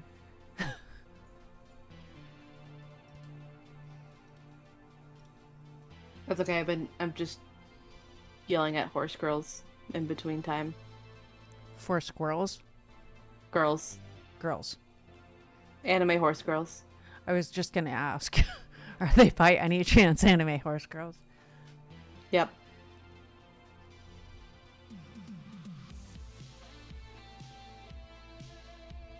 I'm Yes. not sure what changed. I'm not sure why she suddenly seems to hate me, but it was one of the first ones that I managed to complete everything with. And now suddenly I'm struggling to get her through even halfway through the career run. Oh no. She's so temperamental. Keeps going into bad moods. Keeps failing a training thing at like 8% fail rate.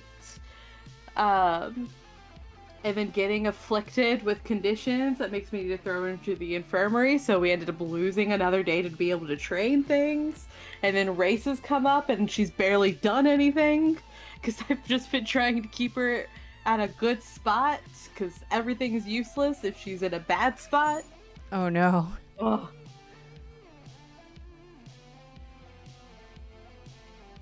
If I could just complete her career, I will call it a success. It doesn't even have to do the extra stuff.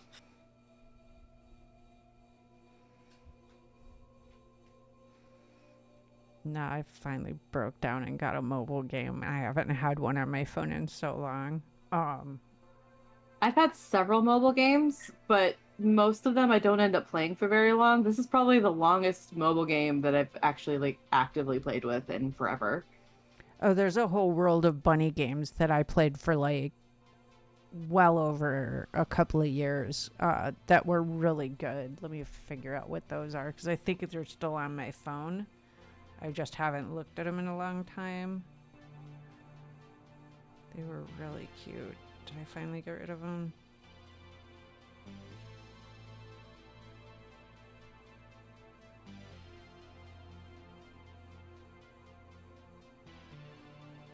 Oh, the Suki games.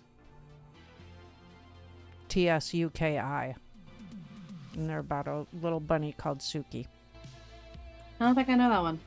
And it's a very cute, very chill game. I think it's very, very well made for a mobile game. The way they did monetization is like freaking perfection.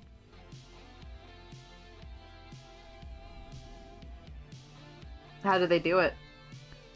You can choose to watch an ad, and it gets you stuff. Like actual in-game, like, reward. Like, it's worth it. They, like, actually make you willing to watch the stupid ad. Of course, you're still ignoring the ad, but you let it play.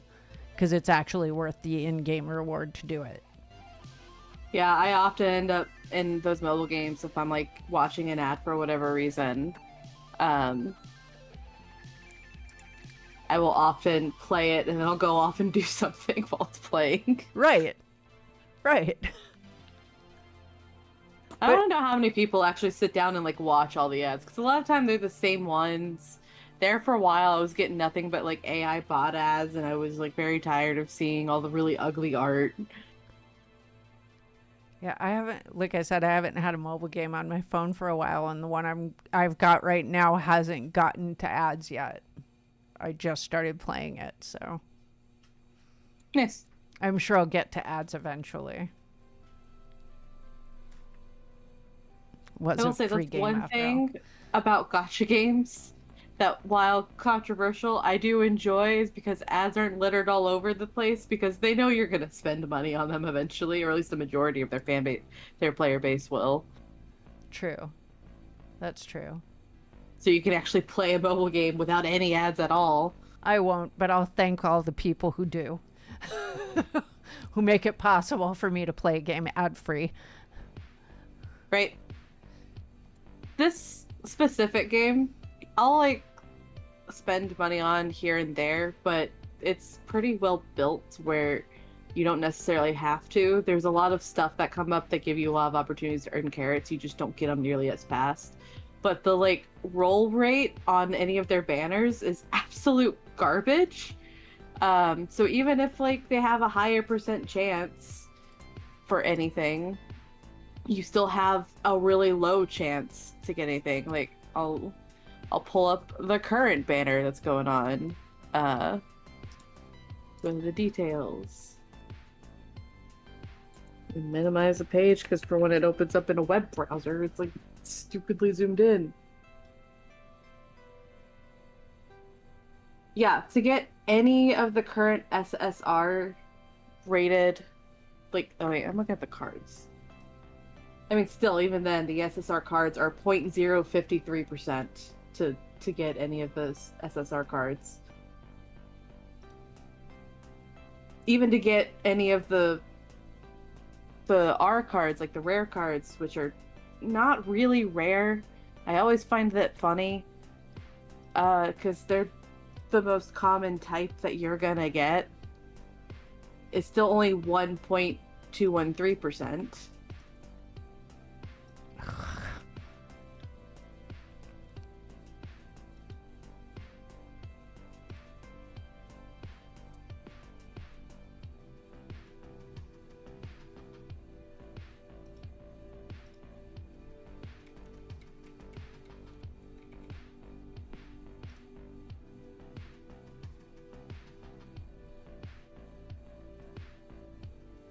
And then if you want to draw any of the characters, it's for the special characters, it's a 0.083%. So like it's not even a full percentage if you're gonna roll for any of the characters.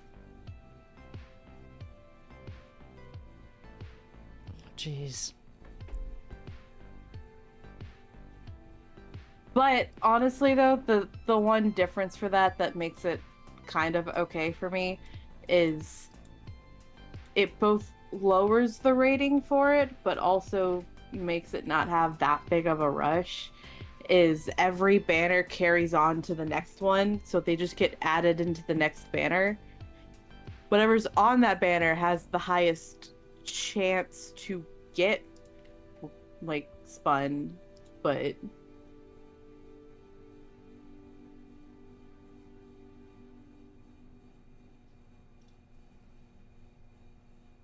Does it work like the other gacha games where like you can like buy an item that increases your chances or something? not that I know of.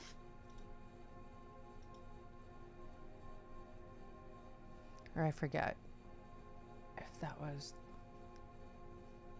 There was always a thing that you could do that, like, you could pick something to get increased chances of that one thing in the set.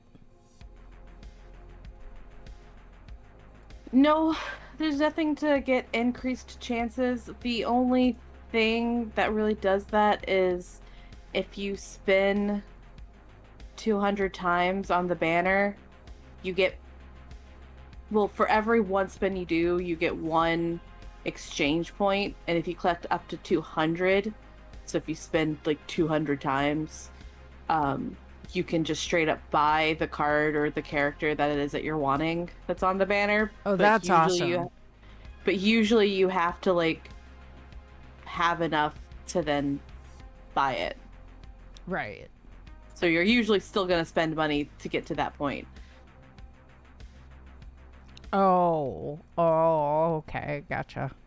Yeah, so it's still hard, Yeah. but it's not like the worst thing ever. The most I might ever do for this one is buy like the monthly one that gives me, like, in this game it's carrots. It's like these crystallized carrots is the currency to like roll on the banners and stuff like that. So I might spend like the $20 for a month to get like 50 carrots a day or something for 30 days. If I'm feeling a little bit splurgy and I have the money, I might do a little bit more, but not very often.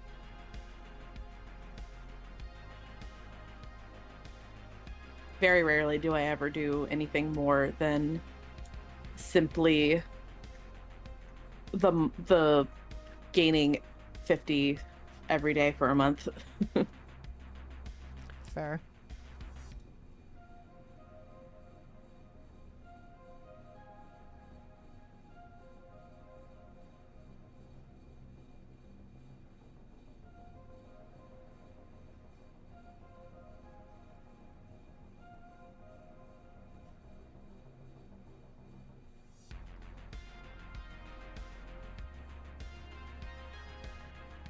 All right, so who wants to explore a nuclear moon?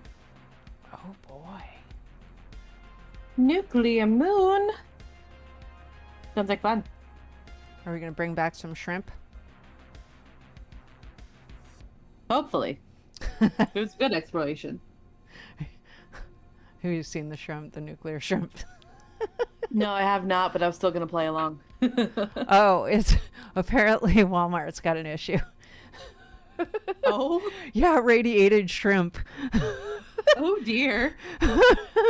Apparently, yeah, there's been a recall going on of frozen shrimp from I think it's one parent company, but they also have like I think it was like 5 different subsidiaries of shrimp selling companies. So it was like it could be any one of these brands that are radiated shrimp, and it's like, okay. But like the only thing I've been able to reliably glean is that it started with Walmart. Like it's something that Walmart was carrying, so like I don't know if it's a brand that's only associated with Walmart or whatever, but if you buy frozen shrimp, or maybe don't for a while. But like if you do, you definitely want to look up these brand names and make sure that's not the brand of frozen shrimp you're getting. But yeah, it's been hilarious on TikTok because like also so many freaking pictures of glowing shrimp and shrimp that have turned into superheroes. Because it's gone every direction that you could possibly go, from starting with irradiating shrimp. I'm sure there's plenty of Spider-Man parodies with, but it's like Shrimp Man. Yeah. I spend some time on TikTok looking up radiated shrimp. That's all I'm saying. You'll enjoy it. Yeah, I haven't gotten on TikTok in a hot minute. I used to be on it all the freaking time, and then I just kind of stopped one day. Well, it got kind of shitty for a while where, like, pretty much everybody had to, like, cleanse their timeline to get, like, good stuff again. Yeah, it was after it got quote-unquote shut down, and then, oh my gosh, our Lord and Savior Donald Trump brought it back for us, even though he's the one that was trying to take it away in the first place. I won't get into it, but I'm a little bit petty. I might be a lot petty. I have not exactly tried to hide the fact that I am not a supporter of the Orange Man. I mean, I've got LGBTQ on my tags, so, like, obviously there's no support here. Yeah. Also, like, he's trying to take away medications for lots of people I know that that really are much happier with those medications than they were before. No, one of my friends that I used to live with for a while, I remember her messaging me at one point being like, really hate this, wish I could ignore it, but, like, I gotta have to pay attention to see if I can, like, still get the medications I need. Mm-hmm. I'm like, yeah, everything's garbage. Has it been 4 years yet? No, unfortunately. I know. I was saying that, and it wasn't even 4 months yet, and it's just like, God. Right.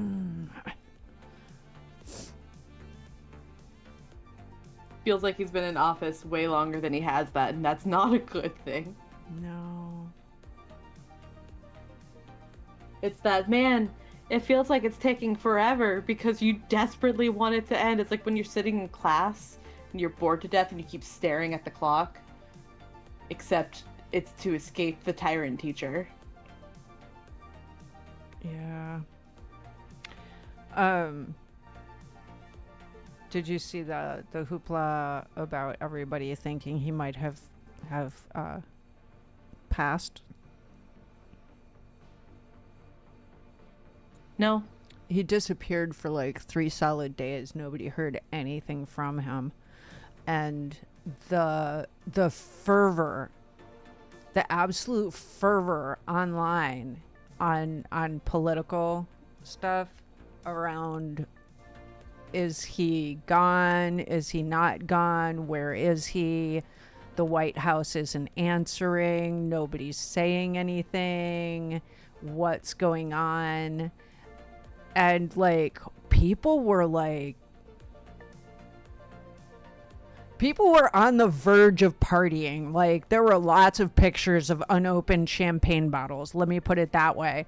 And I came out of it just going, oh my gosh, I want any journalist to ask him just what he thinks about the millions of people that were just on the edge of their seats, excitedly awaiting for news of his demise.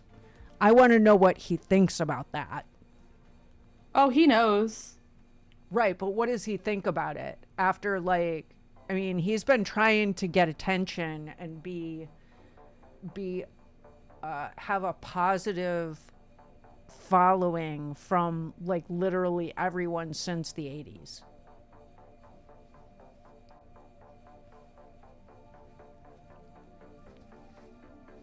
And he has a huge following in MAGA, but it's not enough. Not for him. He wants everyone to love him. Everyone needs to love him.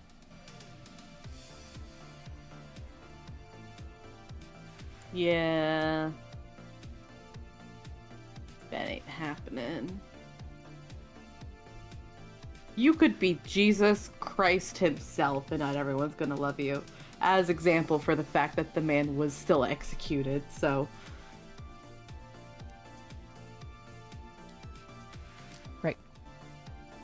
Because even Just if saying, like, he's an awful. Just saying, like, he's an awful man. But I'm saying, like, even if he was the best man ever, that's not happening. He needs to get over that. yeah.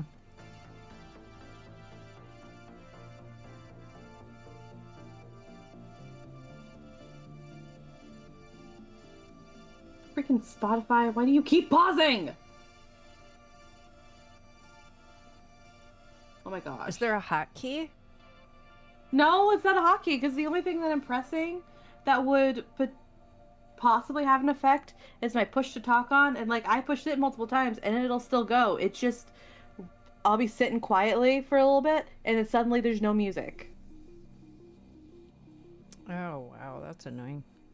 It's so incredibly annoying. On a much funnier note, I was looking at my made for me list, and my number one daily mix stars the Wiggles. Stars the Whales? Wiggles. Oh my gosh, that's great though. And it's because of the infant that I watched, because I'd listened to a lot of like Wiggles or Sesame Street songs with him. I like the Wiggles. The Wiggles are funny. They are great. And they're sweet. It makes me a little bit sad that at some point they stopped doing original music and it was all like parodies. Ah. I think occasionally they'll come out with their own stuff, but it's not like how it was with the original four. Because like I was looking at the playlist for some of the more recent stuff, and it's like all covers of like already existing children's songs and stuff.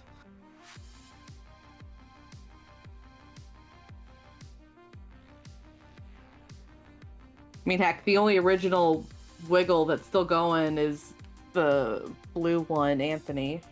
So he's old now.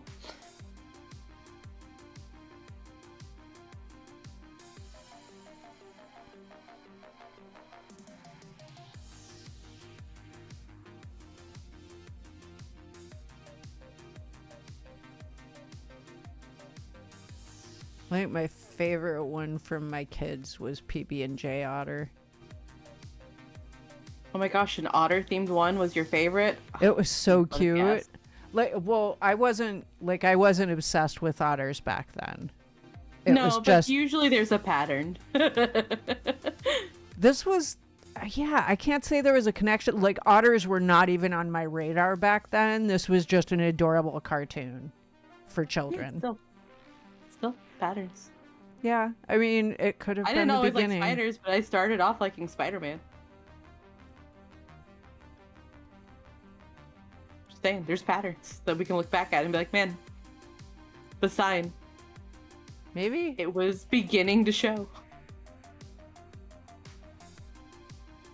My friend,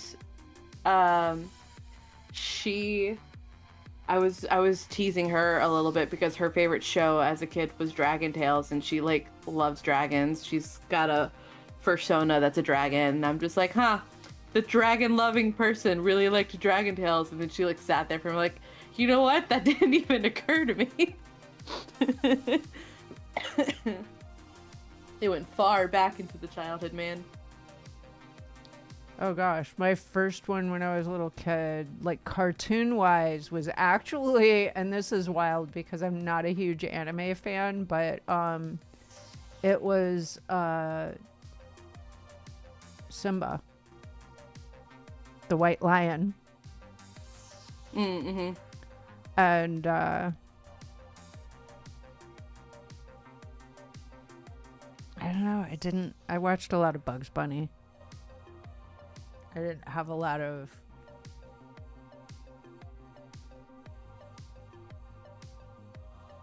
I don't know. I don't really remember like specific characters that I was super into. I don't think I didn't watch a lot of like Looney Tunes growing up. It just wasn't on TV when I was watching it, but like I watched a decent bit of like Tom and Jerry and stuff. I loved Tom and Jerry. I watched Tom and Jerry too.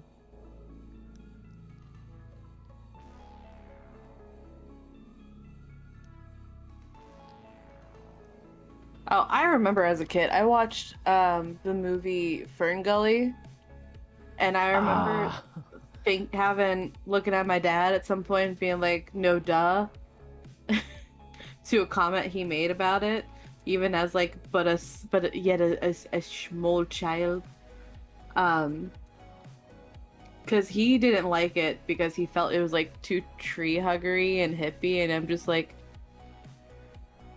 I'm sitting here like, I'm like 6, and I'm well aware this is supposed to be an environmentalist movie.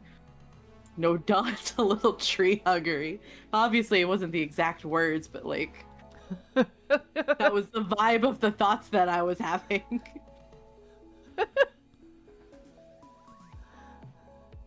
You know, here's my problem with Fern Gully and any other movie that decides to use Tim Curry to voice a villain. Why? Why would you do that? Why would you choose the voice that makes everyone horny by him just saying hi? Like, you're confusing a lot of people, making all of your villains hot as fuck. Yeah, he was a very confusing character for child me. Because I was like, I'm supposed to be scared of him, I know I am. But I really like him. Toxic Love is supposed to be a toxic song. Why? Why were we all so confused?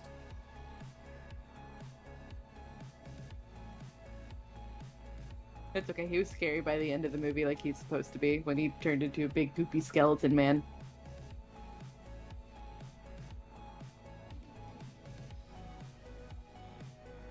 And then like just all the other movies he's in where he plays fantastic villains, but the way that man acts, that man's voice, Everything he plays is brilliant. Fern Gully was great. Great movie.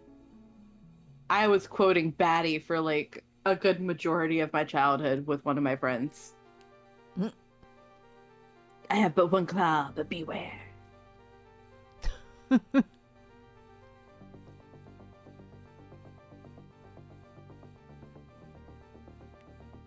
Seriously though, one of my friends, we would just sit there and just randomly just say that to each other and we just start giggling.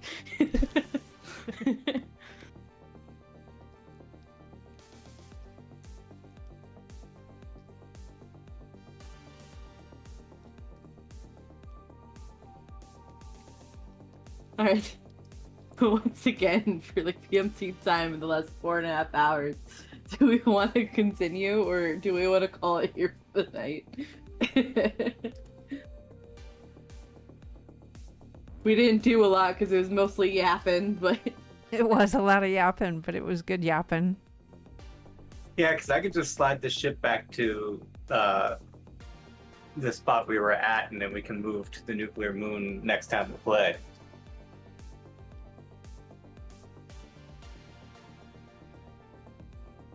If that's what we want to do. I'd be okay with it. Yeah, I'm okay with that.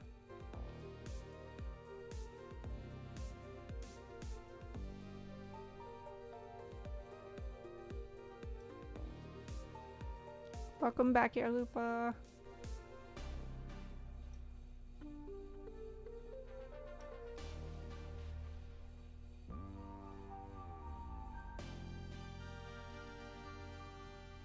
Side note, do you know how bad I just want to buy Crime Simulator for the 3 of us and we just go rob people? Oh my gosh, I would do it. Once this is over, just all be criminals together. That's no different than what we're currently doing. Okay, we're just I was criminals. about to say, except instead of being criminals in space, we'd be criminals on Earth robbing people's houses. Much less violent. I wouldn't have a giant hammer to smack in people's skulls. No, but I think you can club people with crowbars. It's the next best thing. I'll just be the security guard being like, alright, if we have witnesses, no we won't.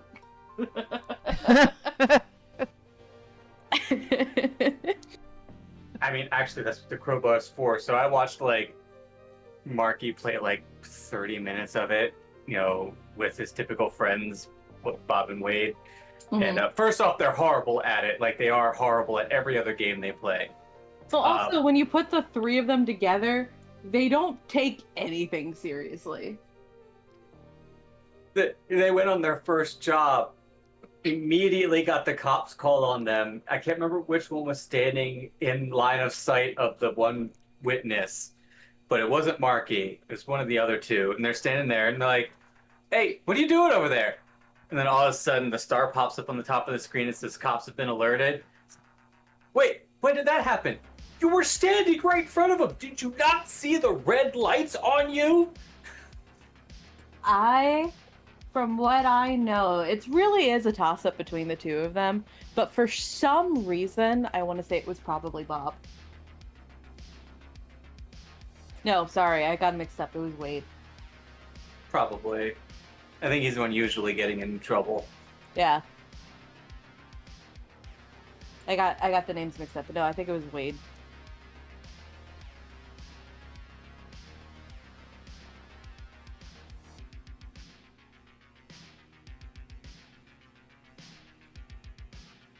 I had a face in my mind, but the names kept jumping back and forth. They're like, who's who?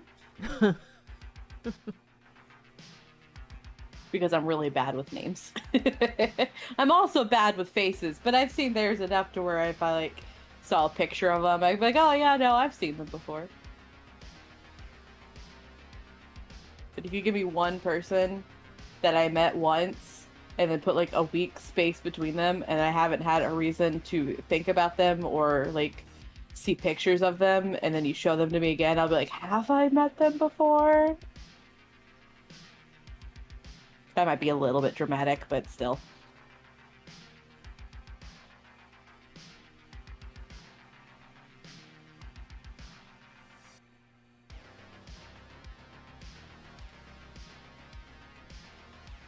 What do you want to raid out together? Yeah, we can read that together. Let's do streaming.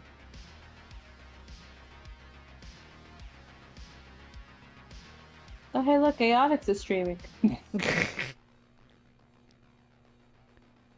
Fuyu's on. Shiny Mudkip is on.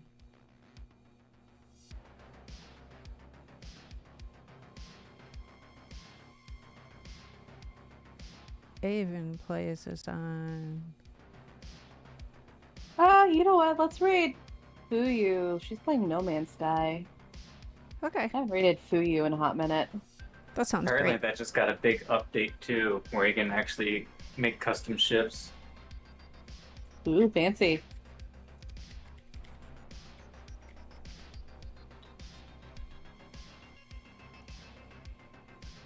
Alright, so same time next week. Yeah, Maybe we'll actually get some stuff done. yeah, because we won't have to catch up for 3 weeks of not talking to each other.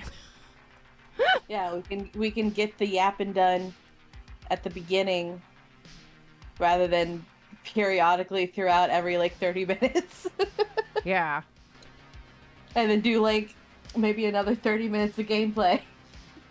Yeah. All right. Well, thanks. Oh God, I'm so glad that we still did that like I did this despite like the rest of the week off. I really appreciate time with you guys. This was fun. Yeah, I like hanging out and talking with you. Once we do finish this, we do need to find other stuff that we can do together too. Yeah. Well, as I was suggesting before, we do Midara and we can pull Otter Time into it. Oh yeah. Yeah, we could try to, yeah. I am also down for Midara. Midara's pretty fun. All right. I'm gonna drop out and do my closing message and see you guys next week. Alrighty, sounds good. I'm sure I'll talk to you before then, but all right, have a good My one. timer for the raid had already gone through, so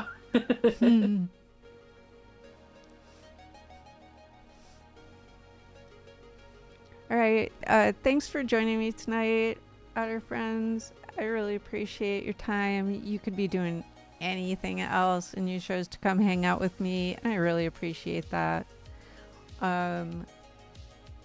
If you're on YouTube and you like the video, smash the like button. If you're not subscribed and you want to be, hit the bell icon and choose the top option to be notified every time I go live or post a new video.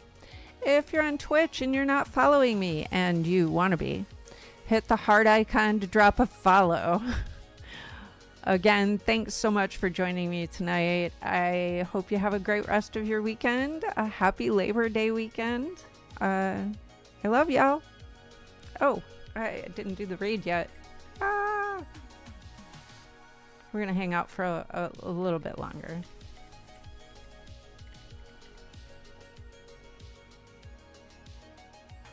So, yeah. So, I'm probably going to be taking more time off this week. It's going to be a very slim schedule this week while I continue with the things I've been trying to accomplish in the real world. But yeah, I definitely plan on, I'll put up a schedule in the next few days. Oh God, ad. Okay, we're gone. Most